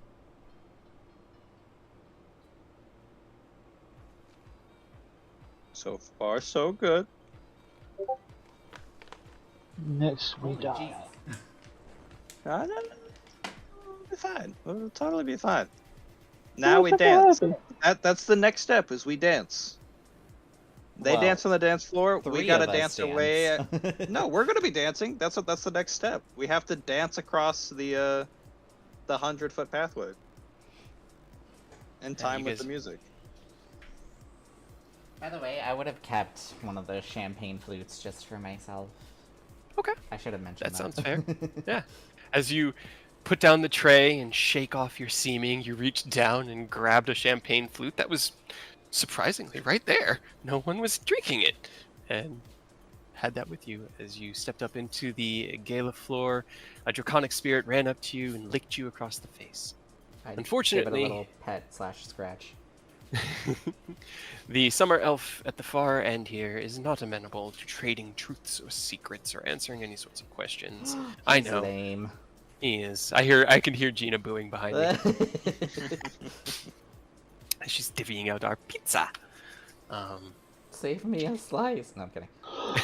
But you guys can enjoy the gala for a while the rest of the group is collecting things downstairs. Because you were gonna, we're gonna do that in the time. So, you all give it about 5 minutes or so where they play, and then Titania steps forward off of her throne. Greetings once again, my honored guests. It is time to begin the dance for tonight. I will be joining you all with my Lord Oberon for a waltz, and I would ask any that wish to join in such a wondrous occasion to please make your way to the dance floor now. She'll hold out her hand. Oberon will step up off of his throne and take her hand, and she'll lead him down to the dance floor. All right. Mia, Disco music for a waltz. Annalise, shall we? She nods. She's giving me pizza, so let's give it a second while she divvies up all the food. I think it's taking longer than she thought it would. So much pizza. Yeah, well, it's pizza and Parmesan bites and Ooh. yeah. Wait, from like Domino's? Yeah. Oh, nice. Sounds Yeah. so Mm-hmm. Oh, good stuff. good. Just hear the monster chowing down. Mm-hmm. I never get to eat while we're playing, man. I'm always like ravenous when we're done. You should definitely change that. Yeah, having the pizza just show up at my door was really nice. And it's free! Yeah, and it's free. But yeah, as the crowds begin to gather, Bastille will look over at Harrow and hold a hand out, and Harrow gives him a long look, and Bastille kind of gives him a, come on! And Harrow kind of rolls his eyes and takes his hand, and the two of them step onto the dance floor together.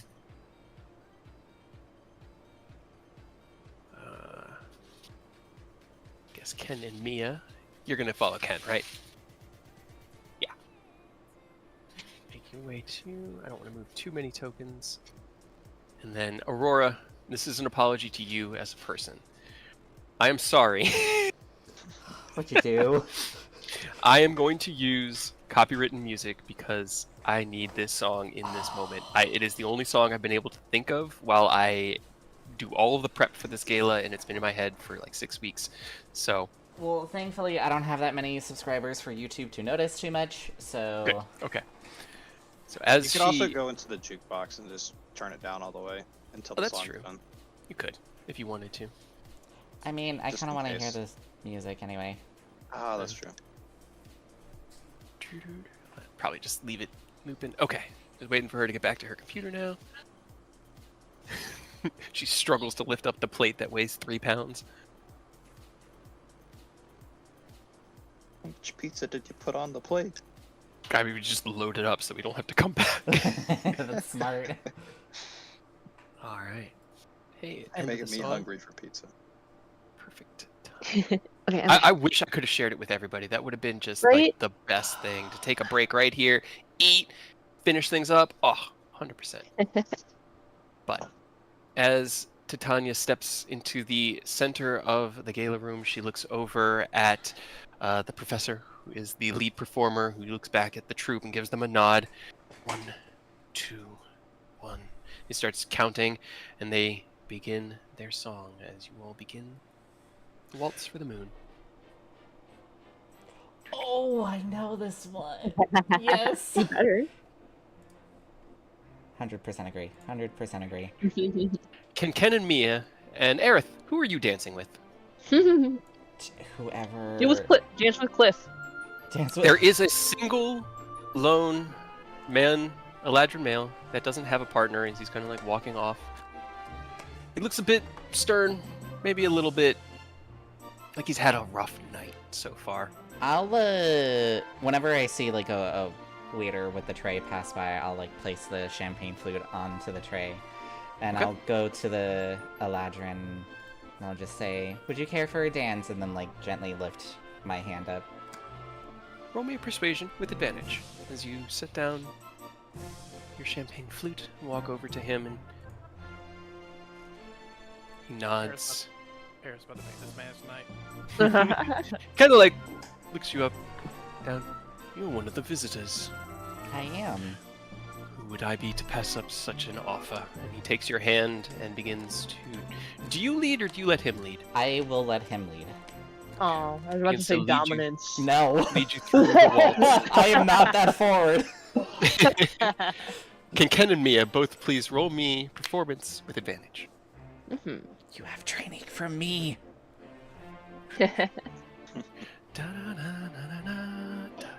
Mia, stop looking at your feet.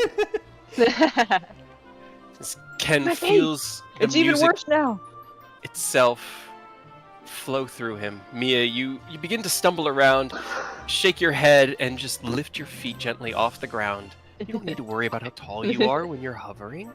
And now Ken can just dance with you through this space as you elegantly flow like water through the cracks. Through the dance floor, you dance past Titania, who smiles with Oberon at arm's length and looks over at two of you dancing arm in arm, and she smiles at you. You guys dance past Harrow and Bastille. Harrow, who is doing his job, and Bastille, who's having an absolute blast making this as difficult on Harrow as possible. Poor Spin Harrow. right past. Yeah, on Harrow. Bastille's making it hard on Harrow because Harrow doesn't really want to dance with Bastille, but Bastille's making Too it. bad. You dance over past Aerith as he's being led through this waltz by a Eladrin that you had seen kind of stomping across the dance floor not moments earlier. As we go through and the song loops, you all dance and you start humming the tune as we go downstairs. And I'm just going to leave this looping for right now. As the two of you, your elevator hits the ground. Before you is a door that you had seen in your memory that Melody had shown, but and it didn't need any sort of unlocking or anything like that. It was just a door. Anything you guys do here in this room before moving to the next? Was there anything in that memory that we saw that we need to do getting off the elevator? Was there any kind of gimmick? It didn't appear to. And honestly, like the elevator sets into the floor like its normal place is here on this lower floor. And as you step off, you're at that same ground floor or ground level as the rest of the room. And you don't remember Melody or Titania doing anything in this room aside from just stepping forward and kind of taking the door and opening it into the next room. Alright.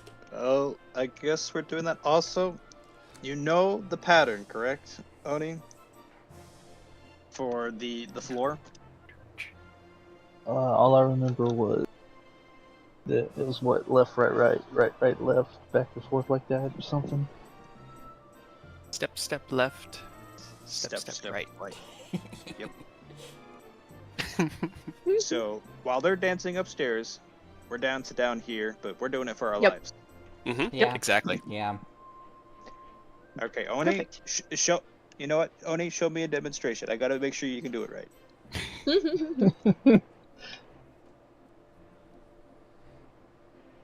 Do I need to roll anything, or can I just say roll me a he does it? performance. Roll me a performance and see how well he performs. Okay, 16. That should have Yeah. been an advantage. that's not bad though. You kind of like you take an imaginary Oh partner. wait, and go- can you even see me, Nick? We're invisible. I'm doing fantastic. You're invisible. I'm nailing it. Nick's visible because he had to use augury, but I Oni have is augury. still invisible. Alright, I'm just gonna end that. Like, no, I gotta see. Okay. Oni, you end it as Oni's steps for you, because it didn't even occur to him that he was invisible. He just started doing it. All right. You open the Alright. door, and you can see before you the tiled room that you had watched in your memory as Titania had taken these large long steps, one to the next. Go ahead and place your tokens where you think it's safe. Bastille, Oh, you I need should to probably dance move with to- Titania so that we know the dance thing. Remember? The dance Alright. thing. What am I Like forgetting? they need to know Titania's favorite dance and how it goes. No, Remember? I think I confirmed with the musician, but hopefully But you were it's right. supposed to dance with her. You know what? Yes. Roll me a Dance with her. persuasion for Bastille. It's critically important to the mission. You have to dance. with Exactly. I'm going to use my thing to reroll again. Because that was terrible. Mm-hmm.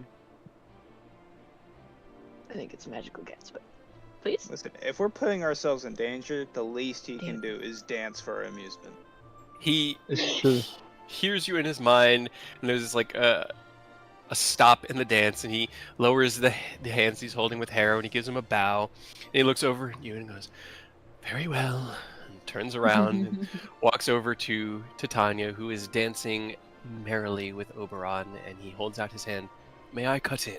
And I'm going to have him roll a persuasion. I'm gonna roll this. I'm gonna give him bend luck. Roll a d4. Okay. Let's see. Okay, we'll give him that.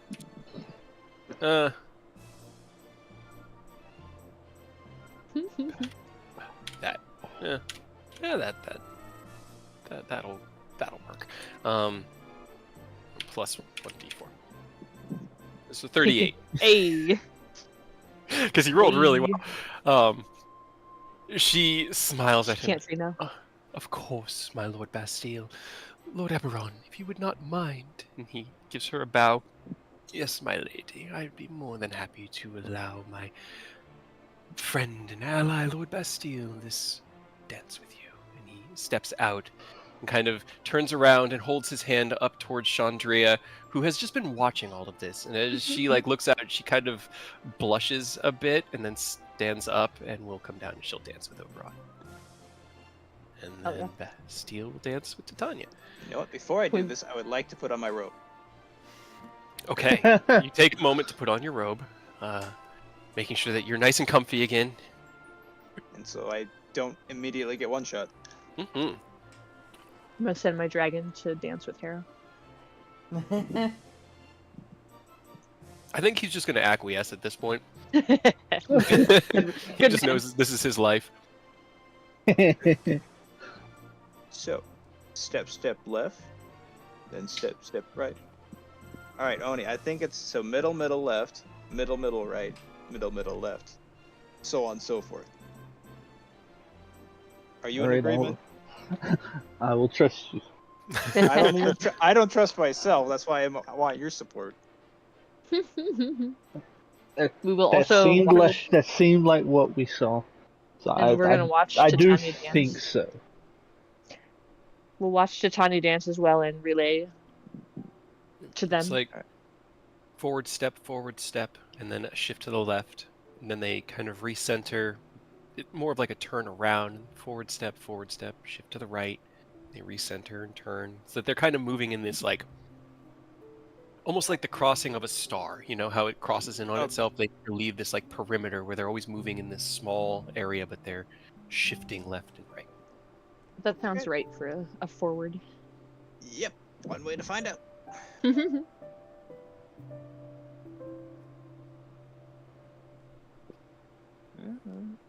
You watch Oni as Nick jumps and then up to the left. Right. Nothing. He continues on. Forward, left, forward, right, forward, left, forward. Didn't And explode. as he reaches the other end, nothing happens. Hey. Double thumbs up. We know how to dance. Arnie will give you a double thumbs up from over here. Like, alright, cool. So that is the pattern. Do I need to move across the same way, or I won't can- make you move your token, yeah. Okay, because I was like I can, but I feel like with the way my computer lags a little bit, there's a chance it might take a minute. So, I agree. As you All follow right. the same pattern that you had just watched Nicholas walk on, you reach the other side, also unmolested. Nothing happens. You turn and look towards the door, and as you both kind of look at it truly for the first time at this close range, you can see these two curved indents about 2/3 of the way up the door, and a third one about a third of the way up. And as you kind of like look at it and think, that's a strange door, the top two open as eyes, and the bottom one opens as a mouth. Who are you? You're not Lady Titania. Oh, didn't think about sentient door. Hello, good sir. We are guests of Lady Titania here at the gala tonight. I see. I see. Is the gala tonight? She's been thinking about it and talking about it for so long. Oh, yes. Tonight? Why are you here? Oh, we would like to get inside the vault, of course. Of course. Grabbing something for her. Real quick. Of I'm course. gonna pick something up. Well, there are a few security questions in place. If you could just answer them for me, shouldn't be a problem if you have been sent here by Titania herself. First question. I am a mark from the sun when your skin has had too much fun. What am I? All right, this is Skin using cancer. the psychic bond. This is the psychic bond. That sounds you like guys a debate. sunburn or a suntan, I'm a mark but from it's the also a sun riddle. when your skin's had too much fun. I mean, my brain immediately thought burn, but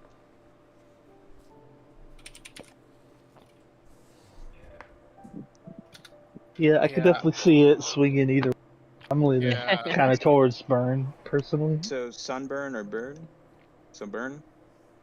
Yeah. Wait, this is the summer court, right? Yeah. I mean, that makes sense for the riddle. The burn. I would say yes, sunburn. What is Bastille thinking? It makes sense, and she is one to drive a narrative point home, I guess. And it's as good a solution as I can think of. For sunburn or just burn? Specific is probably better in these cases, and a burn could come from anything, but... Very well. Sunburn.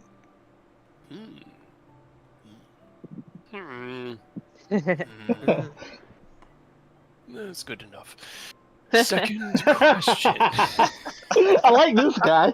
I appreciate good. This is a great door. It's my Right? favorite door. I chase away the spark, or I chase away the dark with a warm summer spark.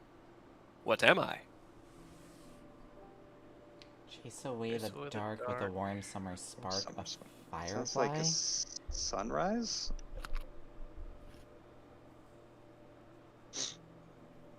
Fireworks. Oh my god, there's so many good answers. Oh. So, based on the information that we have of Titania, she is the Lord of the Summer Court. So I'm assuming all the answers are going to be revolving around. Well, all Sun? the questions and answers are going to be revolving around sun and summer. Right. So I'm thinking sunrise. Yeah. Or it could just be sun. Yeah, the sun. I mean, chasing a. Okay, well, that's fair. Fine. Yeah, I think the sun. I'm thinking of like a direct Right. correlation, like chase away the dark. This is implying like right at sun, the sun rising to take over the night, Yeah. and that'd be quote unquote chasing it away. So that's just me. I'm gonna go with sunrise.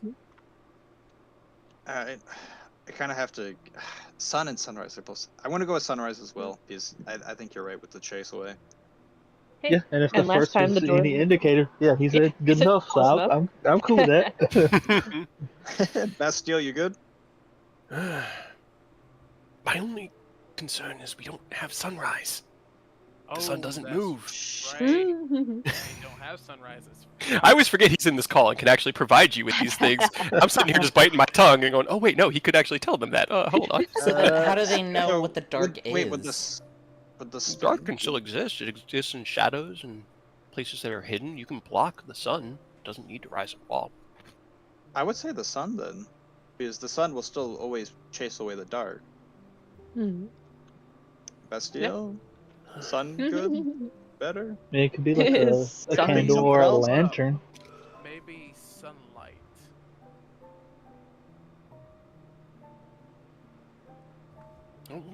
Like you said, specifics Sunlight's good. might matter. Usually specific is better.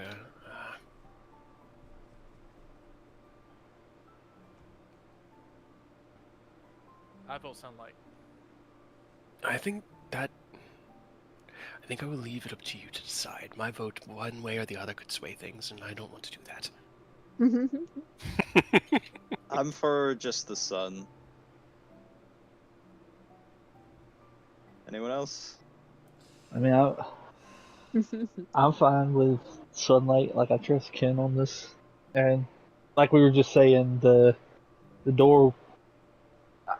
He might be lulling us into a false sense of security, but when he said it was close enough, I'm confident in throwing something like sunlight out. I mean, Alright. Mm. Alright. Sunlight.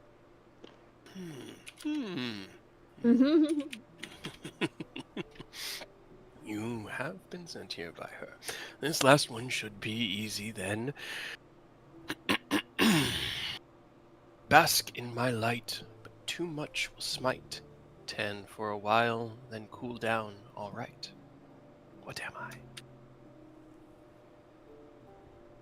Okay, so the first one was sunburn. Second one was sunlight. Sun dark.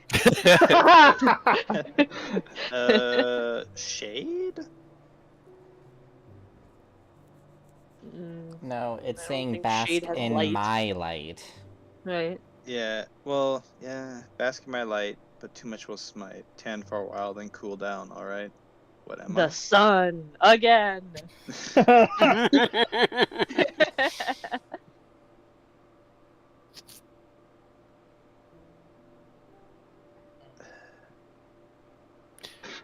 it feels like it was way too easy, but it does feel like sun, doesn't it? Right. What are you guys thinking? I don't know. Yeah, I'm kind of stuck.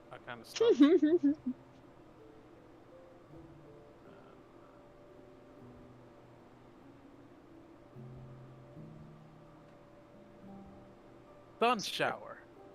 Sun shower? Sun shower. I've never heard that. I've never heard that either. Yeah, it's that When it weather rains and it's phenomenon where sunny. it's like still bright as fuck outside, but then like Mhm. rain hits. Mm-mm. That's- I've never Oh. heard sun shower. Sun raining. I know what you're talking Yeah. about because that is an actual thing. We That- get that all the time. That actually fits kind of well. Don't know if that's the answer though. I'm still is on there team rain? sun, but Yeah. he's been generous. So if we want to say sun shower, I'm also fine with it, even though I've never heard that. I trust you guys though. So if we want to Bastille. say that, I'm down. Yes. Does it rain? Yes, In- yes, we get rain. Are summer showers common? Sun showers? It does rain here more than in the winterlands, but it rains in the autumn fields a lot more than in either place. So Do you call them summer showers? I have never referred to them as such. What do you call A rainstorm? them? We don't really have a distinct word for it. you tend to get mostly snow and little bits of light showers in the winter and spring lands, whereas the summer lands have harder storms and the autumn lands are even more beset by hurricanes and things of the like. Bask in my light, but too much will smite. That sounds like the sun. Tan for a while, then cool down, alright. But that's something different. Well, it could be talking about, don't stay out too long or you'll get sunburned.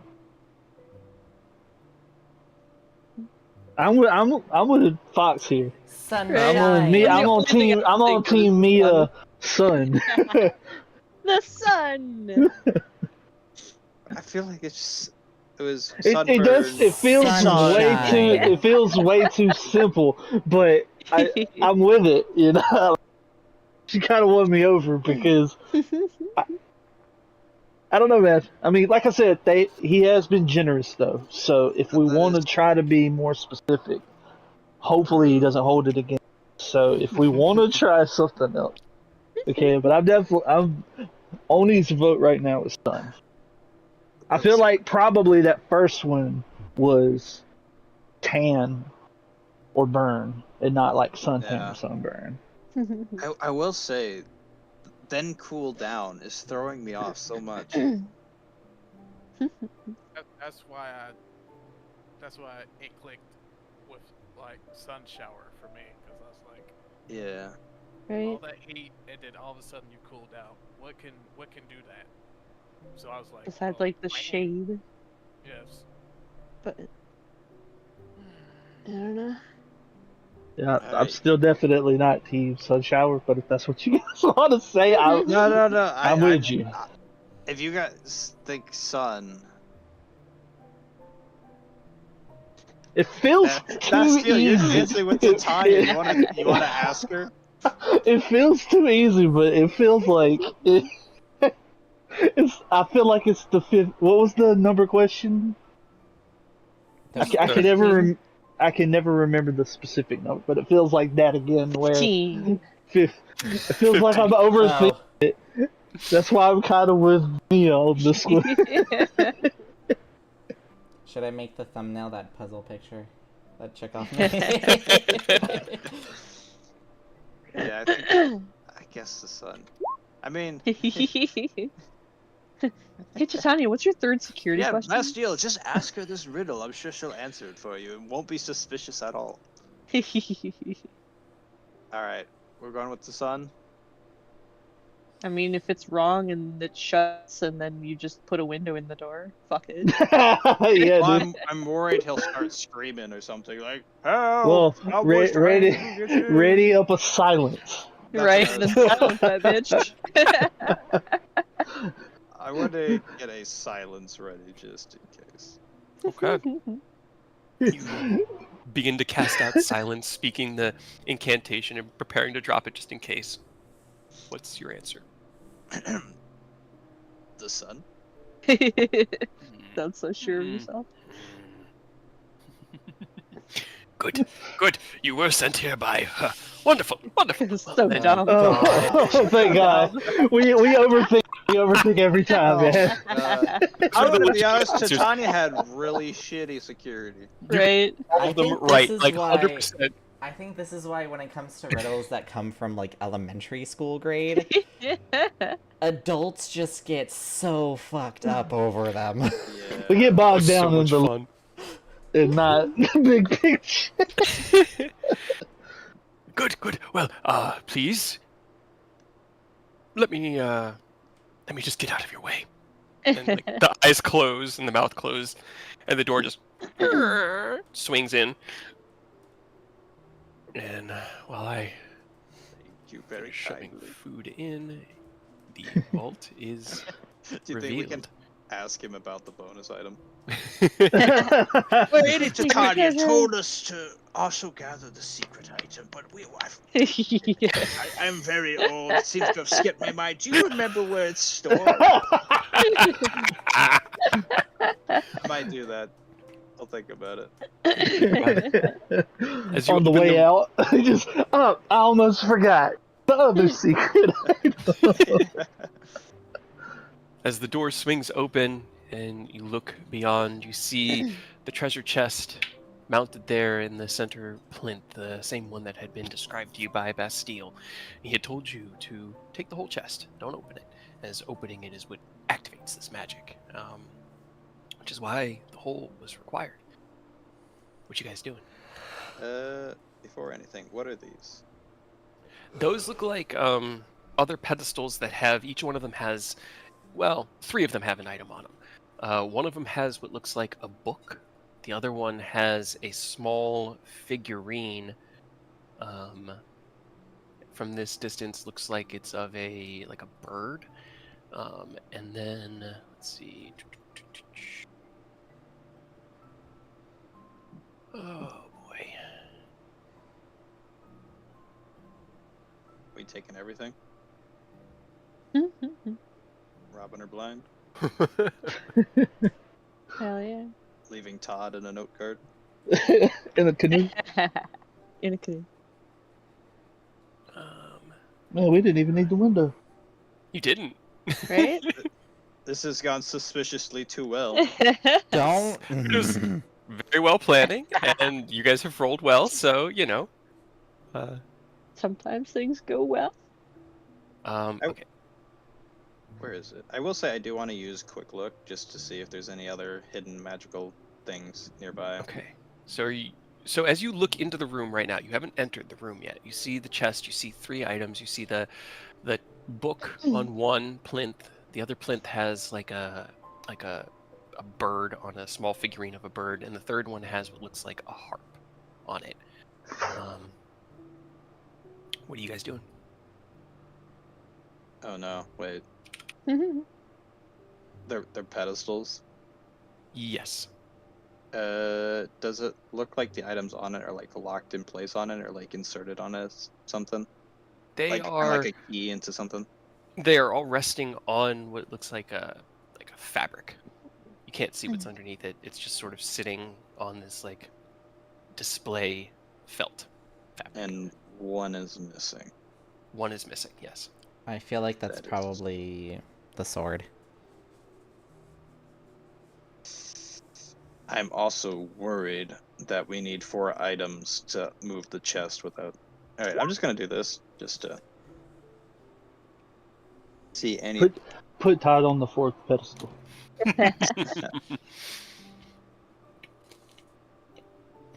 Okay. Okay. Cool. As you activate your quick look and take a look around, there is an enchantment on the floor. It looks like the entire floor here has some sort of detection magic tied into it. It looks like an intricate alarm spell as you gauge it. You look across, and directly across from you, you see a slight shimmering, almost like the wall right here. If I could just ping, isn't real. Ooh. A secret. Okay. A secret room within a Benefit. secret room? I mean, wait. Secret! Okay. So, alarm. And... Everywhere else has more than 5 foot thick walls around here, but you can see Yeah. that wall is less than 5 feet thick. Okay. If I were to dispel the alarm magic, would that trigger other alarms?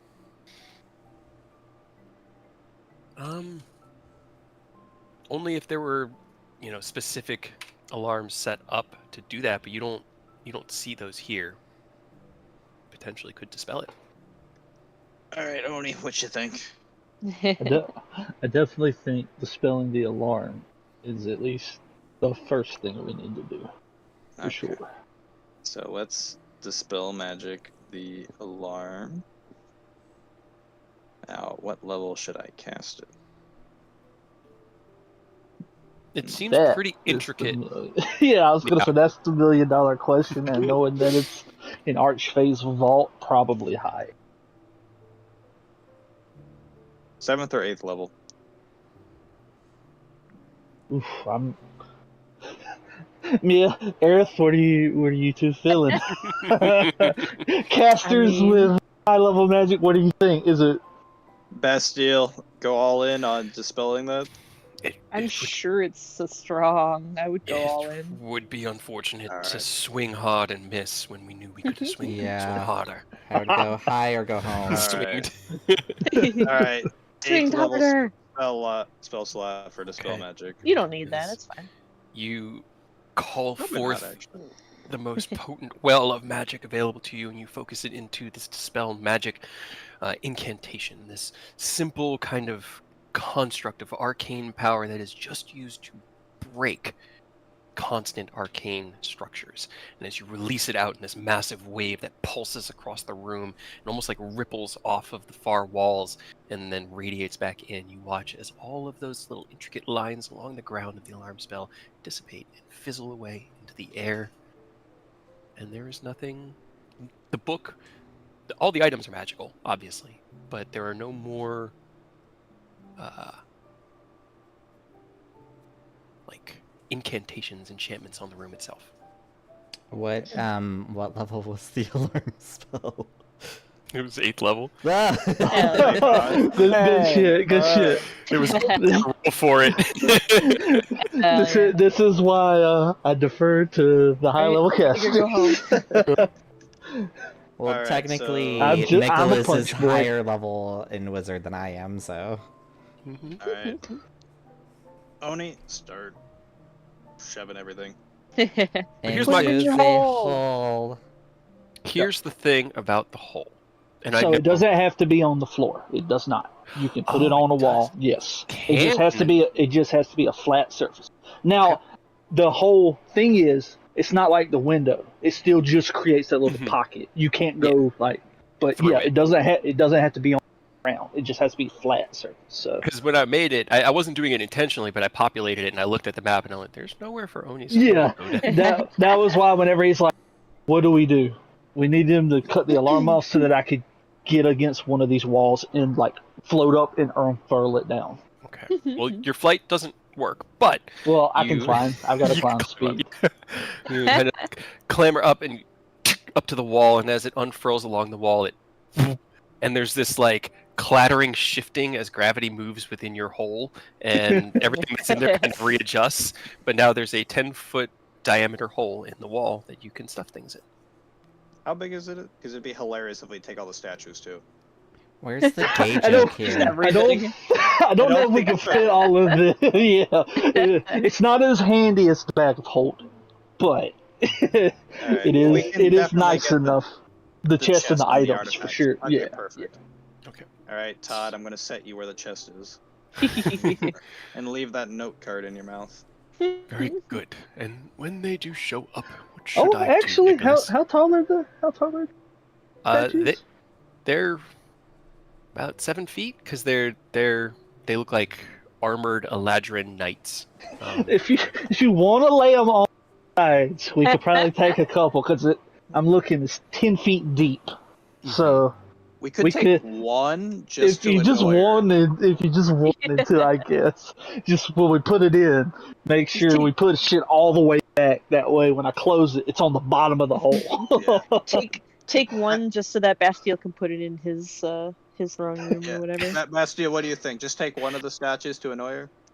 I love that. That is So you can have amazing. it. Yes, absolutely. I would. Yeah, if you can, please. All right, one statue. I'm Plus just it'd be surprised you're in the annoying. vault already. Holy my. Okay. It has gone We're- surprisingly well. I am very. We're really good at our jobs. Yes, and Yes. Melody is very good at hers. All right. I would say I'd help you, but I So how heavy is the chest? Let's get that in. The chest is you can carry that one by yourself. It doesn't need a strength check, but it is heavy. It probably weighs about 50 pounds, as it's a solid wooden chest with intricately carved metal bracings around it and like a latch on the front. There's no padlock or locks per se, but it definitely looks like you have to flip something in order to open it, so it doesn't just open randomly. God, I want to open it so bad. God, I Got- want to. Handles on either side that you can easily just pick it up, but it does have some weight to it, so you kind of like pick it up and heft it across the room and set it in the hole. Okay. The other items are all pretty small, comparatively speaking. And I would say, Oni, the book actually looks a little bit familiar to you. Not quite like one you've had, but Oh. similar. Got another tome? Is it a manual for somebody? It What's might the manual of? Yeah, check it out. Check it out, gnome. Push up my spectacles. be. I'll let him look at that while I load the chest in the Read the hole. book, nerd. Okay. All right. Do you cast anything on it, Nick? Well, does it have a title? It, So read the title first. it doesn't have like, it doesn't have a title that would identify it as what it would do. Okay, so identify. Find it on my massive fucking spell list.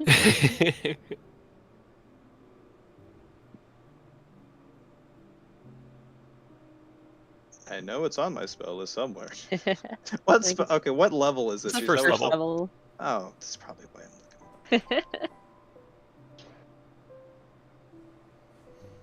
I don't have it currently equipped. I'll tell you that much. It Okay. can be Well, ritually then you cast. can look at it later. We can look at it later. It's not that big a deal. I don't know if you Yes. want to stand there for 10 minutes. Yeah, true. or I mean, I could just use a page out of my. Whatever. Everything's going so well. I'll use one of my book charges to just insta-cast it. Okay, and as you tear a page out from your book, identify written upon it, you can like flick it in the air and it burns up into a flare of magical energy that then sinks down into the book. This is a tome of understanding, and it increases your wisdom. Oh, hey, that's cool. Yeah, that's It's not bad. Yeah, that's handy. Alright. Is it usable within the next 100 years? It is currently usable, yes. Oh, okay, Ah. cool. I wouldn't give you guys something that you couldn't use. Oh, yeah. You got 30 more years left on it. Yeah. Plenty of time. Give it to me. Alright, cool. You got 20 years. Go somewhere, hide it, and come back in the future. I mean, that's fair. It is. Got It is. 20 years. It is good to go. Okay, quick question. If it's only 20 years. Because I have that dexterity manual that's currently on cooldown. If I leave it in the past, does it, the 20 years from where it's left, does that count towards it resetting? Could I leave it so that we speed that process up for somebody later on? More than that, you know that time gets kind of wonky in the Feywild in the future, in that somehow timelines become piled upon themselves. So who knows how much time could pass between now and then? Ooh. It would pass time. It would. If I you would left say it now. I don't came know if back I'd later. leave it in the Feywild.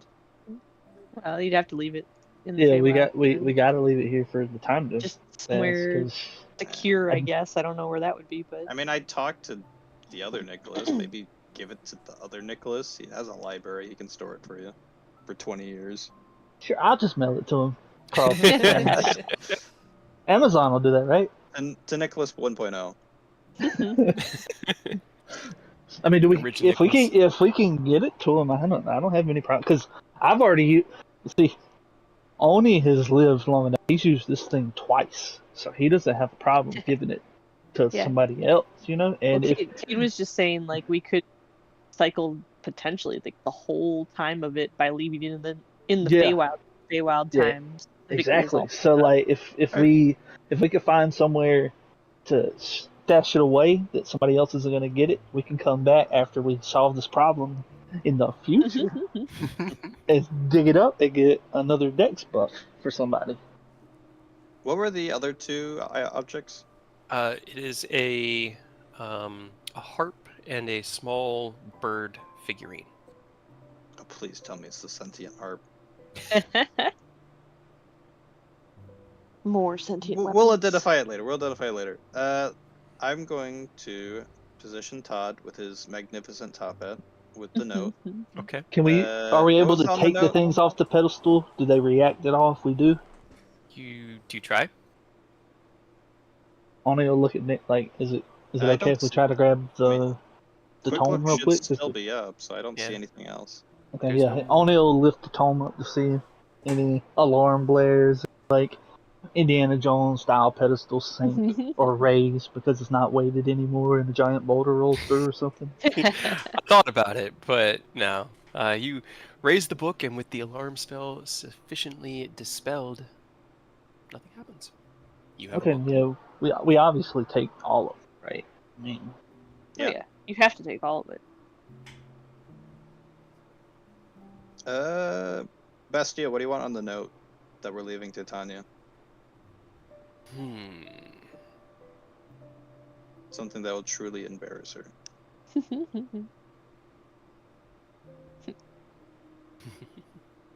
Also, we can skywrite after we leave, saying that Titania has smelly feet or something. I do like that one. That one's just funny. You wish to protect the Feywild, but can't even protect a few possessions. Laughable. Just that. Alright. I feel like I that might be will- overdoing it. Oh, lol. That's what he wants. We'll put it on the note and give it to Do we- Todd to deliver to Titania. Actually, do another we thing. also want to check that fake wall? Yes, that was next. But Well, but still. I had an idea. It's probably a terrible one. What if Todd was waiting in the corridor, so when Titania comes to check on it, he just jumps on the platform. Sets the trap off. Sets the trap off while Titania's there. That'd be pretty good. That'd be pretty good. Bastille, what do you think? I honestly, I just wish I could be here to see any of this go down. Whether she opens her vault and sees a frog, or opens the door to the hallway and is then meant to deal with whatever arcane protection she put in place. That just is so. You all have impressed me so deeply. Alright, what's the vote? Just leave Todd in the vault or have Todd activate Kamikaze on boy. Titania? Well, it's obviously kamikaze. That just sounds so funny to me. She walks in here, just she finds out. Oh man, somebody got one over on us. Let me go make sure everything's safe. And she gets down there, and there's just a frog at the end of a hallway staring her down. Just immediately jumps on the platform when she tries to go across. Alright, that is kind of funny. Alright, Todd, your job has changed. Very well. Best of luck. You will have to tell me her reaction when next we see each other. I fear it will be in many years, but I will do my best to recall the exact look upon her face. Nicholas. Safe travels. And to you as well, Todd. Hops out into the hallway where he takes up his position, his small blue top hat still fixed to the top of his head with a little strap as he sits there regally awaiting his moment. This is gonna be even funnier. Titania's gonna look 100 meters away. It's just gonna be a tiny speck. He's like, what is that? She's gonna go across the hallway as she gets closer. See, it's a toad with a top hat. So confused, and then Todd's just gonna jump and explode her. That's gonna be hilarious. I really wish I was here to see. All right, I'll leave the note card where the chest was, and then I'll figure out what the passageway is in the back. Okay, you walk up to this passageway, and Oni, you have a very, very good nature about seeing through things that aren't necessarily there. Like being able to perceive and see there's little fluctuations in an illusion, but this wall just looks solid, like flat solid. And as Nick goes up, puts his hand against it, Nick, there is no resistance. It's just an extremely good illusion. Imagine if you tried to put the hole there. Whoop. All right, new adventure. We have found a secret entrance in the vault. We are exploring. Do you want me to go ahead and wrap the hole up in case we gotta get out quick? Yeah. Wrap the hole up. Okay. We'll go out this way. Maybe we'll find bonus item. Get back to the gala. You want us to get back to the gala and just dance, or just leave? Make yourselves known, but only once you've made it back into the dance hall itself. That way there's a little bit of, they were here before, they're still here now. Very well. And we'll see if Right. we can't find this mysterious other object. And maybe steal the sword. Oh, we're gonna find a way. There has to be a way. You got to get that into some. At this point, I'm thinking either Ken or Rose needs to have that in their hands for sure. I Well, wanna she's see on the that. dance Maybe, floor now. maybe Mia, if she wants to fuck around with it till she pieces out and Rose comes back. But we got to get Snicker Snack into one of those three's hands. I just tried to think of how we steal it. We'd have to like get her. We have to get everyone out of the building. We set the castle on fire. Then we set the castle on fire. All right, we'll All right, think of let's- that after. Yeah, we figure out we'll this think path. about it as we're going. Let's find out what's in here. Only while he was relaying that stuff to Bastille, only climbed back up, started rolling it down, got it rolled back up, and tucked away. Okay. Sounds good. All right. So, as you see Nick walk through the wall, the illusion just sort of parting and shimmering around him. Where is your quick look again? Last 10 minutes. Okay, cool. Still got that up. It is a small chamber. You can barely see and hear by the faint light of a few dim torches, and there is only a single treasure chest atop a similar plinth, much smaller. And as you kind of like glance into this circular room, you see another false wall right there. Is there an alarm on this chest at all, or no? No, you don't see any sorts of alarm spells or anything enchanting in here. Just a few arcane torches crackling along, and whatever is in there is inherently magical. Okay, Bastille, we found, I think, the hidden object. I guess we shouldn't have rolled up the hole. Well, get the hole back out. Get your hole back out, Oni. We Show got another hole. chest. All right, well,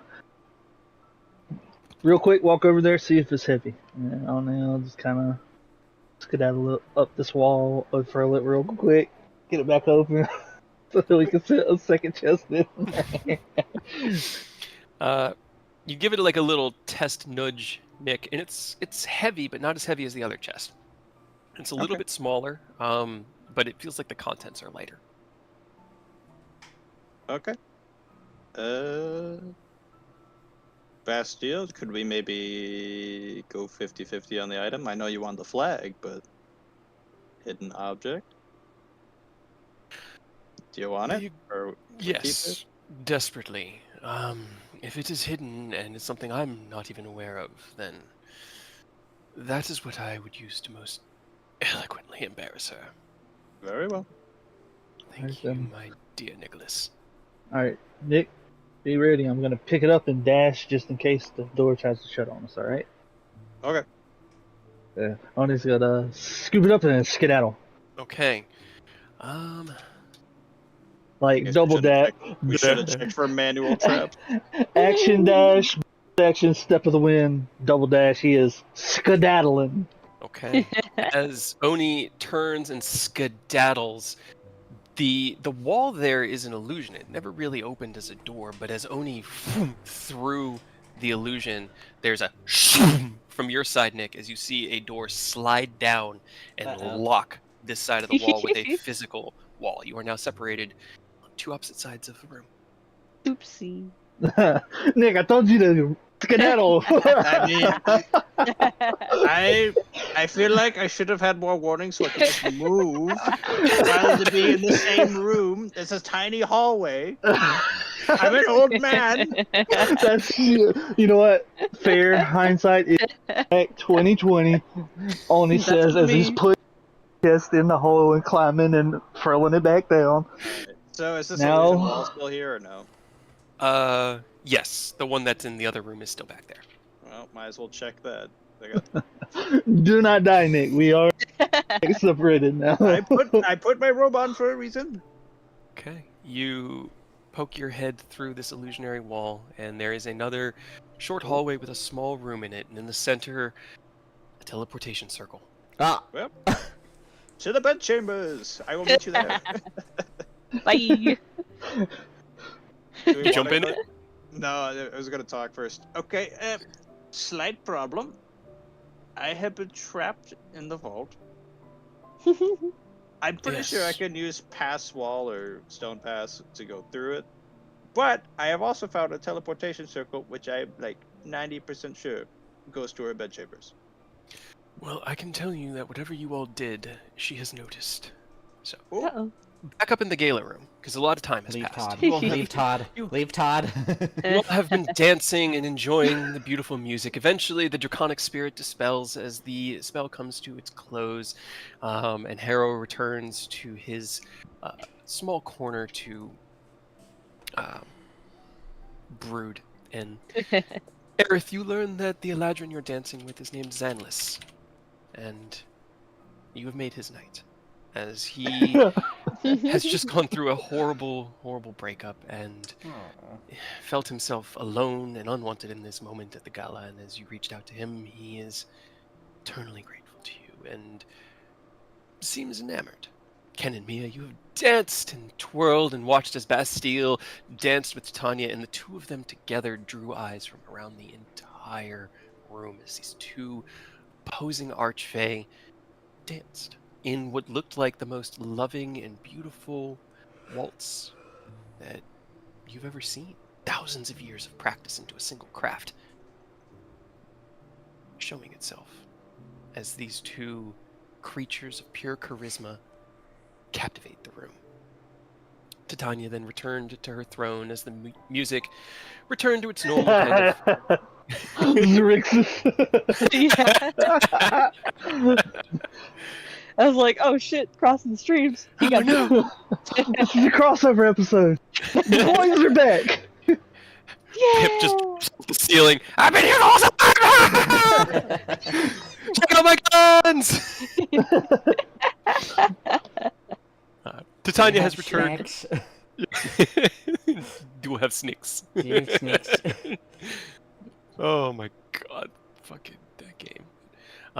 Titania has returned to her throne.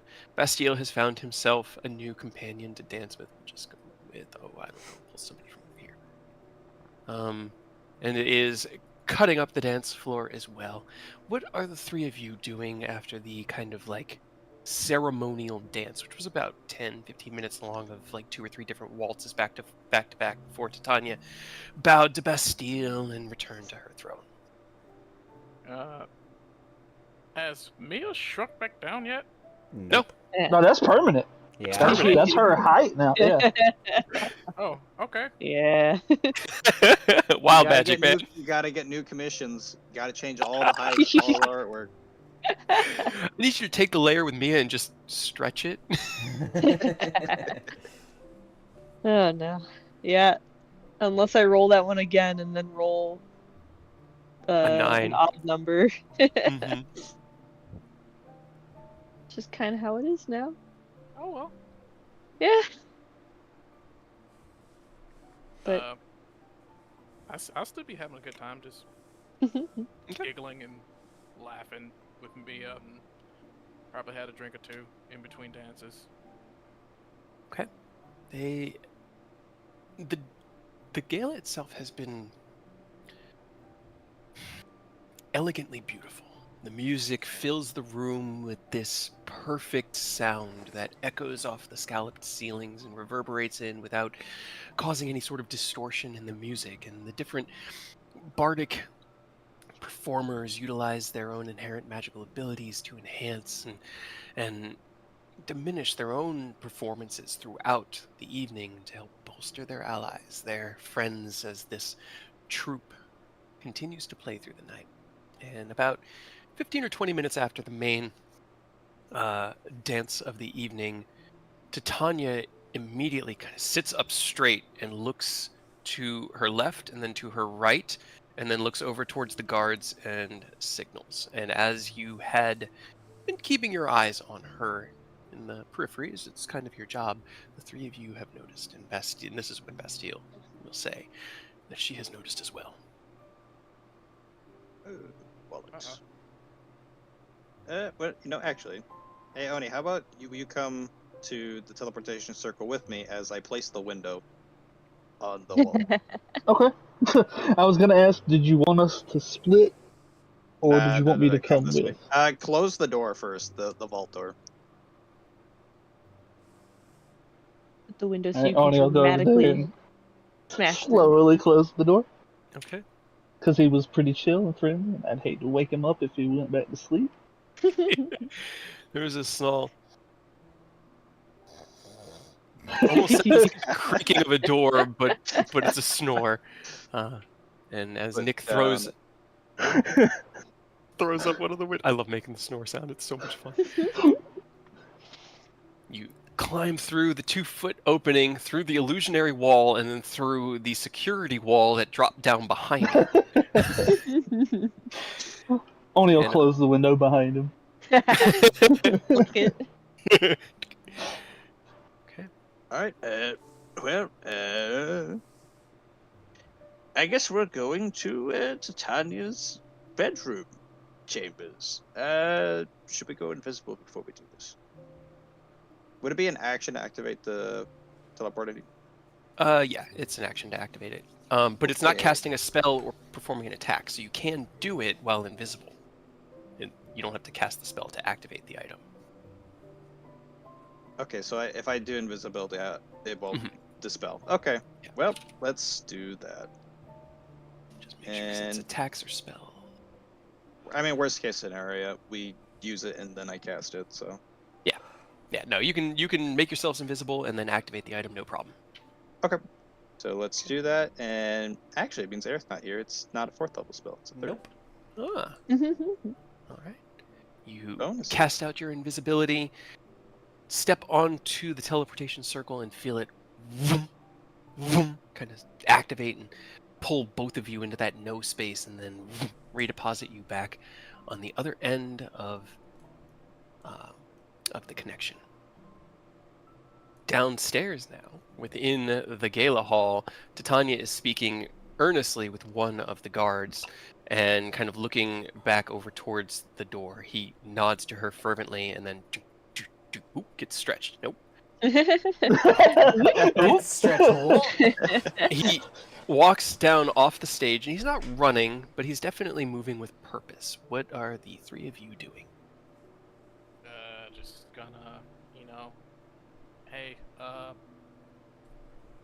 guy is sending guys your way. Just be mindful. Try to find a way quietly back into the hall if you can. Please be careful. Why didn't I think of mechanical traps? Of course, there's going to be mechanical traps. What a fool! Only magical traps. No. Very lucky there was only one. Very lucky. Won't make this mistake again. You grumbled this out as you find the arcane lamps on the corner, and you guys find yourselves in a small, 10-foot by 5-foot room. Really, it's just this small little teleportation circle in a closet. And as you open up the doors, it opens up this massive, regal bedroom. The bed in the center of the bed chamber must be 15 feet wide, and it is. Jesus. You can see the softness and the lushness and the reflective, silkiness of the satin sheets and covers. From the distance, you are now reflecting the torchlight around you. There is a area a sitting area. It's essentially just a very nice penthouse suite. Looking around quickly, Oni, you can spot what looks like a door on the opposite side that looks kind of front door-y. Do we want to God mess with their forbid bed she would chamber at have a all? bathroom. Do we have time to mess with the bed chamber? I mean, we could just kick a pillow off the bed, be like, haha. Oni's gonna go towards the door and he's gonna look back. We're both still invisible and just see a pillow fly off the bed for some reason. Hell yeah. To be fair, two little gnome-sized feet indentions walk across the bed. But think about it. You're Titania. Your vault's been ready. You're pissed. You're trying to do all this. You finally go to bed. You got one pillow off. Even worse. Your blankets are messed up, and Night it looks like room. someone was standing on your bed. Mhm. It's like how just a little bit of more annoyance. Do you see anything off about the door? Anything magical? Anything like in danger? Yes. Do I? Okay. It'd be probably at the end of Quick Look, but as you emerge here and you look around, you see enchantments on this room, enchantments to make it comfortable, enchantments to make it dry, enchantments to change the environment if she so wants, but you don't see anything on the door itself. But it does look like it's locked from the inside, but it's locked. Yeah, just okay. Is there like I'm a assuming- keyhole? You got like a padlock because you're on the side that they would actually lock the door from, so it's just and open the door. Okay, so I'm no just worried dangers. that I could there's just open it. guards on the other side, so just Yeah, that was why Right. if there was a keyhole, I was gonna peek through it. But okay, then Oni's going to stealthily, slowly turn the knob.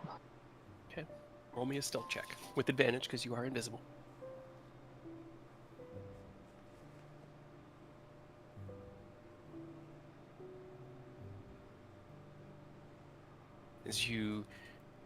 As slowly and gently as you can, turn the knob and crack it open just a little bit. You can look down this hallway. It's only about 15 feet of just like a straight shot to what looks like another one of those elevator rooms, like a teleportation circle room. And out front of it is a single guard who has not even noticed that the door is starting to open yet. All right, there's a singular guard that I can see on the other side, down the hall, guarding another door. He hasn't noticed. okay. Just invisibility sneak past him. Do you think that'll work? Is the door that he's guarding? What does it look like? Is it just like a regular door, or is it something we're gonna have to? Does it No, have a similar code or anything? Like, it just looks like a normal wooden door. It's fancy, it's nice, it's elegant, but there's nothing intricate about it. Just a normal lever door handle that can be pulled and the door opens. And he's looking towards our door. Is he looking away from the door? He seems to just have his back to. I should have made this map. I knew you guys were going to end up here. I should have made this map. oh, I appreciate us not to go meddling. I like that. So the hallway is probably like that. You guys are at one end. At the other end is the room that has presumably another teleport, because you learned from Melody that the only way up and out of the Sun Tower is through the teleportation circle. He is facing towards your end of the hallway, but he's kind of leaned back, and it looks like he's got his head back and his eyes kind of just gazing up and away at the moment. He's on guard duty, but he wasn't expecting anyone to come from that direction. Right. This is going to be a lot of spell slots, but I could time stasis him. And then we go to the teleporter, and then I cast invisibility as we use it.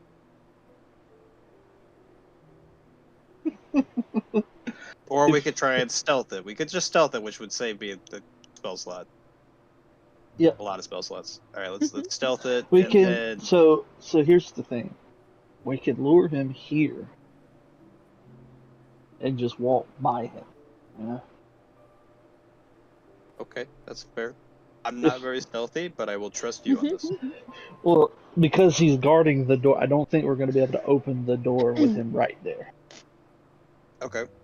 So if we get his attention, like say a door to a room that nobody should be in slowly creaks open creepily, you might have to come check it out, right? All right, that's fair. Okay. Actually, And when it gets over here, we're invisible. We could just go around. And he's like, huh, nobody's here. Then we just take an elevator. Okay, let's try that. I'm sure it'll go that smooth. I will make It might save you some spell slots, So Oni will hold the door in a way that the hinges like kind of creak and grind against themselves as he slowly pulls it inwards to open it for him. Okay. To get the guard's attention. All right. As you slowly creak the door open, the hinges grinding against themselves kind of intentionally. His head snaps down, and his hand goes to his sword at his hip. Who goes there? Who's in there? Door continues to creak open. Show yourselves! He steps forward down the hall. He looks at the door, which is now kind of fully open now. He steps into the room, still standing in the doorway. Looks left and right. You guys are staying perfectly still. He He's gonna see the pillow thrown on the ground. walks into the room and sees the bed a little disheveled. But he has cleared the doorway now. Do you All right. take the opportunity? Yes, in that mental link, Oni will say, as soon as he's in, like looking at the pillow, thrown off the bed, the sheets messed up, while he's focused on that, Oni tells Nick, door. And he's going to make a beeline for it, too. Okay, both you guys roll me stealth with advantage. See, it worked out that I threw the pillow on the ground. It's the little things that always come back. Exactly. Hell yeah, hell yeah. Okay. You follow in perfectly in line behind Oni as he... You can't really even hear him. It's just this... You can kind of have this faintest smell of Oni. Just like that familiar musk of a person that you know. But you'd never be able to, like, pick it out if you didn't know him. And as you follow this instinctual trail down the hallway, get to the other end of the door, or other end of the hall up to the door, and the guard is still in the main penthouse suite. Let's open the door. Get out of here. Okay, you open the door, close it behind you with a soft, as you put the door into place, and you are in another room with the teleportation circle. Alright. Hopefully this one will end up in a better place. Okay. You hop onto the circle, and as it sends you to where you're going, back within the gala hall, you all have seen as the guard walked over to the chamber and the security room, walked in, and then left with two other guards in tow. And all three of them went down this hallway in a quick formation, making haste. Anything you guys are doing, or are you trusting that your crew can get out on their own? You can talk with us. Yeah. I'm trusting. I hope y'all all right. Three guys are beelining it. I'm assuming towards the start of the vault. So I hope you're far away from there. I trust y'all, but just want to keep y'all informed. We are doing great. We threw Titania's pillows on the ground. I love it. Absolutely love it. Good to hear. Well, I'm going to keep dancing with this lovely young lady then. Is And I'm Titania, going does she seem pretty distracted? No, not No. particularly. She seems a bit perturbed. There's a little bit of a sternness on her face, but she's mostly just watching the revelry before her. I have a question, actually.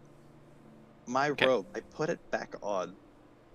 Can I take it off and put it in my bag of holding without breaking invisibility? Yeah, you can change your equipment. You just Okay. can't attack or cast spells. Okay. You can get I'm naked. taking my robe off and putting it in the bag of holding, so that way I don't show up and I'm like, why are you wearing different clothes? While you guys are in this teleportation chamber, Oni, you look down as a robe materializes itself and then disappears once again. Everything good down there? I'm thinking ahead. I'm thinking ahead. Don't worry. Okay. It's all part of the plan. You head out into or past the doorway in front of you and into what looks like a familiar hallway. The same style as the other back halls that you were in, but it isn't immediately recognizable to either of you. There is a kind of like a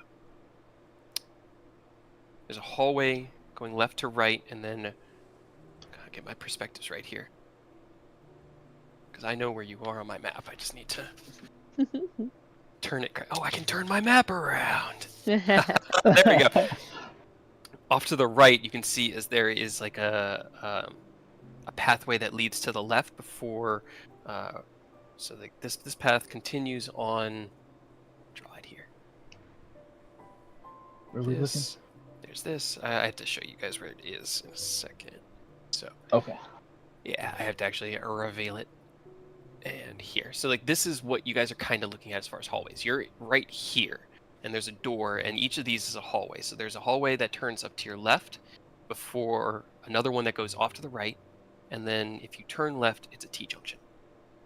Is there any noise? We see any servants moving? No. There's no movement back here. Oni, you can hear the shouts of the cooks ahead of you.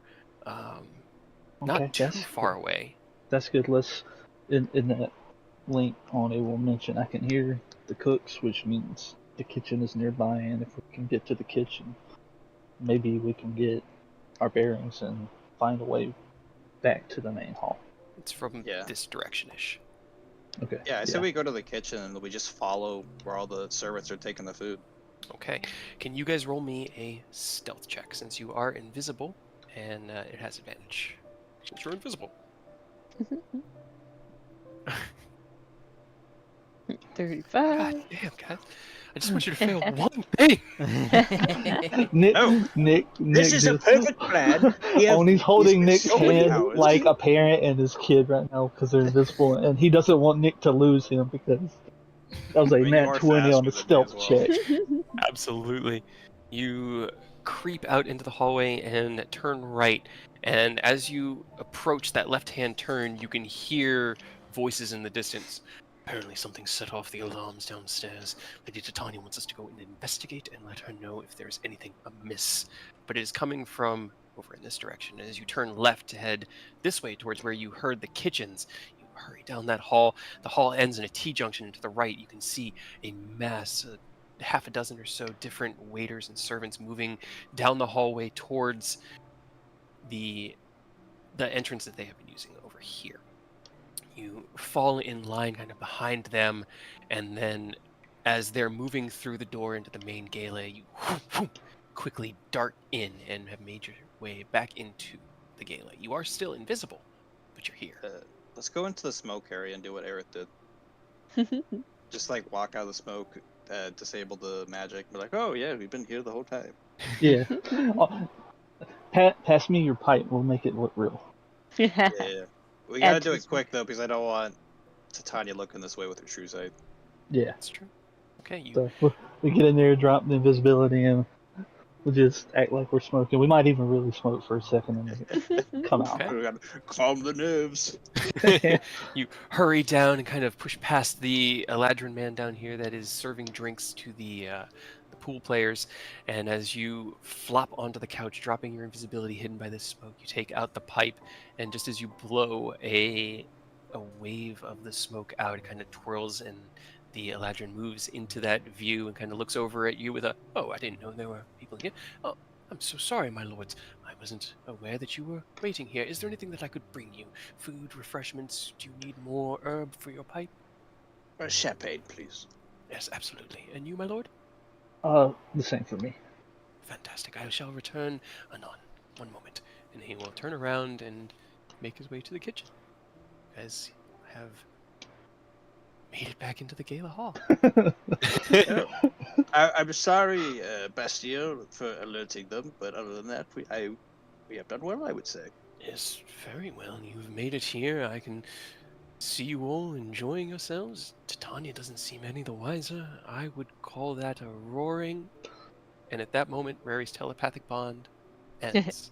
It's been an hour, and the spell only lasts an hour, and you are no longer mentally connected to each other. I mean, since you can see us all, we could just get back together and put it back up, but it's up to you. It's up to you guys. I mean, right now, me and Oni are gonna drink our champagne and do a cheer. Yeah, a successful heist. Successful heist. Right?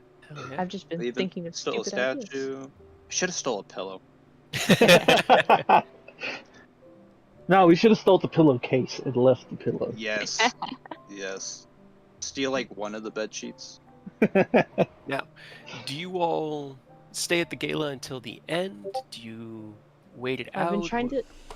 At least for now, I've been trying to figure out if I can do something or if, but I didn't want to interrupt anything. No. but- Okay. What you got? The wall behind where the thrones are. Mhm. It's just a flat wall, right? Mostly, the throne itself has some decoration on it that kind of gives this like almost fresco mosaic look to it of like different fey creatures all like grasping each other, maybe battling, maybe fighting, maybe fucking. You can't really tell what's going on with the fey right The now. above. It's probably all of it. Wait, the heist isn't over. We still need the sword. I'm working Yeah. on. Hold on. Is any of it like in shadow or like dark back there, or is it all pretty well lit? It's all pretty well lit, yeah. Is there any place that is a little bit shadowed?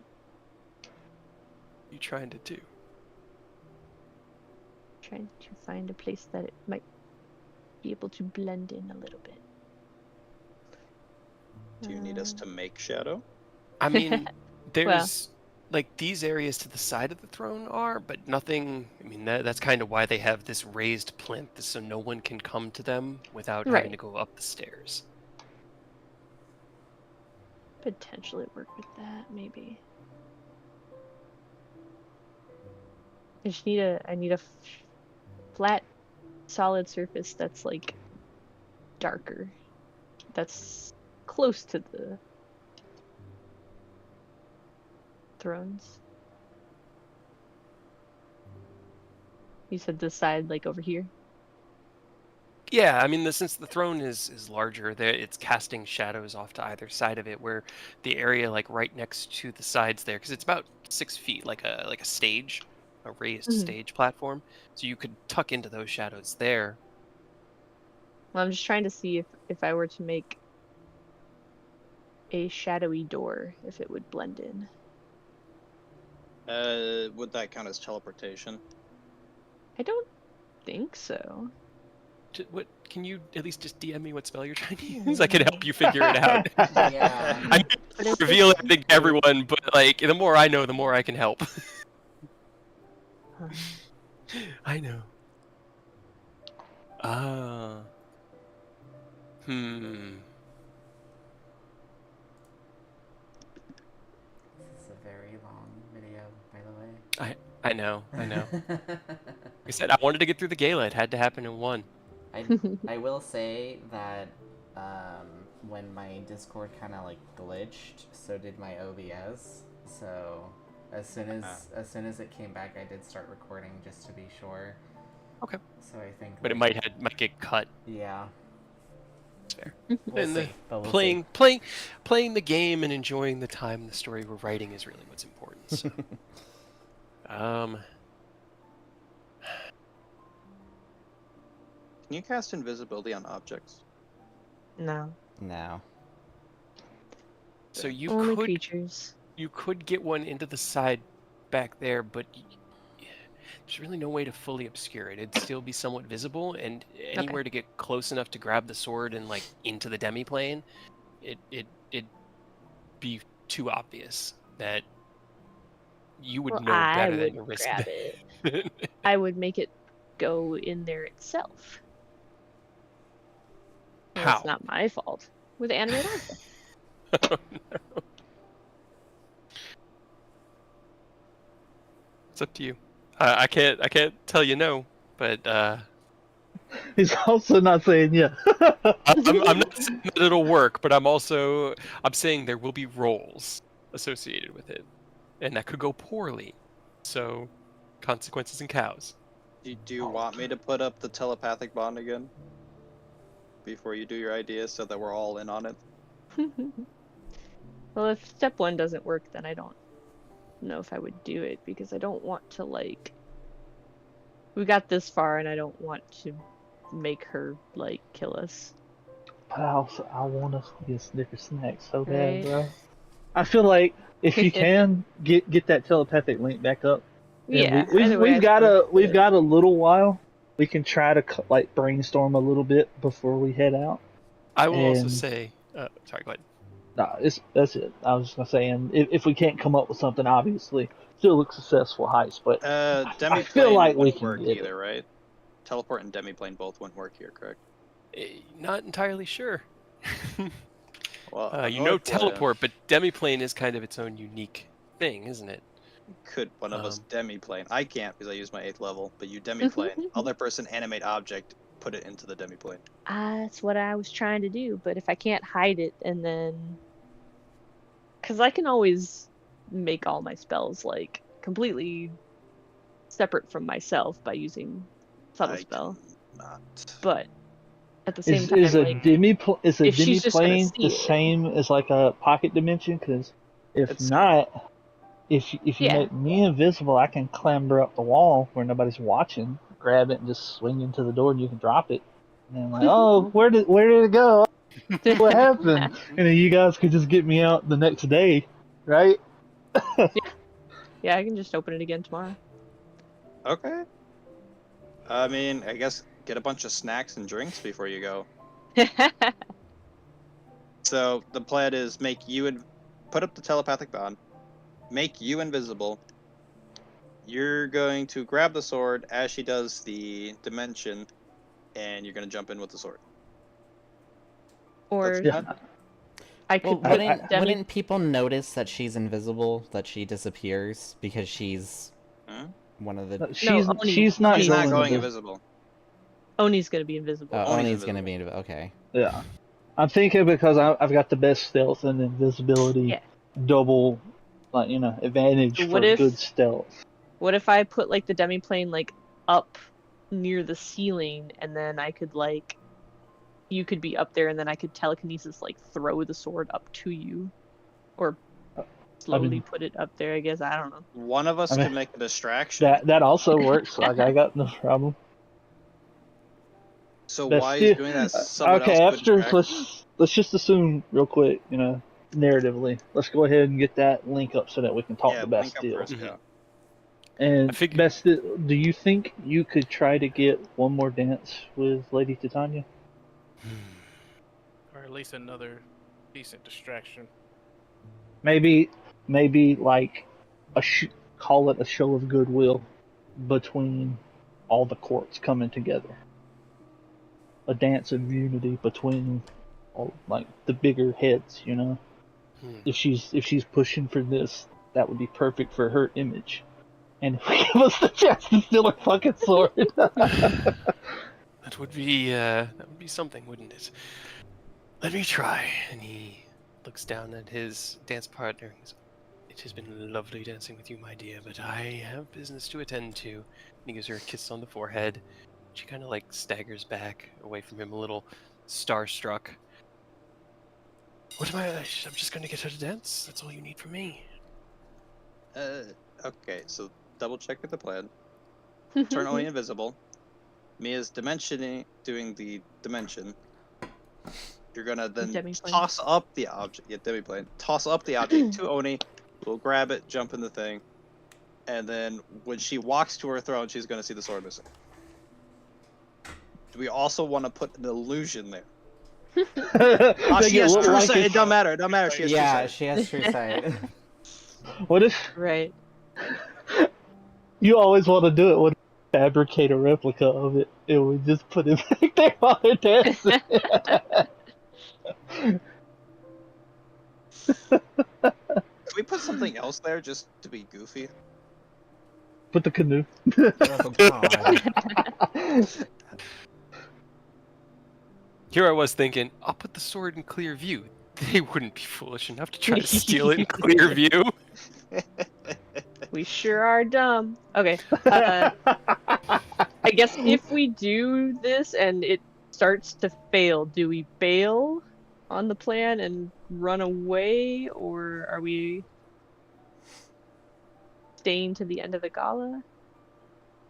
I mean, we accomplished what we needed to do, so I think if it doesn't work, we just peace out. Trust in Bastille to, Right? you Would know, would that maintain this be lordly an dignity, I guess. would that be an okay thing for us to do, or would that mess things up for you, Bastille? I mean, I'm sure if you just disappeared, she'd take it as disrespect, but it wouldn't harm my standing with her. It would just harm her opinion of people from your world. Fair enough. So I I'm say sure she doesn't if it have goes high. well, we just stay. Yeah, I mean, Even like if I it goes said, bad, who's getting spotted? I think only Oni would get spotted. Yeah, pretty much. So Because I can do everything without showing it. Oh, that's another thing. Oni, she can see you in invisibility. that was the exact reason why I suggested Bastille get her and the Yeah. other preoccupied and not looking towards her throne. And Oh, okay. So you dance first, and okay. yeah, that wasn't me gonna go up here and do this and then get the dance. The dance is part of the distraction for us to get the sword. I mean, yeah, I could see it working as long as all the spells work. And you know what? For added cushion, I'm gonna be like right at 30 feet. I'm gonna give you the rest of my Flash of Genius charges. Well, if Oni's up on the wall, you're gonna have to be like right there to be close enough within 30 well, feet when he's making guess I'm- checks. Guess I'm over here at the dinner table chowing down. I'm famished. I am suddenly famished. I'm gonna double check my range of my portent. I'm pretty sure it's just, however, yeah, I can just do it from wherever. Okay. Okay. So, as Bastille takes his instruction to begin this next this next leg of the journey,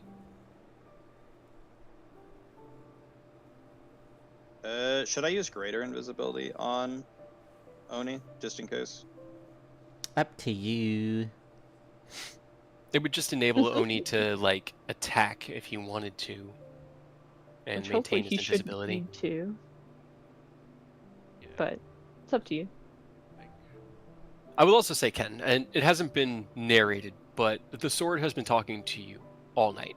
He has been desperately trying to get your attention, like desperately.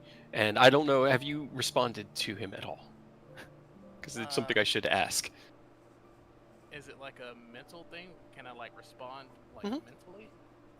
Yeah, you feel like it's almost like there's another line in your mind that you can pick up that goes directly to him, and every time that he talks to you, it like vibrates in your head. Okay. All right. So I've confirmed that I'm not going crazy. Well, what are you saying? Finally. Yes, good. You're hearing me. You're responding. Wonderful.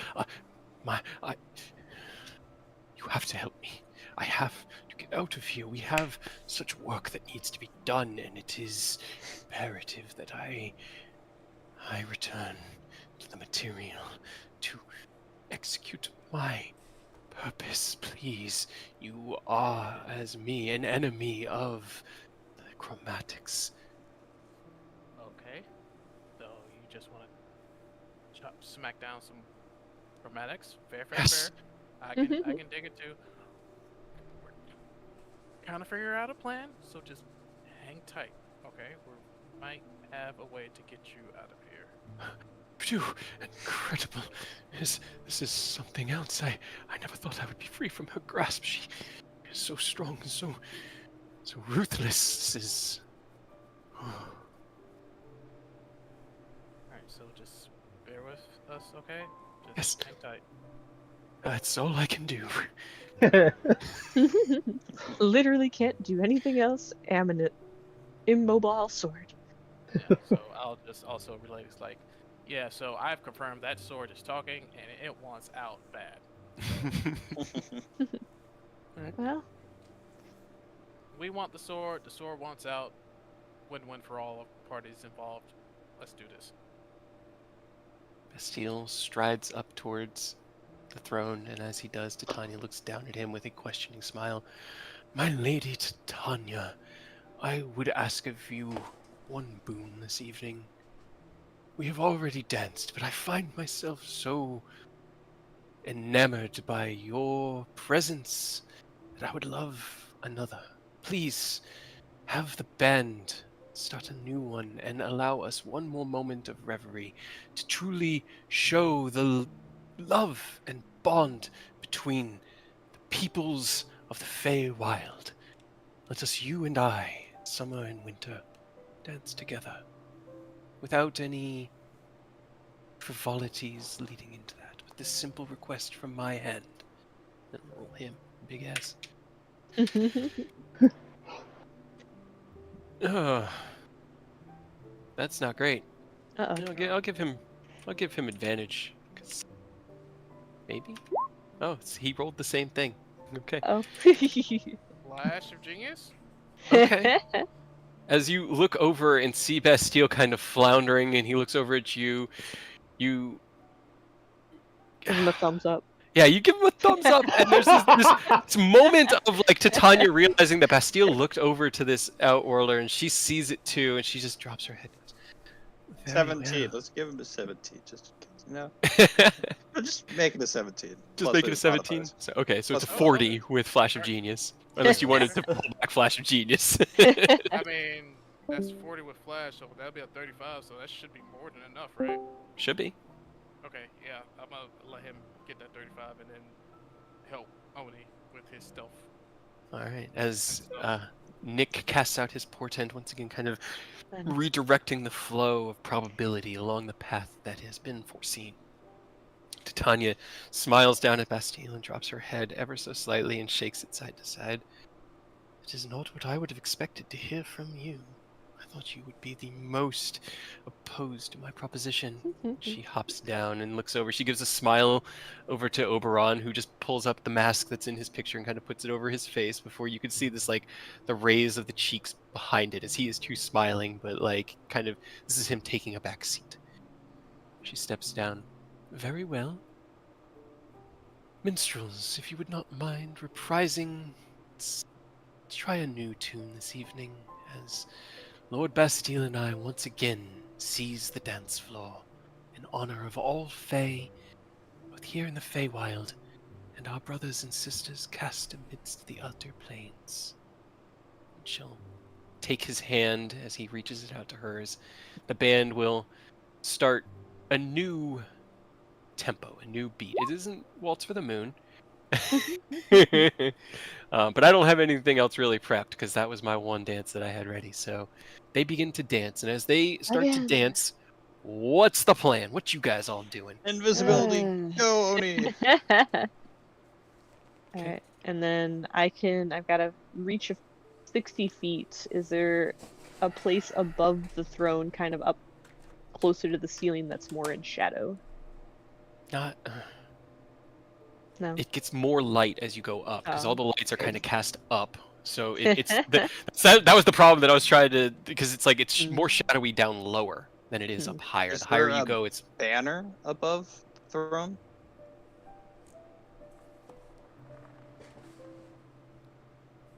And I know it looks like Oni's like off the grid, but this is just him. He started climbing up like he's right on the walls. here. Yeah. Yeah. Spider-Man. Can you roll me athletics and a stealth with advantage? Just here. Okay. You were looking for somewhere to put the demiplane. The banners. There aren't really like any banners or curtains. It's like scalloped stone architecture with intricately carved.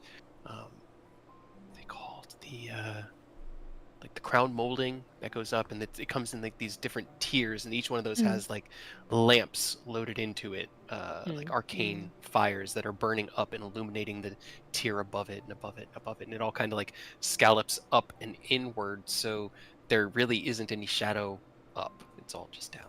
Okay. I mean, I guess just hope that all eyes are on Bastille and Titania. Right? No one looks up. Even if it's bright, right? Yeah, I mean, this moment they should be like the center of attention, right? Like Yeah. this is a huge. Even she said she didn't expect him to be on board, so this should be like a monumental moment for them. So hopefully they're all these two massive Right. players in the Feywild. I will Okay. say, with Ken and Mia so close, Lady Chandria is watching both of you rather intently, but it's That's mostly fine. like She can watch us. yeah, she's kind of like glancing down at you, and then she'll look out and look at her aunt We'll just and Bastille. we'll do the patented distraction thing. Mia will pull Ken in and like Give him a quick smooch. Yeah. Yep. Gold smooching Make her blush and have to look away. Exactly. Like we're She just kinda, trying to get a Can place I privacy over here. can Okay. I also do a makeshift wall of light around Bastille and Titania? Like I create like a thin small wall of light and then just have it disperse into like butterflies. Just to add more to their dancing and draw So draw as- attention. As they step towards the center of the ballroom, and the other guests kind of clear out to give them space to stand as the like centerpiece to the show, the band dies down from the song they were playing, and there's a quick discussion, and then they start picking up again. And as Bastille hears the music start, he holds out his hand, and you kind of see this as your moment. You cast out your wall of light, and for a moment, you see an instinctual reaction from Titania, like panic, but not panic, the rise to action. And as she kind of raises a hand, Bastille grabs it, and the two of them get wreathed in this dome of white, brilliant light that then coalesces into a million butterflies that as you combine your illusory magic a little bit with your battle magic, relying back upon those early lessons from when you first started and just wanted to be a performer, how to shift magic into a simple, even the dispersal of magic to make it beautiful, as you dispel the spell essentially, and these beautiful iridescent multicolored butterflies flutter out through the room as the music starts, and Bastille and Titania begin dancing, and it definitely draws more eyes. Okay. Then I will subtle spell the demi-plane Okay. about 40 feet up above where the throne is. Okay, well, the throne is about On the- 25 feet tall, so if you've got 60 feet Okay. and you're So this far about- from the wall, you could get it maybe about 20 feet above the top of the throne. Okay. We'll have I'd to say hope that's still enough. good. That should be good. Like Yeah. this should be a quick. As soon as I'm in, just close it. Okay. So as Oni goes invisible, and Oni, you reach up onto the wall and kind of grab onto one of the little sconces and pull yourself up and essentially mount onto the wall with this climbing ability that you have honed through practice and skill, and you leap between like a parkour artist, and as you look up, you see is a of like iridescent, but not like sparkling and shining like Aerith's magic, but like this woof of smoke along the wall that then resolves into a black and shadowy doorway. You scamper across the wall over towards the throne. The approach- Actually, you actually I don't think you need to.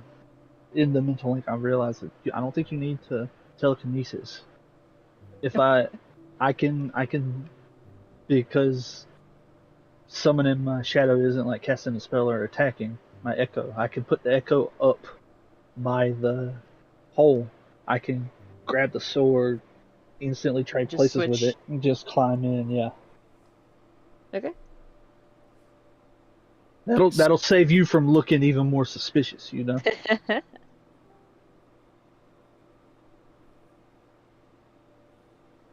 Okay, Yeah, so you're I gonna. will trust you then. So Put your- invisibly, I'll get like positioned right above the throne and the sword, Mhm. and manifest the echo up above me, like basically with a hand in the lip of the demiplane, Okay. just like hanging, kind Mhm. of like Assassin's Creed style, so that he's not drawing attention either, because it is a demiplane still, but and ready for any signal, and he's just kind of through that link with the group. Okay, are we ready? Grab and go. I think so. What, really quick, can you let? I know you said the sword talk. Can you let it know that we're about to make a move, and for it not to panic? Hey, new friend. Uh, Yes, just brother. Ally. yes. Just be ready. Do not be alarmed. My friend is about to grab you. Don't freak out. Before this even pops off, are you also mentally linked to Titania? She... Yes, she is currently my master, and I am linked to her and attuned. But she does not utilize me. She hides, and she is afraid. I must be free of her, and I cannot break myself. She is so strong. She commands my will back to her. Must free me. Okay, so let me read Sticker Snack's description because I'm pretty sure. Okay, I don't say anything about wheeling the weapon back into the wielder's hands, so I think we're clear on that. Yeah, no, I don't see anything about it having, an action to wield the sword if it gets separated from its wielder. Okay.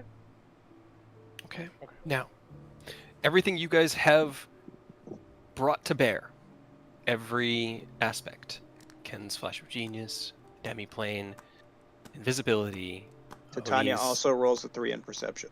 climbing ability, Titania gets a 3 in perception. There are a lot of people in this room, so it is still a high DC stealth check. You have advantage, but it is a DC 30 to be able to grab the sword and get it up to your echo and into the demiplane without anybody noticing it. Okay? Okay. Okay. Go ahead, roll me a stealth check with advantage. All right. Flash of genius. Flash of genius. That's a 31. Well, okay, because I know that was the plan, but the problem is that if Oni is going to be, you would actually Further away. Yeah, because it's 30 feet, right? Yeah. Nick, give me that so I- 18. Just give me that 18 real quick. I had He gave can't two do best- both. He I can't give gave- you that and give Titania the lower one. Yeah. No, because I So gave what- Bastille the 17, so he would succeed. Kind of Mhm. like circle around Ah. this way. Do you have a 15? No, I no, have a it 3, was- a it- 5, and the 17. And I gave her the 3. Make me a stealth check, Ken. It's not a 30 DC, but as It's still- you That kind still of- might be too far away too, because I put it about 20 feet above the 25-foot dais. he just has to go for Oni, and Oni is at that Okay. point. I'd say right where Ken is. He's at the edge of the range to be able to assist Oni with his flash of genius, but he does have to make his way back and kind of out of Chandria's line of She's view. watching So us. she's watching you. So make me a stealth check. Shit. And you wouldn't be able to use flash on yourself and Oni. RNG. I might have to- This one's a 15. It's a 15. Please. Praise the 12. Praise the 12. Praise Bahamut. Please. Just give me we believe it. You can let me roll net ones after this for all I care, please.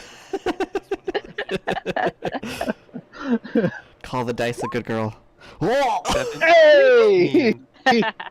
Okay, as you choose not to break yourself from Mia, you glance up and can see Lady Chandria still watching you guys every now and then out of the corner of her eye, and as you look for Oni making that final move, you grab Mia by the shoulders, and you stagger backwards, drunk with love. And as you slam your back into the wall, you hold her against yourself, and you look up, and you are within range of Oni. And as Oni reaches down for the hilt of the sword, you reach out to the sword itself and offer it that last bit of comfort that this will be good. And as Oni reaches down and grabs the sword, you switch places with your echo. Mm-hmm. Yeah.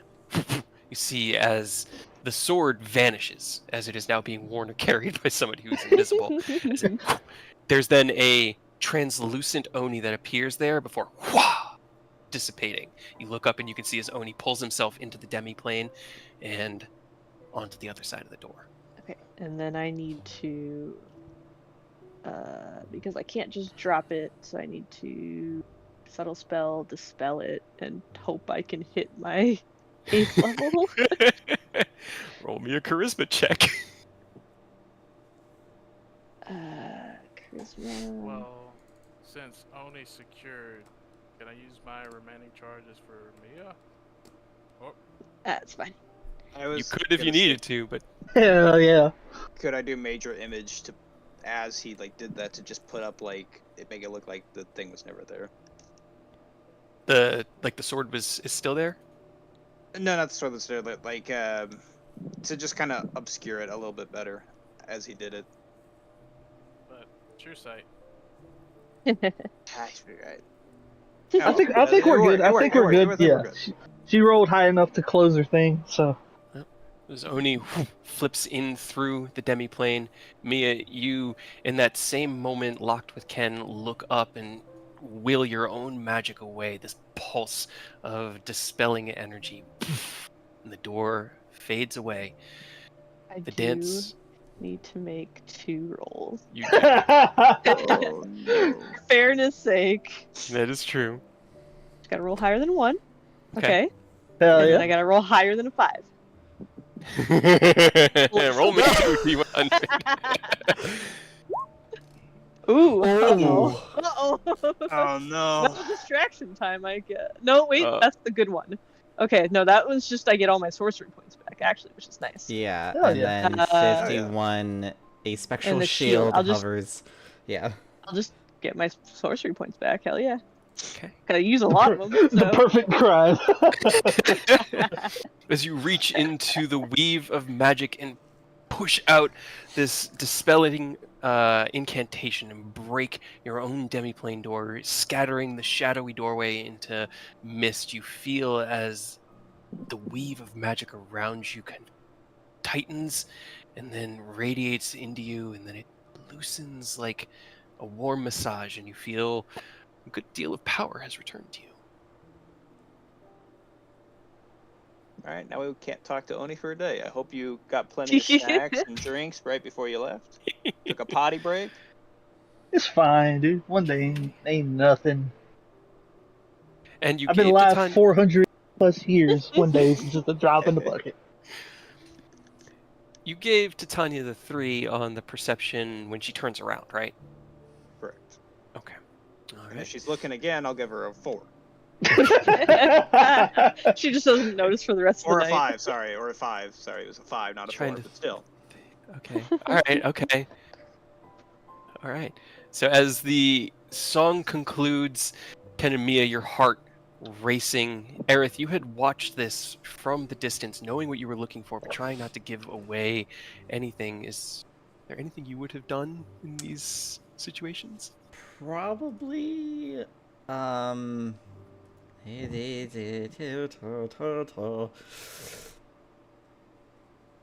don't have any higher flashy spells. I probably would have just used Prestidigitation just to make Bastille and Titania shinier and flashier. Just to make sure that the attention is on them.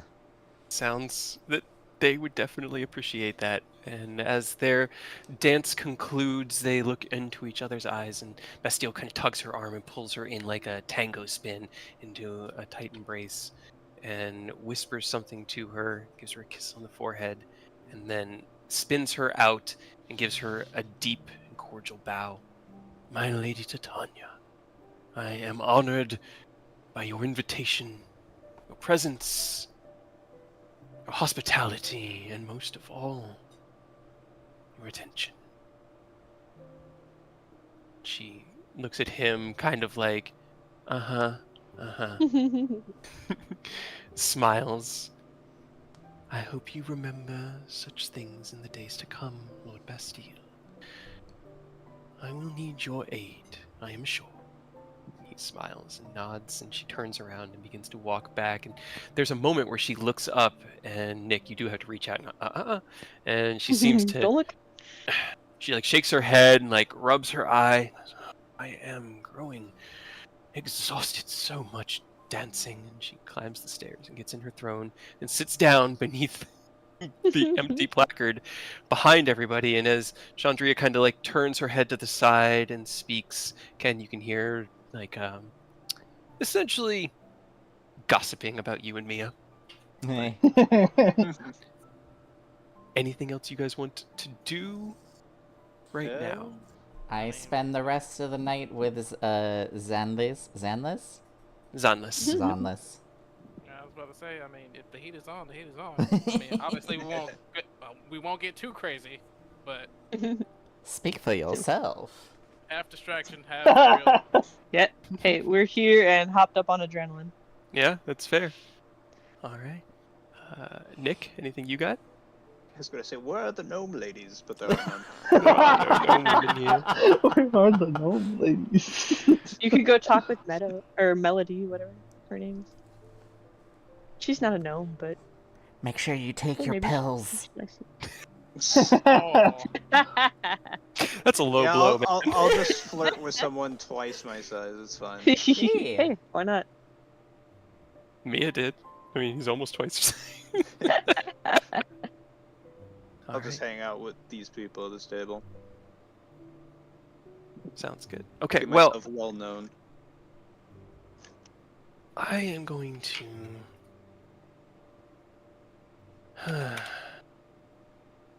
How long? You guys just wait until the gala's done? Yes. Yeah. yeah, just continue doing what we're doing. Just Okay.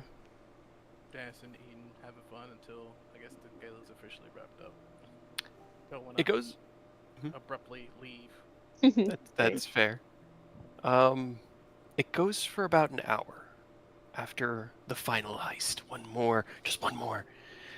Titania seems to be growing not tired, maybe bored, and the rest of the denizens, physically they're not exhausted, but this has been several hours of dancing and music and games and and there's only so much any one person can handle at one time. Eventually, people begin to leave for the evening. Zanlis must say goodnight to Aerith, and he does ask your name. He knows that it is difficult for those beyond our world to give their name to the Fae, but he would know. If you would give it.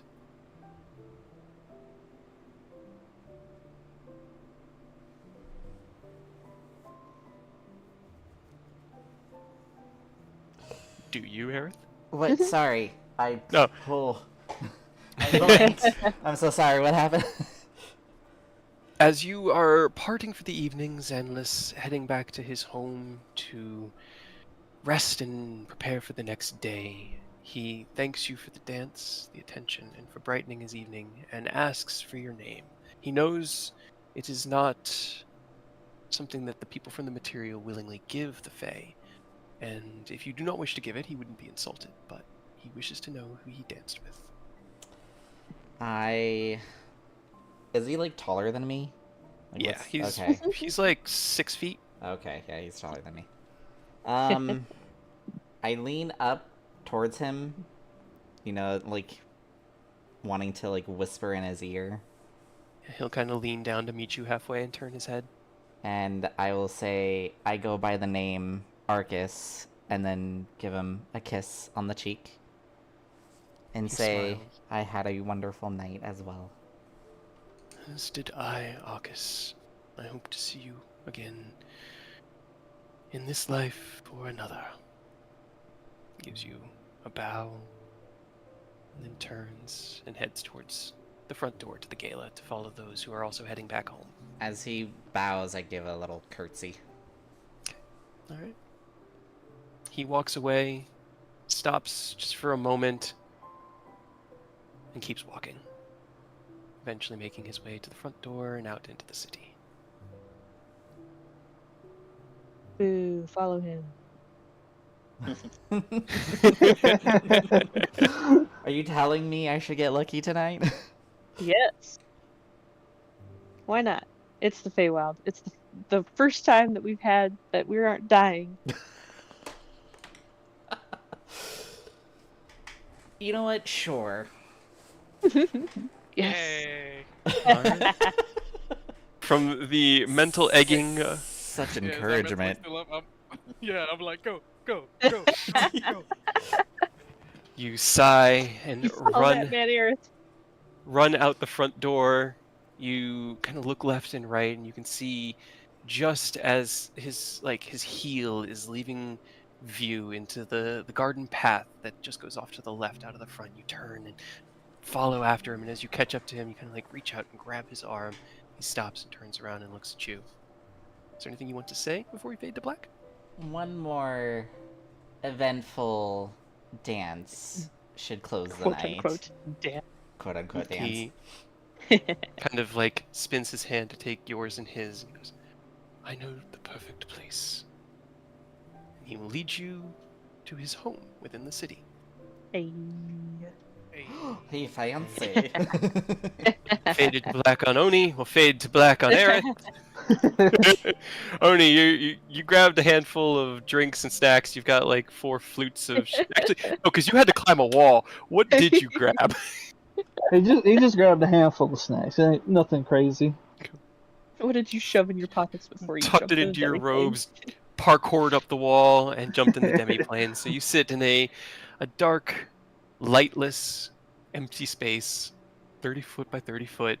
There's a jug of water and a few loaves of bread that have been... Oh, wait, no, that's future Nick that does that. Never mind. What am I thinking? There's nothing here. feel like- It's just a I demi. feel like we put some in there anyways, but I can't remember. Maybe. You know, you guys might have. 'Cause Right, it's a before good we knew that it was the contingency, future just in pass, case. Whatever. Yeah. So yeah, there's probably a jug of water and like a couple loaves of fey bread that had been provided by Nick that you can keep yourself fed on, though it will be boring until they can open the door. Ken and Mia, what do you do for the rest of the evening? Ken's gonna give her a look and just like, you know, this is the first time in a very long time where I genuinely had a lot of fun, and I think that was extenuated with you by my side. So, thank you so much for this. I'm glad. I don't think I've ever seen you let your guard down before. And it's really nice. Yeah, well, you lived a life like mine.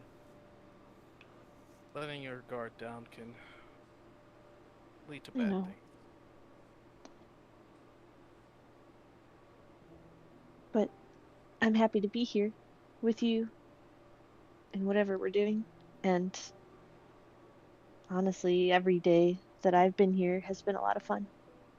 Even when we're, almost dying. Yeah. The feeling's mutual. Hope this isn't too forward. I mean, we've kind of definitely went past that point, but how about we get out of here and retire for tonight? I'd love to. I don't know where anybody else is, but I don't really care, I guess, right now. It's fine. They know where the hotel is.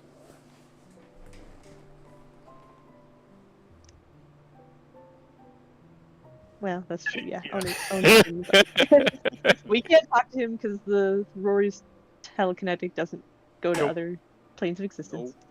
Nope. He's Yeah. fine. Yeah, he's fine. I guess. How big is it in the little demi plane? 30 by 30. You can do your training while you wait. It's honestly pretty fucking big. I was thinking it was like a little mini Joe's. Here, I'm gonna actually drag you. This is a map that I made that's to scale of the demiplane.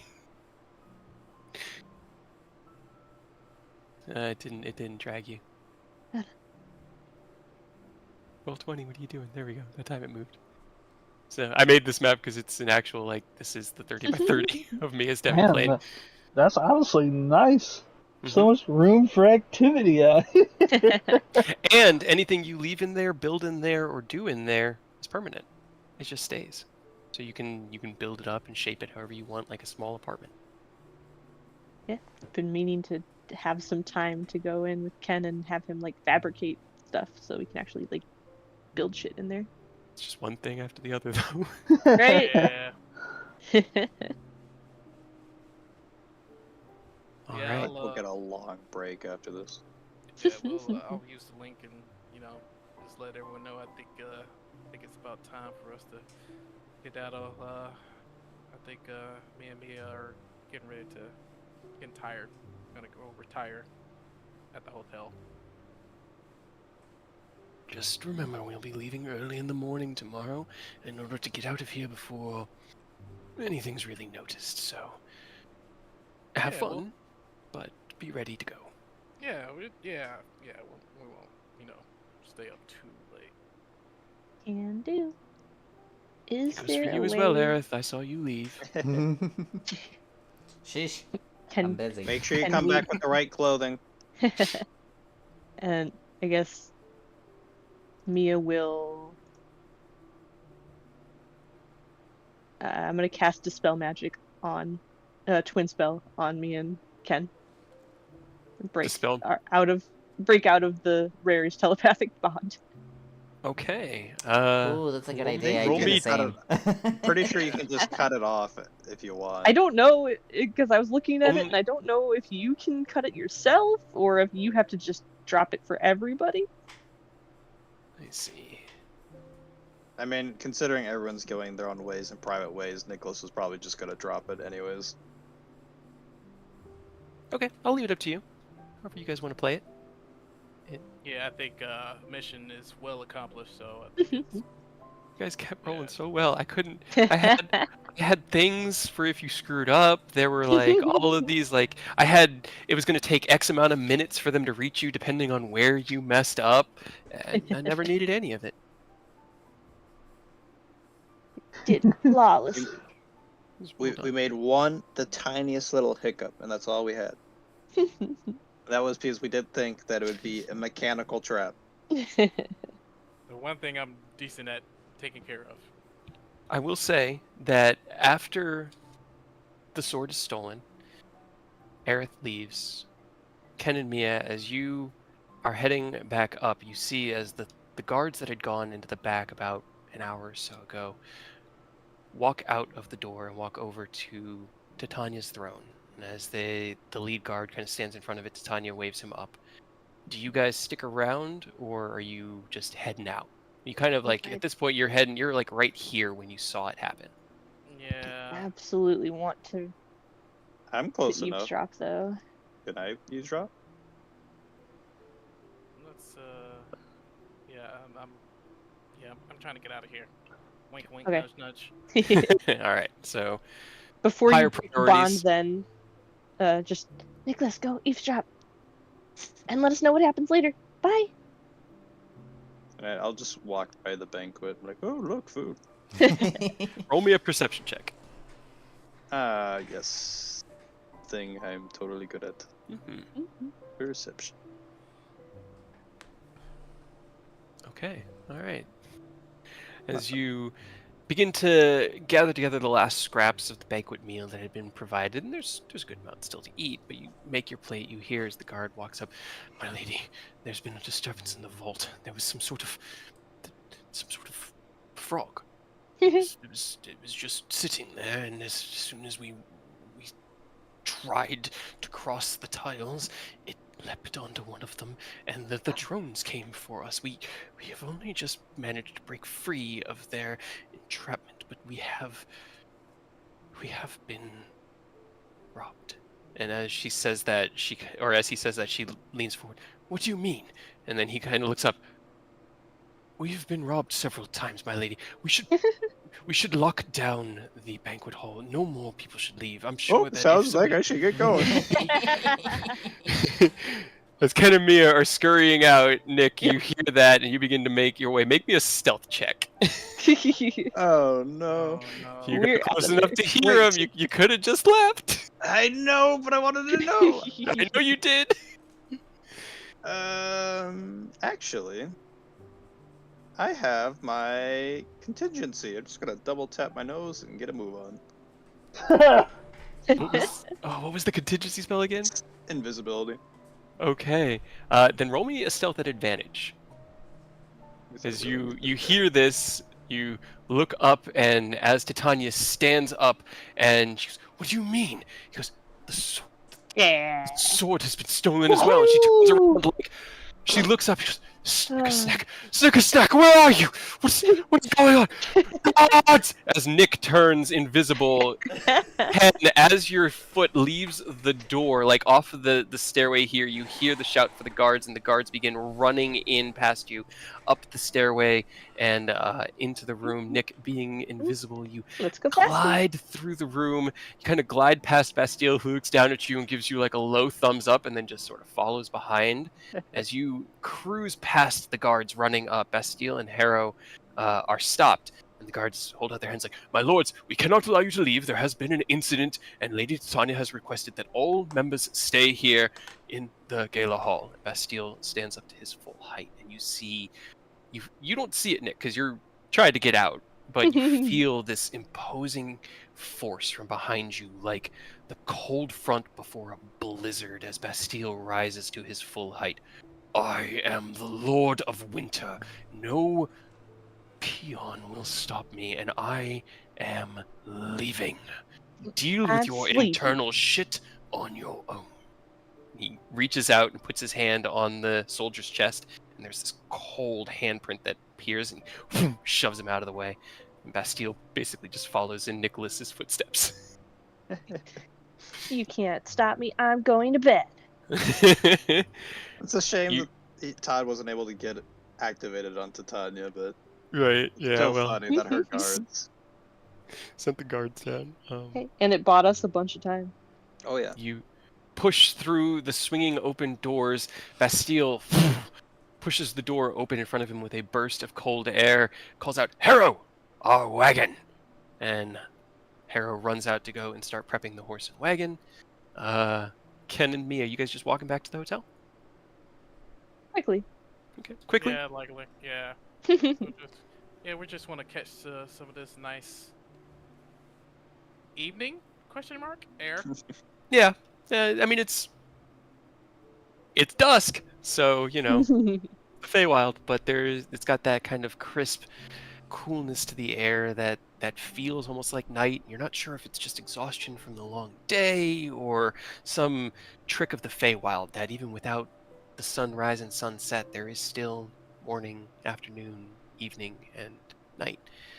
You cross the large stone bridge that goes across these massive Bellagio-esque fountains as they continue to set off their water show and the light show with prestidigitation fairies kind of twinkling all around you. You take in this beauty and majesty of the Feywild, and as you hear a clippity-clop of hooves behind you, you turn and you see as the wagon you rode here on is kind of riding up right next to you, and it parks right next to you and opens the door, and inside you see Bastille sitting in his seat, and he goes, "Would you like to join me? I can give you a ride home." Well, don't mind if I do. Yes, please. Or Annalise. Implied code names. I know. Wait for me. I figured you Still just invisible. jumped in invisible. I'm still here. Good. That was marvelous. I had a feeling that when the 5 of you showed up in my tavern that you would answer to my prayers, but I could never have imagined that we would so eloquently rob Titania of everything precious and embarrass her while maintaining clean hands. Yeah, Absolutely that- incredible. Went way, way better than most of our plans do. That was very good. He will bring you guys back to your hotel, drop the 3 of you off. Bastille and Harrow are actually staying here at the castle, but they don't want to have to deal with, an Being inquisition. detained. Yeah. So they're gonna just hang out at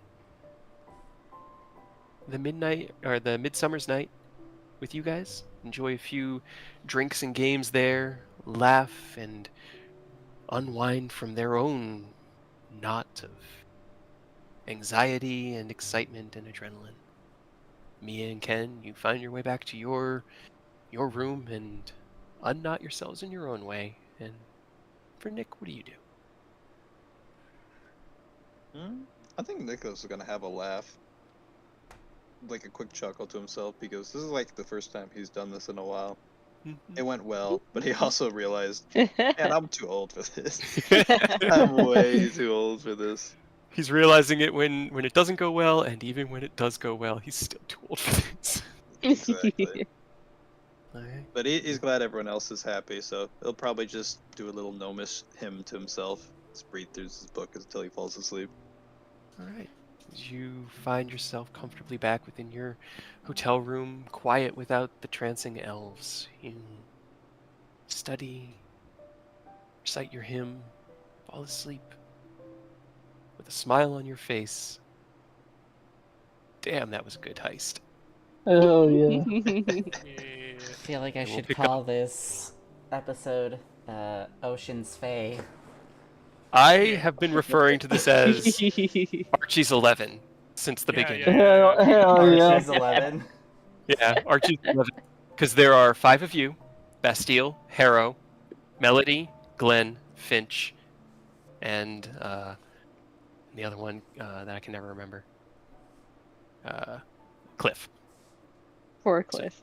Total of 11. You didn't end up really needing Bastille's aids.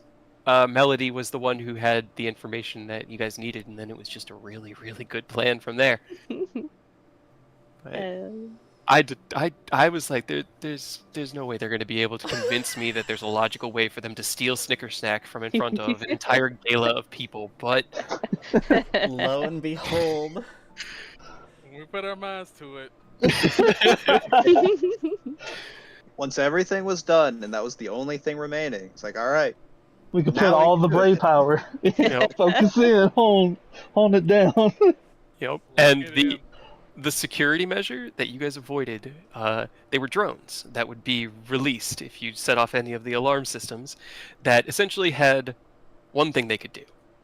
They cast Command Halt over and over and over again. So there'd be like 5 or 6 of them basically every turn going, halt, halt, halt, halt. Oh, that would have been hilarious on Titania. So you would have to be making save, just to not have to like literally stand there and do nothing. And then in those ones where you were like free to do things, you'd have to destroy the drones before they could have another turn to tell you to halt. I was super excited for it, but that was would have been a nightmare, bro. Holy shit. It was DC 20 wisdom save. Halt, halt, Oh, man. halt, halt, halt, Will halt. silence work? Man, speaking of wisdom, I can't believe we got a wisdom book. Mhm. Hey. Who's Yeah, gonna yeah. use And a couple it? other things too that we haven't looked Yeah, at. we still haven't figured out the other things. We can identify him in the morning Yeah. Yeah. after we get. Also, we gotta start thinking about where to put this Dex tome now that we know it'll work like that. We gotta put it somewhere where we can get to it in the future. That way one of you guys can bump Dex up. Yeah. Can I be the one that gets the dex bump? please? Go for If it. you want it. Really? I kept it Yeah. because I was figuring we might find a way to use it at some point. So if now that we've got we're time shenanigans, we can get it right. We just got to put it somewhere where it won't go. That way, when we go back to our normal time, we can go scoop it up real quick, and you can read it. Because after switching around my stats, my dexterity is at an 18, so that would bump me up to... Right. Get you a 20. Oh yeah. Nice. Good one. Have Bastille hold on to it for us. Hmm? Sure, that will go well. Have Bastille hold on to the book for us. 20 years. Here, hold this. We want it back eventually. And also, don't read it.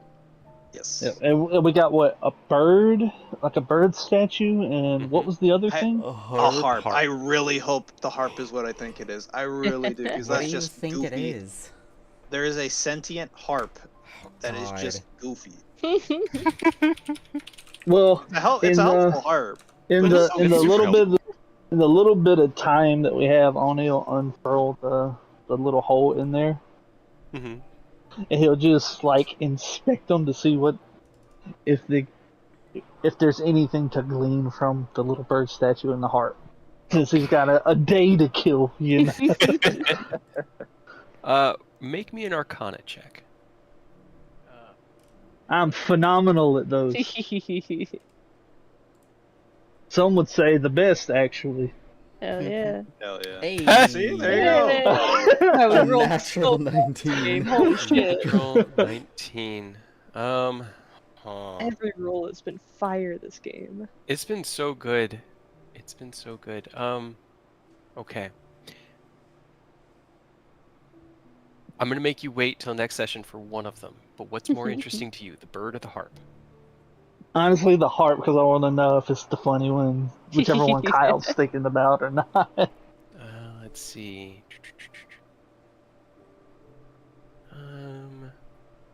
You reach into the hole and you take out the harp. It is innately and deeply magical. You can tell that just by the kind of like hum of energy, the engravement of runes. What languages does Oni speak? Open and I will tell you. He's got Celestial, Common, Draconic, Elvish, and Infernal. So there are runes engraved in mostly Draconic here, as it's an enchanted harp. As you take it into your hands, kind of like look at it, you hear in your mind, "Play me a song, will you? And let's see if we're worthy." Yes. Hell yeah. That's where we're going to end this session. 2 sentient weapons for you to talk to. God, I can't believe it. I mean, I was like, what would she have? She'd have powerful shit. Gilded plenty, yeah. I can't believe we got out with Snicker Snack, though. I can't wait. Right. Like I said, we got Ken with plenty of attunement slots to be able to use it. We have Mia, who is charisma based, and Rose. It doesn't matter who uses it; it's gonna be funny. It's going to be so good. Now they do does it have an alignment requirement? I think it just has to be Non-evil. Non-evil. Okay, non-evil. And Good. you know, with Artificer, one of its trademark abilities is he can attune to any item regardless of restrictions. Yep. Yep. He don't care because I did the same. Just don't miss 3 times with it. That's all. Just don't miss 3 times in a row. No problems. But no, read its personality. The harp. Yep. The harp has I a did- dramatic and pompous personality. I think taking that extreme pride in quality of If music. the harp is produced by its shorter creator. than 6 feet tall, it bemoans its height. Am I saying that word right? What kind of harp is it? it's one of those like the ones that you like sit down and you like rest it on. I mean, like, something. what's the name so I can look it up? Oh! It's the Harp of Gilded Plenty. Harp. Feast And it of can play by itself. plenty. Oh my god. Oh It's God. It's so funny just having a very pompous, dramatic harp yelling at you the entire time. We gotta give this Mia. Hell yeah. I'll have to It has study. some good spells as well. Yeah, it really does, because you can cast Hero's Feast from it. Yeah. Right? You can Like recast it when the everything attack we was got 10 is days. really useful. That makes now I'm really interested to hear what that little bird statue is. I'm gonna make you wait till next week for that one. But it is also a legendary item. Oh. Hell, we Send got me a word again. lot of them, gang. Right? And we don't even know what's in the hidden chest. Nope. Yeah. In both Yep. chests. Well, you know what's in the main one. He Yeah. told you about what the fairy flag is, Yeah, he and just and told us not to explained how the open it. magic works and stuff like that, because he had to. But he's pretty sure that the other one also works the same way, and he doesn't want you to risk it and fuck up the magic. So don't touch it. Now I have a question. Can Oni become a menace and have that tone? Oh, I was about to ask. I was just about to ask. Can have the wisdom book, but you know, can give them a bump in wisdom, or only becoming an absolute demon. We'll leave that to the party to decide. Because Yeah, I gave you guys. I'm not claiming it. Like, that's not me saying this is mine. By the way, we can figure it out. Cause like I have no problem not getting it, but I just realized wisdom that'll bump. Literally everything goes from a 15 to a 16. His AC goes up to a 25 unattacked, 27 when he attacks. Oh, no. It would be It a just becomes a monster. fucking menace. It's just Nope. Oh boy. Okay, last thing. Mhm. What kind of perfume did you spray me with earlier? It never came up, but it was the perfume of bewitching, which gave you advantage on any charisma checks. Yeah. Oh, It did. You Ooh. had a couple of charisma checks with Titania that it was I guess at so, advantage with. yeah. Yeah. But not as much as I had hoped. Yeah, it wasn't as much of. that's a good ass thought though. Yeah. Right? Yeah. yeah, charisma is definitely one of my lacking. I mean, you say that, but like, how many rolls did you guys have tonight where you each had like a Oh, plus God. one that were all 16, We rolled 17s, 8? Oh, yeah. So So fucking many. well. Yeah, this heist went better than I think anything we have ever done. Right? Yeah. Yeah. Everything was consistently much. good. We didn't have a plan fall through at all. Yeah. Crazy. And like even the one hiccup we had was so minor. Like it like if anything it might have helped us because it just distracted her guards. Yeah. So that we could get the sword. I mean, Right? right? There was no consequence for Ascalon. Like everything Yep. went Nope. perfectly for us. We could not ask for a better win.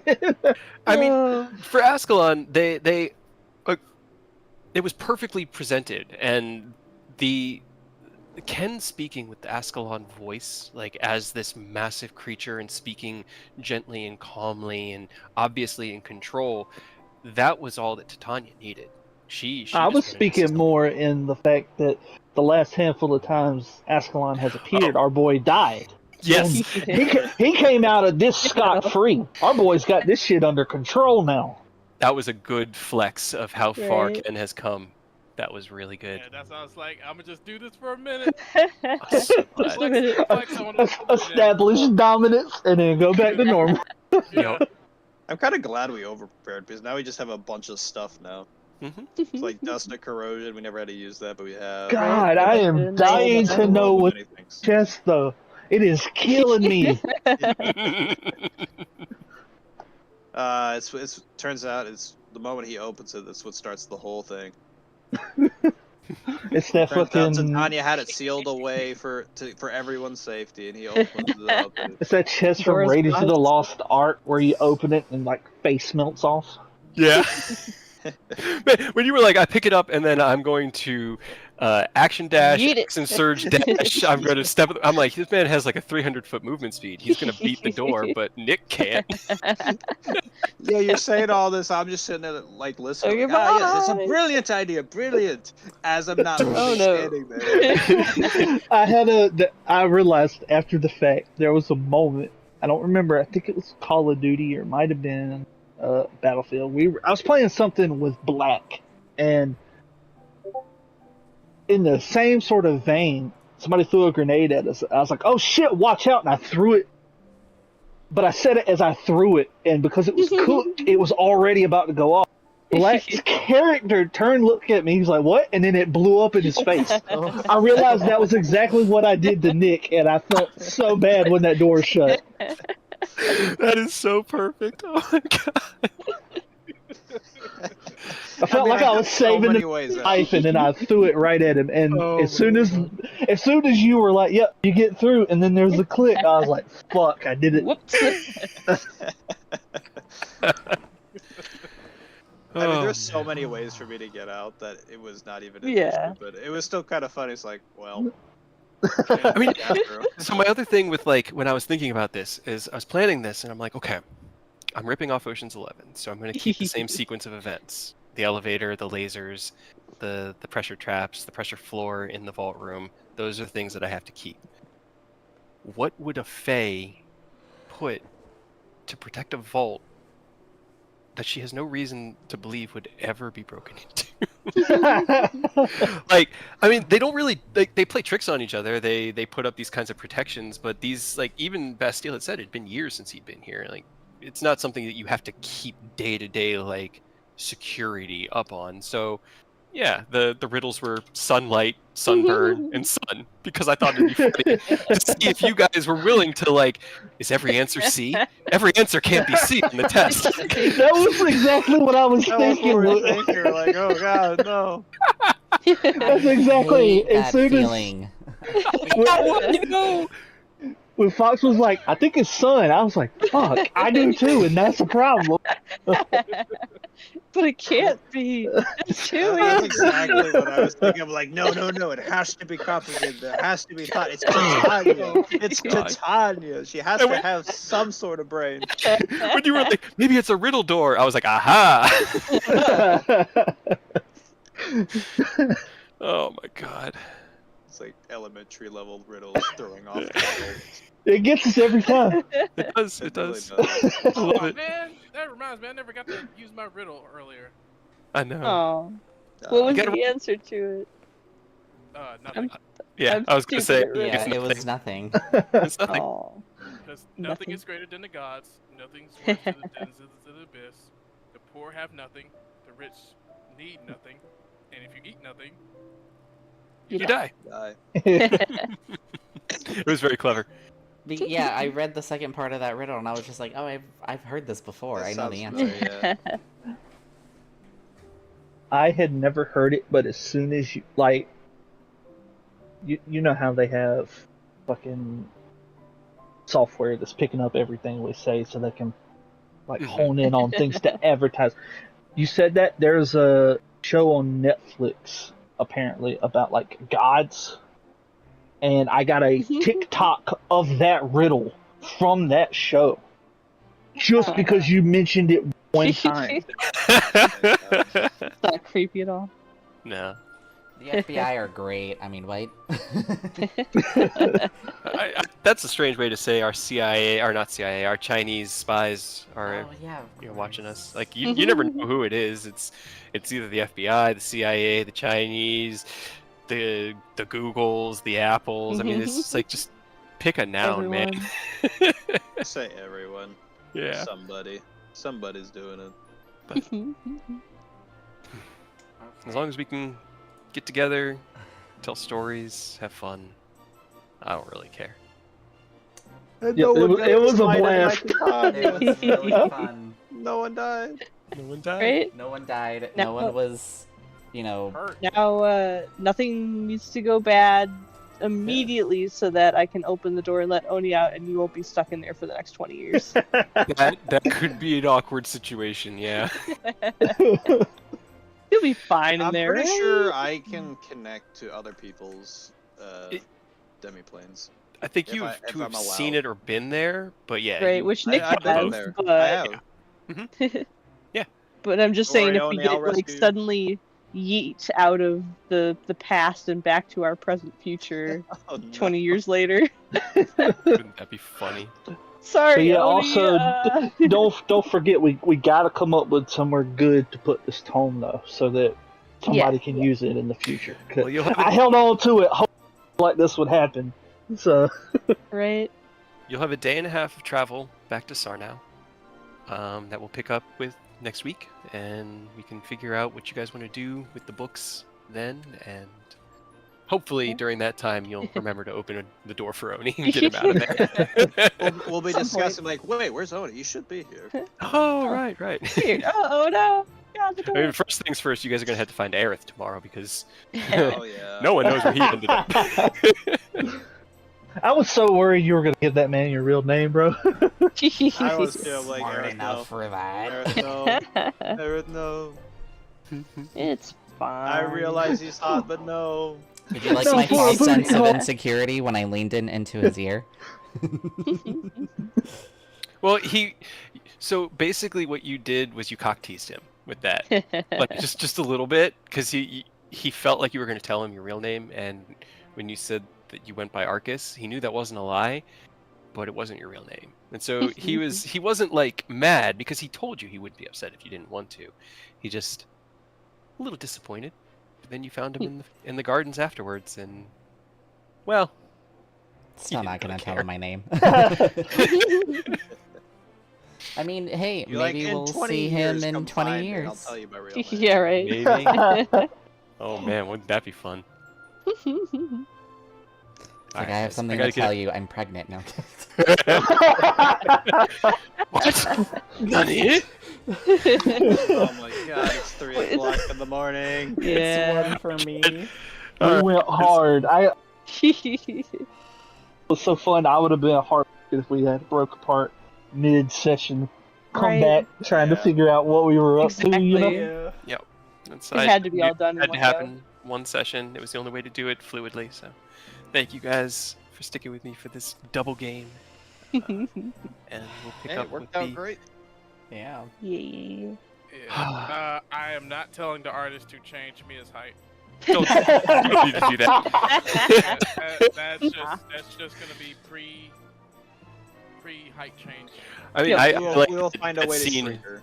of being in the garden or in the forest, like as you guys were learning to dance that first time. It wasn't at the Yeah. gala itself. No. It was more of an intimate, personal moment in the woods with your allies, only your friends and family with you. So that's Oh, how I yeah, always it's- saw that artwork. God, it's so weird that she's 6'1" now. I don't know how to handle that. She got 10 whole fucking inches, dude. And That then is she a had power another move. dimension. I'm just kidding. That's- I mean, it could have been worse though. Imagine if she had gone down 9 from 5'3". It would have been equally hilarious. I'm not gonna lie to you. But also Ubbies! worse.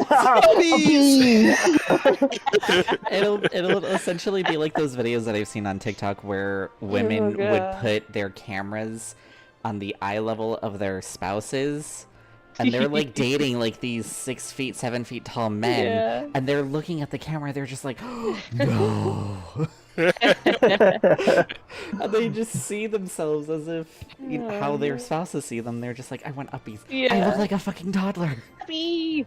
I will also say, just to give Nick a little bit, even though he didn't see it because you were beneath, there was a moment in the gala where a performance was put on with illusory magic, and Titania used her mirror to a great surprise to no longer have actually to ignore the strange, weird blue edges around everything, the oddities of it, as she was able to just enjoy the illusion for what it was without.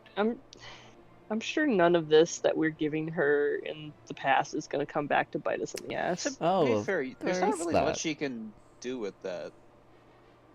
I'm sure she'll find something terrible. Yeah, we're thinking short term. Who knows? Maybe she's got an Right. anti-magic tank that we have to contend with now because we gave her little glasses with anti-magic lenses. You know? I mean, the magic Combine- wouldn't last too long. It would have to be recharged. Combine that somehow with the homunculus servant that Ken made. Well, you know, Nick, that it works for about an hour a day, and then that's about all you get out of it. But it's just one of those like. Whoop, whoop, And that was recharge from a regular, well, you're not really regular, but basically a regular dude. Imagine an archfey with the blueprints for something crazier than that, you know? I'm sure. I it's don't know. fine. To be It'd, fair, be, it'd still be cool. let her have a good night. She got to see some things she hadn't had the opportunity to see before she got robbed blind. So And we robbed. That's the best part. You made her night and also ruined it. exactly. In the But she same. only knows the former night. was you. She just assumes the second part was Bastille, but has no way to know. Until later. Until he waves the flag like, ha ha, look what I Right? got. I feel like Todd probably jumped onto that thing, released the drones, and then just went back to Mechanus. And all that was left there was the top hat. He's like, Actually, "My no, mission- he took the my hat time with him. has come. My mission. Take the top. Yeah, he took the hat with him because he likes Good. that hat. Good. Oh yeah, he deserves that hat. Yep. Now, He's put anytime in I work see him in the for us. future, does that mean he's wearing that hat now? He has it, but when he returned to you, he didn't want to create a contradiction, and so he hasn't shown you the hat. It is Until in. you know it exists. It is back in Mechanus. But as That's soon an, as, as soon that's an as elaborate way of saying that that's for formal events. Yeah. yeah, You can't just wear it It's every not day. an every. It's not an every. You know. Yeah, I'm definitely keeping the suit. yeah, For Hell Oh, yeah. future parties Oh, back home. 100%. hell yeah, hell yeah. Well, hey, at least Mia didn't have to, like, tear off the bottom part of her gown. That is true. Right? Nothing Right? popped off. You guys never really Yeah. needed to. And now it's I don't even need to like tear it because now it's significantly shorter, and so now it's not Yeah, you're like not gonna be floor length tripping over anymore. it. It's like knee height now. Go back and see Kira and Sal, and they're gonna be like, "What happened? Oh, well, I have to take these measurements. Hold on. My goodness, my dear, what are you eating?" And that's the thing, she didn't. Oh god, she's gonna like die now. Do you know, like at 5'3", she was 95 pounds. Now she's 6'1" at 95 pounds. That's Oh. bad. Girls gotta Just eat. imagine. I think you gained some. You I gained a hope little bit of so. weight. Yeah, I'd say she's. Bad. Let's give her 120 for right now. Okay. Still Imagine really, all really the- thin, but Think of all the places before that Mia could like sneak around through all the littles that she's gonna try to go to. Now But she well, I can't. mean, she hated that in the first place, and now it's gonna be even worse. Yeah, Yep, That's what I was thinking. gonna say. It's Yeah. so. Oh. That was Very so on top. perfect. Titania's bed is messed up. All right, guys. Alright, had I it. gotta go to bed. Yeah. Yeah, I I know. got to. It was so much fun though. A great Y'all have a night. good This is night. so